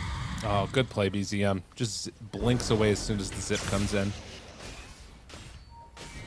Yeah, I think this game plan from Avulus makes sense. It's just, it was a game that had to be played off the back of an extremely successful Storm Spirit, and they just weren't able to get that out of Stormer this game. It was close, and it was working, but the second it stopped working, as kind of predicted, it just fell apart. Right. I think this tanky DK at a certain point, after seeing some of the problems DK can have, DK is still very good against lineups like this. No break, and a Storm Spirit who's just trying to like burst someone down right away. It's hard to do that versus a DK lineup. 3-3 lurking here, pops the smoke. They have to kill him first. Oh my god, the deep, it comes in, and now the jump. Zibe almost dead. He gets the wall off, but to no avail. 3 dead without buyback, and Smiling Knight just gonna be running back to the fountain. By the way, they still have Doom ready, locked, and loaded. Yeah, Stormstormer just died to pretty much Tinker. He took 1,500 damage from Tinker in that fight. The Martial Machines obliterated him, and he got hit by an E-Blade. Jumps in, they have the silenced Horatio, finding a target. On to Smiling Knight. Yeah, they have Doom if they want to drop it, but they're hanging on to it for now. As there are no buybacks, tier 4 towers being hit. And there's the jump in they were waiting for. Now all 5 dead. GG is called. Tundra take game number 1. Impressive start. Tinker did 2,044 total damage to Terrorblade. We might see him banned. Yeah. He was a big part of this game. He was a big part of like why once you stopped winning as Avulus, it fell apart so fast. Because this Tinker was just picking up everything across the entire map and out farming the Darkseer and the Storm Spirit. Soxa also, I mean, they banned the Marcy, but Bat Rider, man, he's still an extremely good Bat Rider, and he's still a great hero. That being said, just draft aside, they had a plan that could have worked for Avulus. So the draft made sense. It was functioning. There was a chance. I think some of these fights early, just going back into some of these engagements make no sense. Like, why would you ever go back into this fight? I cannot envision a world in which you win this fight with these Radiant heroes. I don't see it. The big one for me happened just to the left of the tier 2 tower mid for Tundra when they jumped on the DK with Storm and Tusk. And that was one where it was like, best case scenario, you walk away and like you get a couple of TP rotations and like probably your Tusk dies, and Stormer just got obliterated. And that was the moment where it felt like things really just fell apart. And then, of course, that other big fight where Seneko ended up dying and didn't have the buyback ready to go. But there are so many moments like this. Like they might have won. Yeah, this is where it was like, oh, okay, like buyback from the Storm Spirit, Ultra Kill for the Terrorblade. And I think I'm being a little hard on that top fight because in theory, Smiling Knight was the answer. They were hoping the damage would come from the TB, but they just didn't have the control in place to actually get that damage out. Then you see it like this, you're like, oh, I get it. This was the damage that you were envisioning happening. Right. This is kind of the dream. You're one by one just disabling people and picking them off with a full army of TB, but this is what they were hoping for. And even still, look at how much damage that Tinker was doing while that was happening. March. Yeah, it's problematic. Gross. I mean, I think it just creates these other problems. The other one that was like the big answer was also the Doom. I mean, we're just listing off all the heroes because like they all contributed to different parts of the fight. But like if they got a good Doom off, it was just impossible to deal with, it felt like. And you know, it's something to watch for. Neta loves this hero. He's very good on it. You gotta sort of keep your eye on him and make sure that he's not getting a free game. I do think it's funny that Whitemon, he only attacked 2 heroes this entire game with right-click damage. And it was the Tusk and the Darkseer. He actually never right-clicked Terrorblade, Storm Spirit, or Silencer a single time. Okay. Because he's just playing Tinker. He's just back. He's just marching. He did 16.6k damage with March, which is insane, and had 30,000 healing at that point in the game as we were closing it out, as you can see there. So, yeah, I mean, he did more damage with March and the Sheens than 3-3 did in total than Seneko did in total, and his Martial Machines almost outdamaged even the Tusk on the enemy team. It is a lot of damage. It's definitely not just the fact that it's healing for a gajillion damage as well. Right. It's both of those things. It's a problem. Well, we might end up seeing that get taken out as Whitemon comes in, top 50 player. building damage. Let's go. That's what you love to see. But yeah, those numbers are nuts. Those numbers are pretty insane, particularly when you consider the fact that like you're also not tending to take away as much farm from the rest of your team because you're sort of finding it in areas of the map where they are not always going. So a very impressive performance from him. Tundra one away from ending the day 2-0. Would love to see that for them. Of course, on the other side, you know, Avulus, they've had some success in the past. They were having success in that game. I think they have what it takes to take them down. It's just a matter of like, can they get the right draft for it? But yep. We'll have to find out more as we get ready. We're going to go to game number 2 in just a few. For now, we're going to head to a break. We'll see you on the other side of it. Please welcome the true stars of tonight, the heroes of Dota, who have claimed the top prizes from 1xBet. Best carry, Phantom Lancer. Best support, Marcy. Best mid lane, Zeus. Fudge. Best Players Award, 1xBet customers. 1xBet, it's your pick. The human body was built to move. Not trapped at a desk in one singular posture for 12 hours a day. It's time your chair evolved. This is Secret Lab Titan Evo. Ergonomically engineered for you, gamers, hybrid workers, artists, backing your every move.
with Zibe from Team Avulus. Likes the Z, as he told me, you know, not the G. It's a Zibe. Not a Chibe or Z or... Not a Chibi? No? Chibe. I do like it. Well, thank you very much for joining us here today, and so good to see you here at yet another LAN. How is the new patch for you guys? Do you feel like this one is one that favors you a lot, or has it been a lot of work to learn? I think it's still a little bit like we don't really know yet how we're gonna look in this patch overall. We played a few games in Dream League in this new patch, and we didn't really hit our stride. I think Dream League in general was like a rough spot for us. Like mentally, we hit like a rough patch. Our form was not the best, and yeah, as I said, mentally we were not feeling so good. So we didn't really get to figure things out during Dream League. Now we've had some more time. I think individually everyone's feeling comfortable, and we're still like looking for that way to like find our identity in this new patch, because I mean everyone knows last patch was so long, right? Yeah. The entire lifetime of our team has been on this old patch. Like, so we're a single patch team, more or less. So it's a little bit of like, okay, are we actually a one-trick pony, or can we actually do it in this patch? It's we have a little bit to prove to ourselves and to the viewers, I think, this time. That's such a funny statement, because it sounds like if you didn't know Dota, that you guys have been around for months, but that patch was like a year. It was so long. It was so long. Yeah. It's and still the meta changed so many times during that patch. Still, which was, I felt like I was never bored, or not that bored anyway. But some of my teammates were. Some of the younger guys, of course. Testament to the game, I guess. You can be on the same thing for so long and learn so much more, but that's really, really interesting. So you guys, of course, Dream League, kind of a fluke though, because like it drops right in the middle of it, and then everything's absolute chaos. So have you had too much time to really experiment with the boys and talk about things coming into this event? What was coming into this like for you? We haven't had that much practice as a team actually, because of some visa applications going on, because you know, you're qualifying to every event, you're playing every qualifier, you gotta just take some time off at some point just so the boys can go and get visas for the US as well. Sure. So it's been a lot of pubs, but not so much practice. And that's what I said, like we're individually, everyone's feeling like we're kind of feeling our heroes in this new patch, feeling the new map, and we're all excited, but we don't really have like the team ideas yet where we feel like, all right, we know what we're doing completely, you know, we're more like, we're feeling our way forward, slow but steady. Well, that's what the group stage is for anyway, right? Right. Yeah, there we go. All right, learning on the job. I like it. How's the team dynamics personally? You guys been hanging out? You feel like the vibes are good? We're pretty happy, I think. Like the atmosphere is way better right now than it was during Dream League. And we're also going to have our first event with our psychologist. Oh, congratulations. That's a pretty big deal. Yeah, it's going to be interesting to see like what's that going to change for us. Yeah, because it's always like, you know, all credit to our coach Mag, but he's more like a strategical coach. Yes, he's not really like, who's another good example of like a mental coach? I guess like Blitz. He's like a team leader kind of guy, not so much strategy, but more like brings everyone together and like make sure everyone's like feeling it. I mean, it's a huge part, honestly. I think one of the most famous ones was like OG psychologists came in before their big wins. Then Liquid started doing the same thing. I mean, Dota is very much a mental game. It's true. Thanks for being so candid in the interview, sharing so much about you guys. I'm always rooting for you, and hope you guys can take down those juggernauts in this one as well. I hope so too. Thank you. Well, thank you so much for your time. And you're going to see more of Team Avulus coming up at PGL Wallachia. Don't go anywhere.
And we're back, all you wonderful people. It is game number 2, Tundra facing off against Avulus, and we already have a draft that we're about to pop into. Trent, you ready for some action? You feeling pretty good?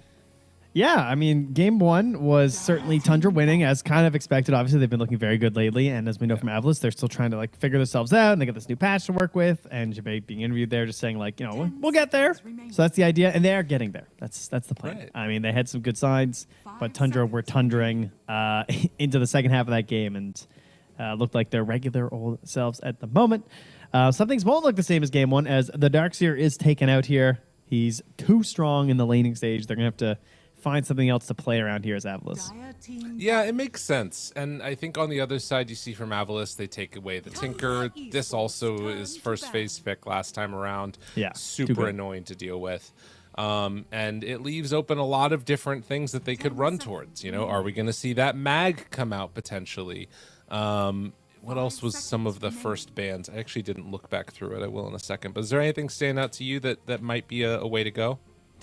I was wondering about the Night Stalker, since that was a big discussion at Dream League, but I guess we're just never going to see that hero. He's just going to be banned constantly. I would not have guessed first overall Lifestealer. That is a statement right there. It was banned first phase last time by Avulus, so Tundra get that now. The other one that was banned out was Abba, who is still in the pool. They decide instead to take out the Enigma, and they're going to take the NP. Okay. Very interesting. All right. First overall Lifestealer, huh? That's, I mean, I guess it was good the end last patch, but did it not get touched in B? I thought it did. I think it did. Let me double check. Okay. Oh my God, 0% win rate. 4 picks on NP. Oh, wow, really? I mean, that hero has been really good. So he lost his base agi by 4. He also they decreased Feast. It's the Aghanim's is the big one, I remember now. Oh, yeah, no longer disarmed. Yeah, that's crazy. And they're still willing to first pick it. That surprises me. I would not have thought that it would still be that high priority for them with all those nerfs. I mean, I guess the thing about Lifestealer is like we've been talking about how much HP is just the everything nowadays. So it kind of gives you a hero that does deal with that as the game gets later and later. You don't really care about like 3,000 HP or whatever. Yeah. That's a good point. Man, it seems... I mean, it's crazy that you can just pick it that early because like there's no flex. I mean, maybe there's some flex that we're not thinking of, but I mean, can't you infest Ancients level 1 now? Or wait, that's one of the facets or something, right? Yeah, that's the Gore Storm or whatever it is. Yeah, so maybe there's a support, Maybe someone's going to try that. No way. Why not? Level 6 Ancient running around. Remember the days of the infested Radiance? Oh, God. Don't remind me. Terrible. There are cooler Ancients now, but I don't know. You could be the Croaker. Dude, Ancient Croaker running around, stunning everyone. Come on. We're getting there. I think we can try it in turbo, and then we'll let the teams know about it, Okay. Sounds good. Well, despite his losses, I mean, Nature's Prophet still looking at a pretty powerful hero. Helps you take down these early objectives that seem to be pretty important. That being said, the Tusk is also still in right now, who has been great at knocking down that Tormentor. True. So I feel like we might see him on either one of these sides. Darkseer or not, that hero is certainly still a pretty viable choice. But this dragon just won't go away. Lich is dead. Long live Jakiro as the new busted position 5. Yeah, I think he's just way too strong. And he provides like so many different things. I also just feel like the double attack is like it feels nice. You're killing a ward, you're taking out some other dumb little wardy type thing that some hero has or something. It's all good stuff. Yeah, it's amazing. It's really good in the laning stage for the sentry battles on the camps. Like you wouldn't think it would be that busted, but it feels incredible. And well, you pointed out they're going to get 2 of the picks that were removed in that first phase in the previous game. So Abba, now he got hit pretty hard by the old bat. It is something that they used a lot. I think it won most of the games in that best of 5. I think it won the first 4 games or something. Like Abba was just crushing. It does leave two heroes that kind of fill a similar role for me, which is just like, I'm going to walk at you and right click, and you have to deal with that now. So I kind of wonder, like, are you sort of getting enough? They're going to need to get a lot out of these other heroes. Although this reformats all that for me, and now you're like, we are mega push team. This is your level 1 Roche. This is we're getting there. Let's go. Get the Ursa Bear. Guess it doesn't work anymore with that, but that was the olden days. Sad. But oh wait, or does it? Hold on, let me think here. It's good. It's not as good. I mean, it could. I mean, I guess with Ursa, right? It's still okay. What is it now? Is it level 1? It's only 10% attack speed. Oh, okay, yeah. Yeah. That's no good. Yeah, first Ench of the day though. Pretty good in some situations versus Nature's Prophet with the Ironwood Treant, which they all go for. So that's a nice helpful part, but also just a super strong support in her own right. Doesn't really need to crazy counter all too much. As Avulus steal the Doom away, and almost certainly will be picking up their position 4 here, which is the Tusk. Again, not surprising. He's been looking good, and he helps you get these objectives on the earlier end. They're well-rounded for their 10th and final pick. They can go mid Nature's Prophet or position 1 Nature's Prophet. So they have the threat of the Prophet mid, who is just kind of difficult to counter. You can't really shut him down.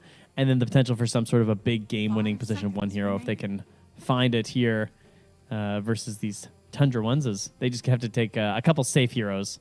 A safe 4 and a safe mid left for Tundra to choose from here. Probably the safe mid so it doesn't get banned out. I think Pango? Pango looks kind of hype here. Into Doom, is it too scary, you think, or is it okay? I don't know. I feel like everything. I guess Doom once is you're scary. rolling, like yeah, I would. If there's a 4 that you really like, then I think you take it here. But otherwise, if you're kind of indifferent between them, then I think you could take the mid most likely. To me, I hear what you're saying about the NP. Yeah, they will take that Storm. The only thing is I feel like Stormer, I want him on something more active than an NP. Because, like, NP's, like, fake active, Yeah. Like, he can be wherever. Yeah, but he's, like, farming and TPing in at the end. Like, I want somebody that starts a fight. Yeah, certainly when they've looked their best. You could just do the Invoker.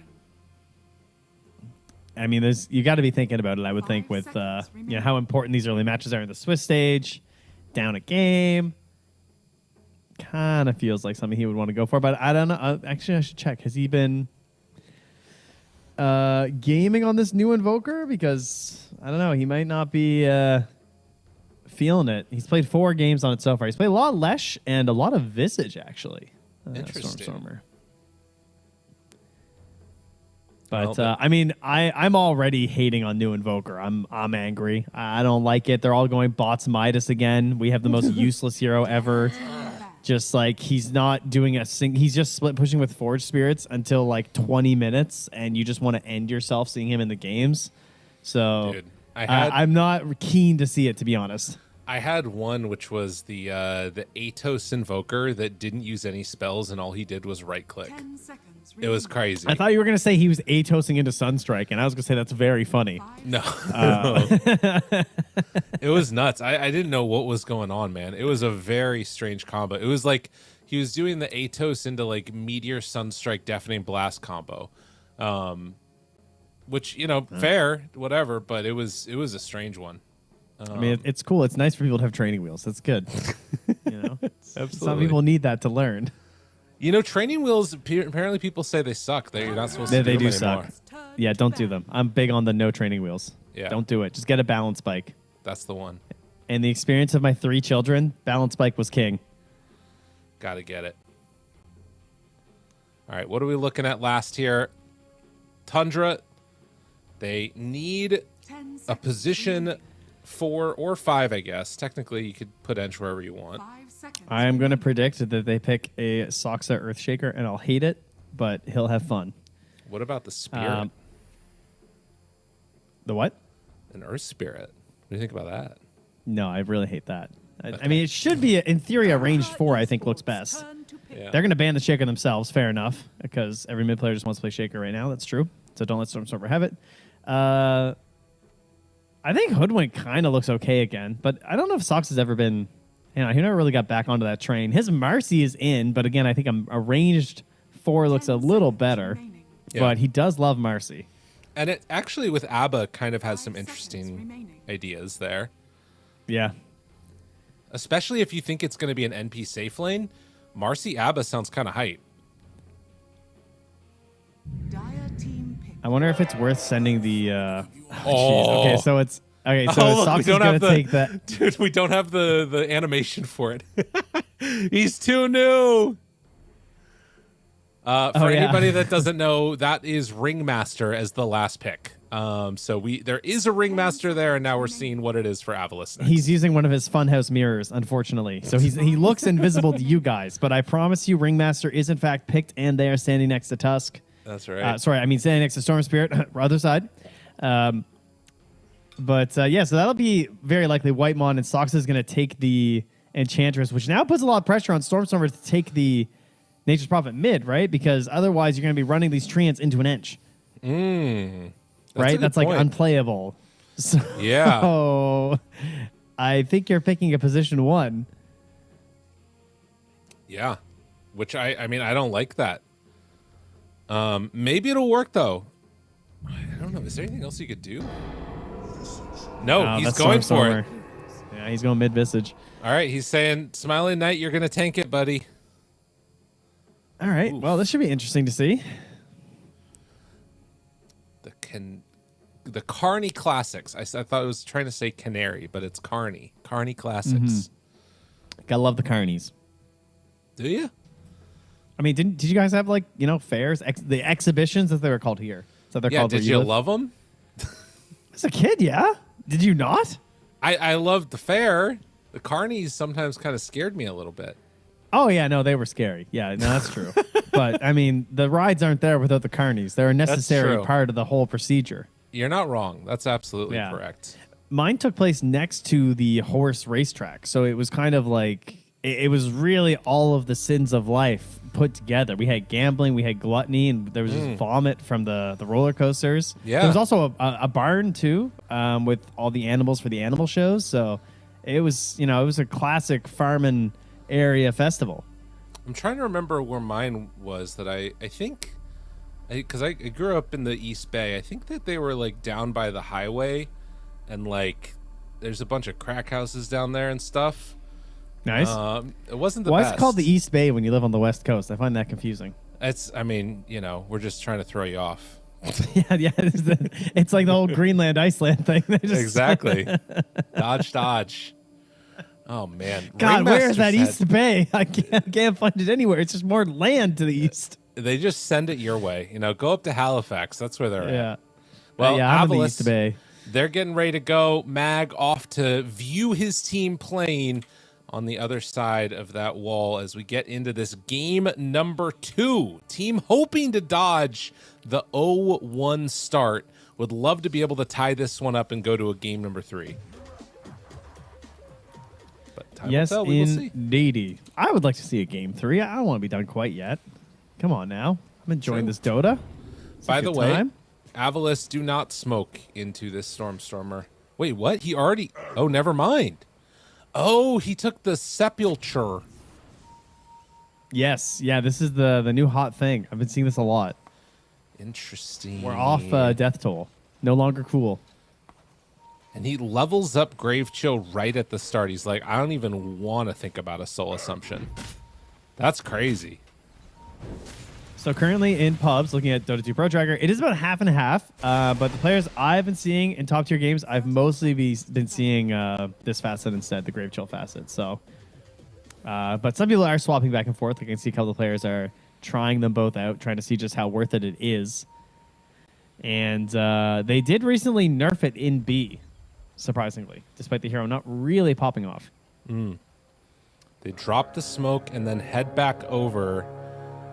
And Eki finds a couple. There is a shard block up if they want to use it. 33 hit. Shard, no, because they use tag team. 33 tries to get away, not going to happen. Stormstormer takes first blood. Wow. All right, great start. Oh, and they're coming up here with 3. Okay, no, they TP'd down bottom. Snako heads out. Ooh, Whitemon does knock down the ward, though. So gets a bit of gold for himself and helps out BCM. So, like you mentioned, it is going to be Enchantress up against Smiling Knight. Hasn't taken a point in anything yet. Just trying to trade hits a little bit and eventually can take over that Greater Treant if he feels so inclined. Yeah, I'm curious to see the value on it. You would think it's really important, but he's probably waiting for the next one because of the cooldown issue, I'm guessing. Like, he doesn't want to... He wants to capture the second it spawns, right? Because... so now he should... yeah, he just takes it and takes it. Okay. See, this seems very bad. Because now Zoxa's better creep with more health. Unfortunately, no attack bonus at level 1. Oh! And up top, the other thing that means is he doesn't have heal. The shield not quite enough to bring down that Enchantress. The shield keeping him alive there. Yeah, that was close. This level 1 period is like the best that you could be hoping for. But now Eki is going to keep on getting hit by this Treant for a second. And every time that it's up, like whenever Nature's Call is up, Enchant will be there, even just at level 1. Yeah. That's kind of crazy. Ends up taking the Troll Berserker instead. Zoxa has to back away. All right, so decides to take that instead of the Treant.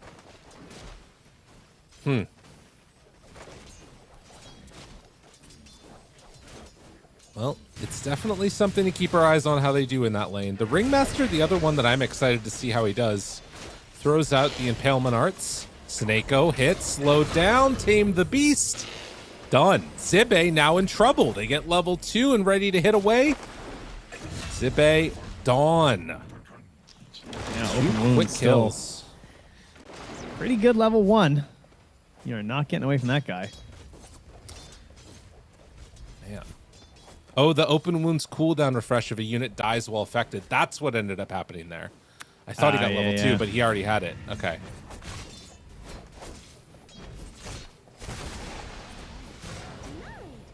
Also, I just am realizing that is 39 Corpse Eater now because he got the last hit.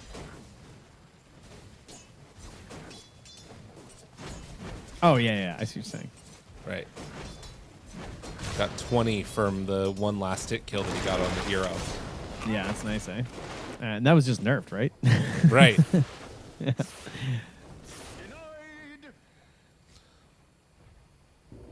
So off to an incredibly good start.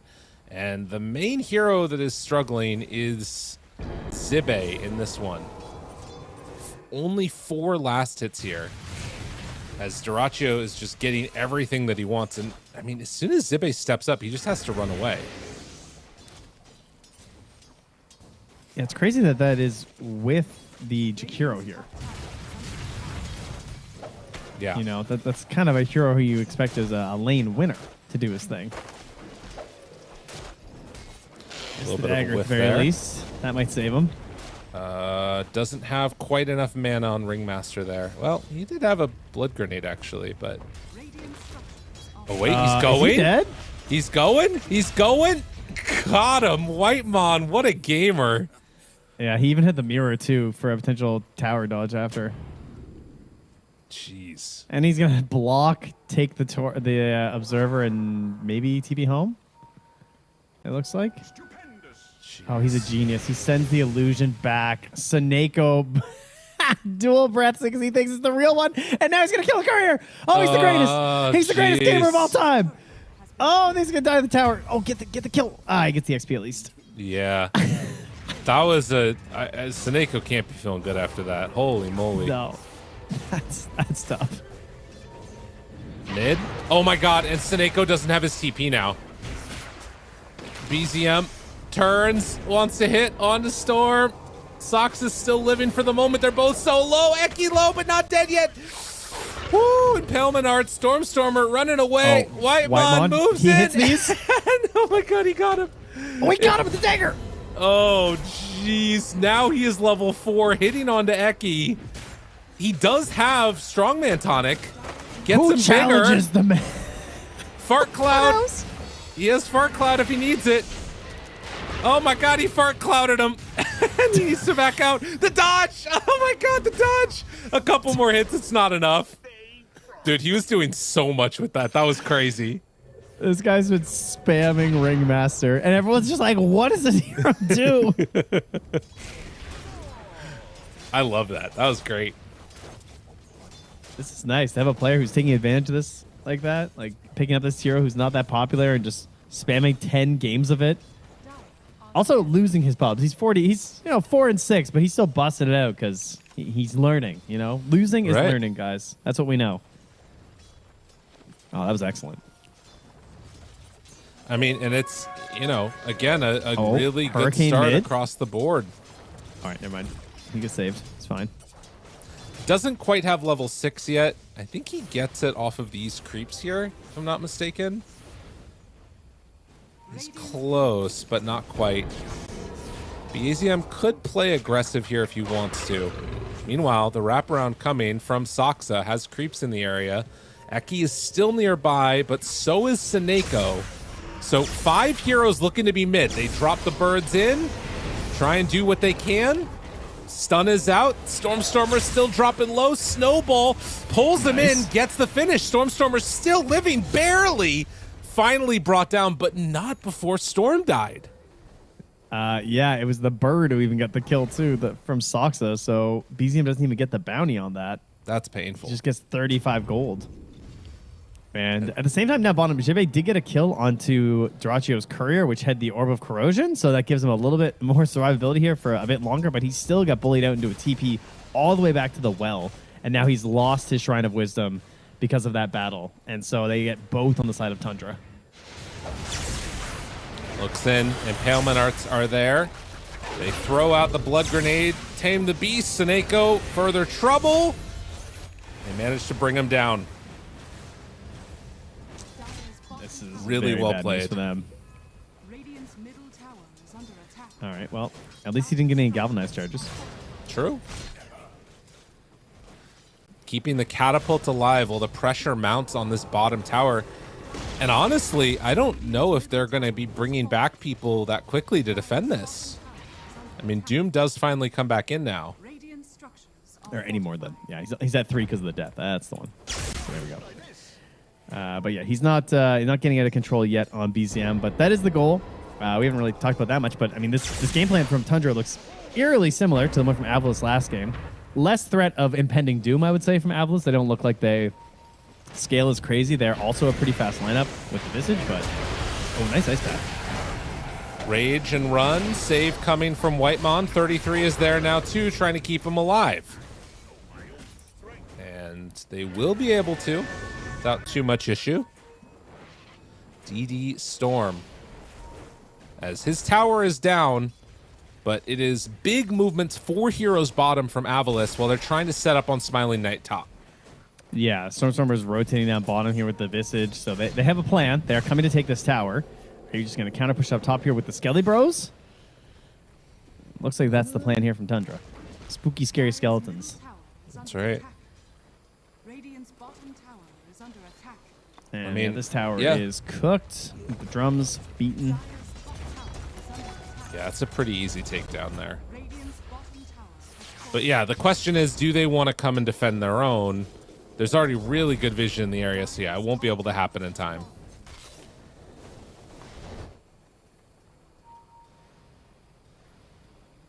Hmm. 7-7. Well, Eki moves on in. He shows for a moment. Wow. BZM is already onto him. And another easy kill.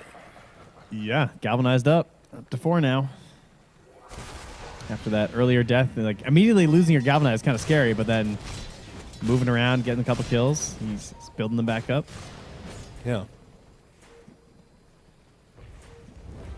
Obviously, would love to try and pressure the mid tower, but it looks like they got some good damage in with Soxa as he took over one of the greater treants. Now the TPs come in, but they're not. They don't have the chase down to hunt these heroes. So 2 TPs top for not really that much gained. They have smoke, I guess?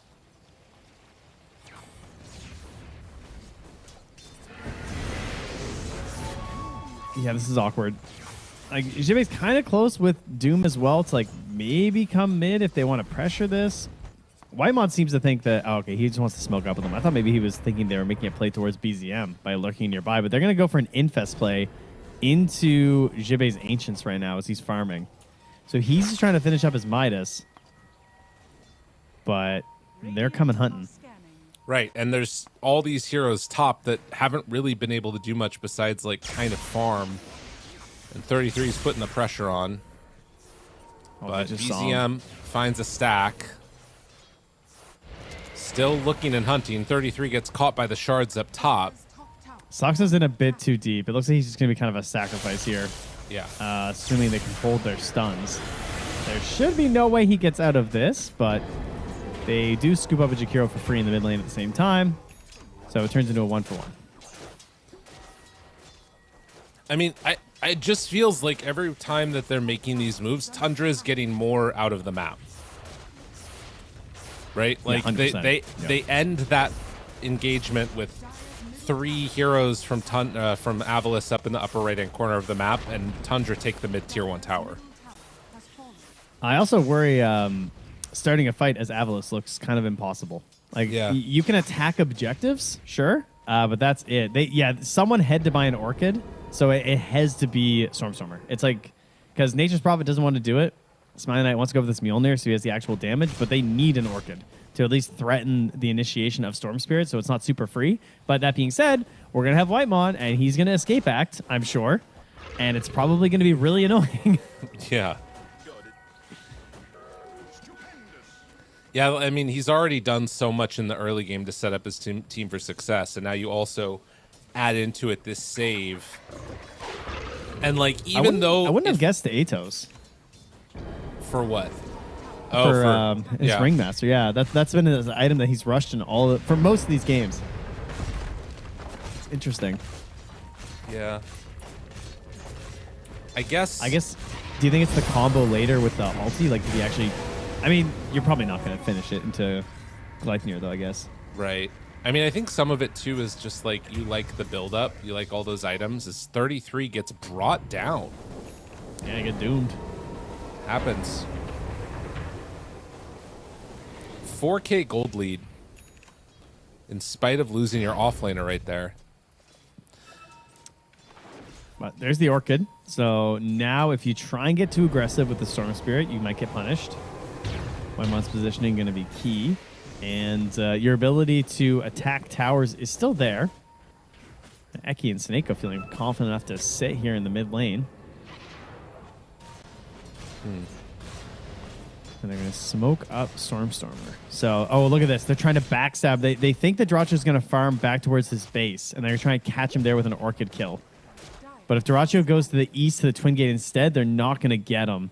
They're scanning. They think he's around here. So now they're going to go to the Ancients, using the speed of the river. Go. Will they catch him? I mean, it looks like it... Orchid and Snowball. Shards caught. Enough damage. Macro Pyre. Duraccio dead. Big kill. Nice move. They do sack the positioning in terms of contesting the runes in the mid, but there was no one at their Shrine of Wisdom. So Stormageddon, an Arcane Rune. They get the Wisdom Shrine onto Soxa, and Avulus can safely grab their own shrine here. They're going to hand it to Smiling Knight. I don't think that they're being efficient enough, though, is the problem. Like, if you look around the map and the way that it's going, that smoke gate took so long to pull together, and Tundra was still just farming the entire map, and now they're going to take this fight, and they've just used a lot of their abilities. They go immediately onto 33, and look at that hit! The taunt, the connection onto both! A snowball save for some of the damage, but they're all dead. I mean, it doesn't get any worse. Going on the ABBA first. I mean, you're just casting spells on him knowing that it's over. Right. That was perfectly positioned by Tundra. And you're right. It's, part of the problem is, though, they have a Doom who bought a Midas. So, they have to make these plays because their Doom's not coming. Yeah. So, you're buying an Orchid, so you have to try and use it. And you actually kill the lifesteal, which is great. And it was leading into the 15 minutes, but I don't know why they're running that way at 15 minutes into a game in the year of our Lord 2025. Yeah. The Tormentor's coming up. That's tough, man. Smiling Knight. It's trying to catch 3-3, knowing that there's no ulti. God, they gotta get something. Not enough. They gotta get something. The birds! The birds! Oh, get them. Yeah, they These got little them. eggy birdies. That's huge. Big kill. They really needed this. Yeah. And they need to turn it into something else, too. Because it's not good enough to just take him out right now. I feel like they've got to, do damage to this tower. But you can see already cutting the wave. They need to make full use of this wave right here on the bottom lane. And as this is happening, Tundra is pushing out every other side of the lane and farming the entire map. Yeah, glyphing it while also glyphing the creep that Soxa stole, which is very funny. Yeah. Just keeps the wave back, and yeah. They still have enough time to beat it down, though. 33 runs right in. Orchid is there. Worked. Macro It Pyre actually down. worked. Dude, they're going to keep the tower alive. I mean, surely the Birth could finish that relatively soon, though. At some time. Maybe they deny it. Sure, it's tempting. But, they have a Storm Spirit, so attacking a tier 2 always comes with a risk. Yeah.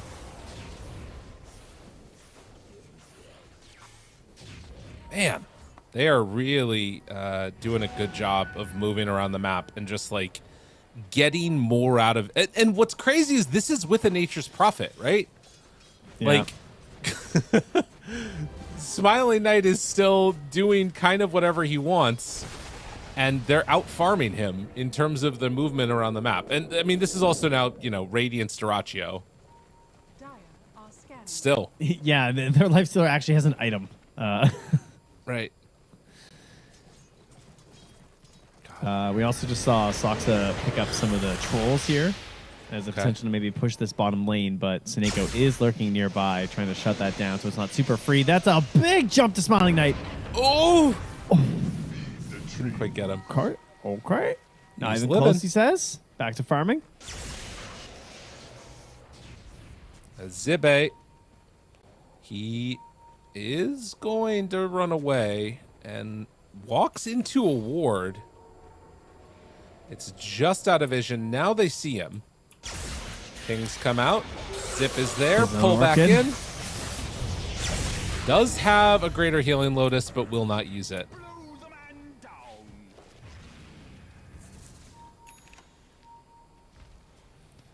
Oh my god. And these sentries that have placed down preemptive, that's 2 now that I've caught where it's been dire wards that have died to sentries that were already placed. Yeah. I mean, their map is covered in them. Absolutely covered. One just dissipated, but before that was 1, 2, 3, 4, 5, 6, 7, 8, 9 sentries on the ground in a game with no Invis heroes.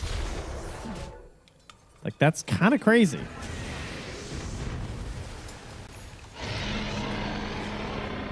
That is just pure vision. Yeah. Breakdown. Down bottom. Trying to go. Realizing it's not going to work. Now Duraccio onto Seneko. They TP out. Will he be able to escape? No. And Duraccio now with 4 kills and 160 last hits or so has 325 bonus HP from Feast. And he's going towards Manta.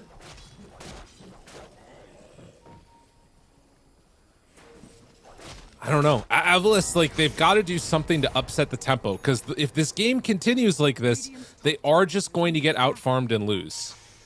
You've got to make some type of a play that makes these guys uncomfortable. And they're trying something. They're smoking in. Sox is going to spot them from the high ground and just prance away. Yeah. Sproink even. Not even scared. He's going to stack the Ancients. He doesn't care. I mean, that says a lot about where they feel like they're at in this game, right? It really does. Those Ancients could have very easily been taken out by this squad, but he knows that they're not going to come there. Man. I mean, they got 3.5 minutes of this Aegis left as well.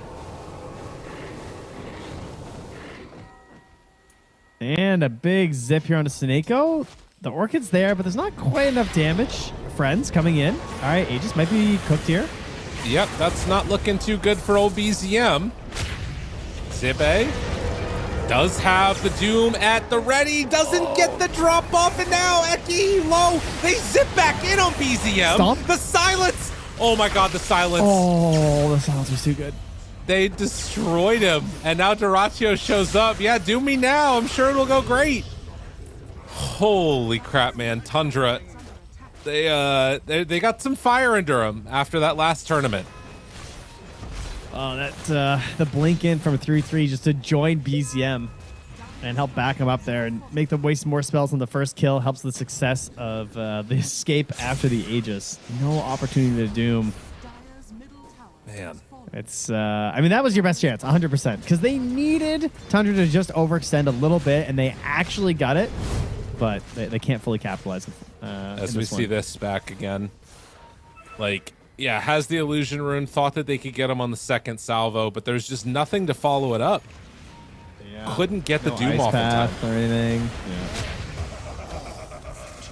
Yeah. In the meantime, we did see 33 just die randomly. he did. Yeah, he did not have his ulti, and he just got ice pathed into a punch and snowball Doom. So there you go. Sorry, not Doom. Just to his Doom, rather. Doom is still there and available. Duraccio comes back to a 4-stack of Ancients and big old large camp. Just happy as a clam. Yeah. All these little Enchantress things on it. I mean, he has Manta now and then also is halfway to an Aghanim Scepter. Over halfway.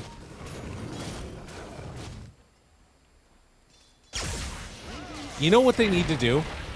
What's that? Bait Smiling Knight and get Duraccio to infest him, and then he can TP back to base. That's the play. Yes, surely. No one's ever thought of that before. Yeah, he won't jump out. Exactly. That'd be crazy. Yeah. We got to do it. We got to make it happen. I mean, you know how Duraccio likes to get in the fountain. He does enjoy the calmness of the well. Yeah. That's true. Thinking about Lotus Orb here for Jibe. That's pretty good. Give him a chance to escape this Orchid of the BZM. Storm does have a shield rune. Could get a little bit frisky there if they want.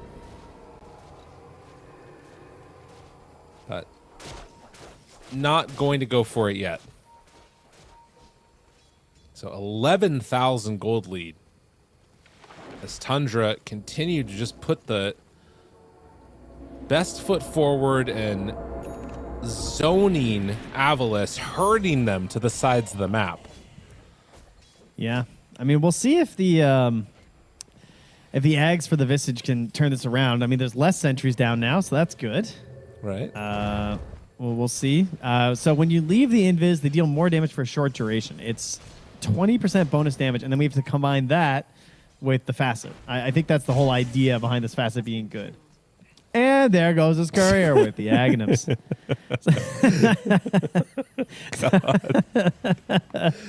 Jeez, that's rough, man.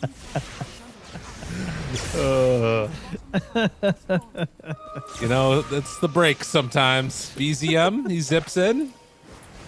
Oh, now an infest. Look out, look out.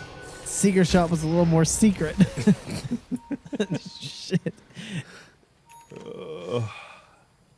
Oh, that's tough to watch. Yeah. Oh, and look at 3-3. Another one of these little items. Blade Mail, Blake, Yules. He's just so annoying. They jump in. BZM has 3,600 HP. Now zips forward into the midst of 33. They jump out with the Duraccio and now on the hunt. Who can they find? Where are they at? That is going to be a dead Zibe. Doom unused. Snako tries to get out of there. Impalement Art's not quite on the mark. Dyrachyo he misses manages to push himself out of the trees. Now BZM, oh my god, he got saved by Ringmaster. Infest inside Snake, yo, get to the fountain! Make it happen! They turn Eki Snowball. It's not looking so good, Trent. They will lose a fourth, about to be a fifth. As the slowdown, the chases there, not Smiling the well. Knight, Not they're the well. He's coming. going. They're getting in there, buddy. He's trying to TP away. It's not gonna happen. Oh, jeez. And now they will go and finish off a few more of these buildings. All right. That was pretty good from Tundra. You know, I was thinking things like, next roast, what are the ideas? What are you going to do here? I mean, that Visage Courier will be back in 35 seconds, so he can make use of his 2,200 gold that he lost. Oh, but Jakiro won't be there to join him because he's dead. Nope. They infest inside, and, well, another kill. It's not feeling great at this point. They do have Doom if they want to drop it. Oh, 33 just got his ulti back up. Eki, run. These are not safe places for you to be.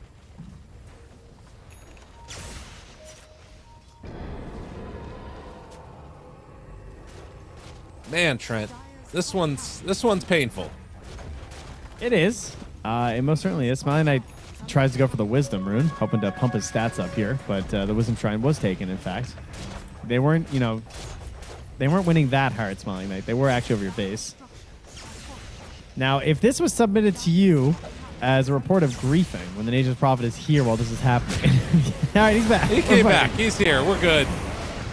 Big jump, but the save is still there, and they drop it down again. Ulti catches on the Doom. Zip back line. Jakiro in trouble. They do have a doomed up Lifestealer. He's still running in. Spotlight.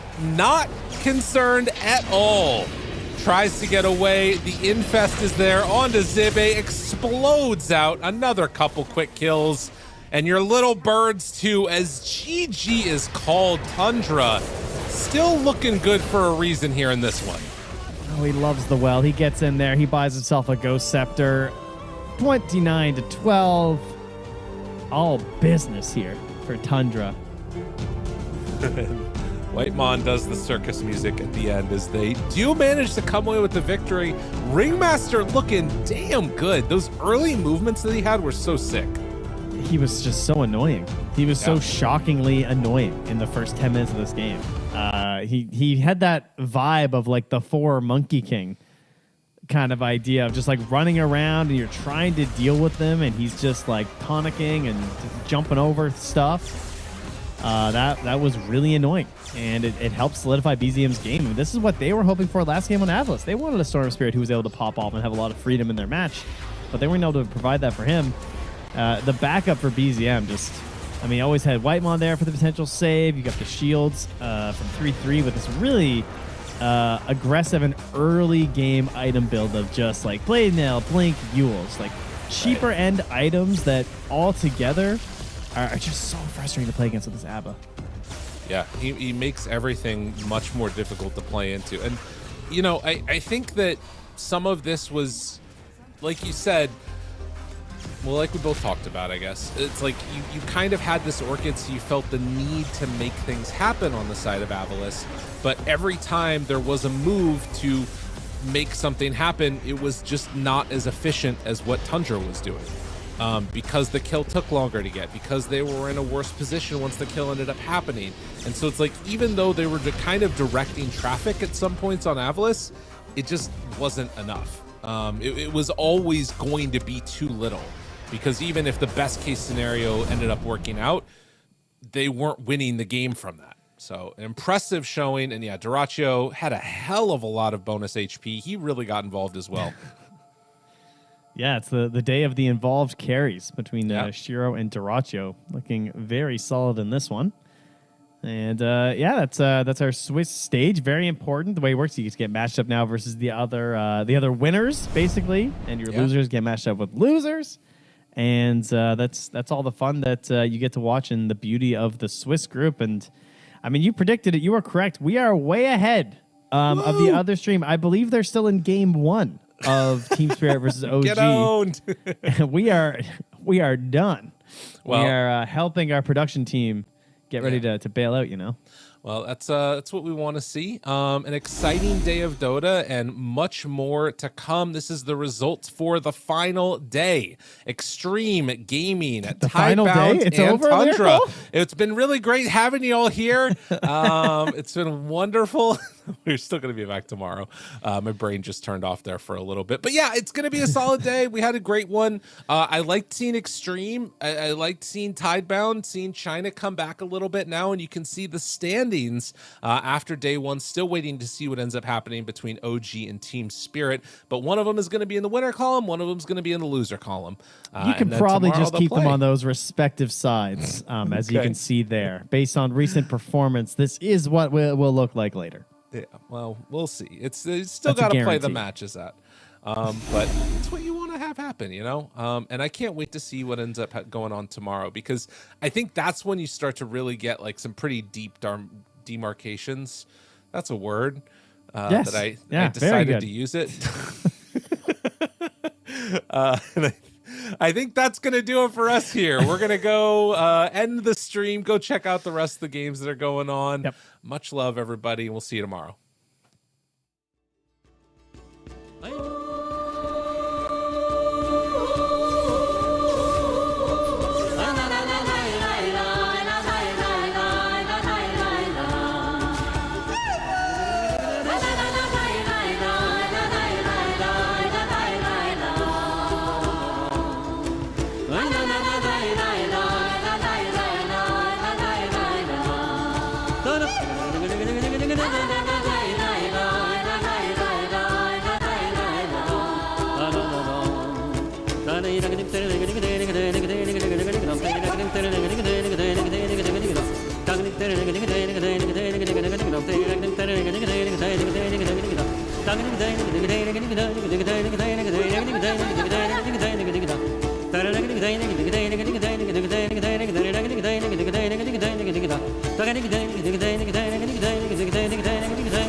amore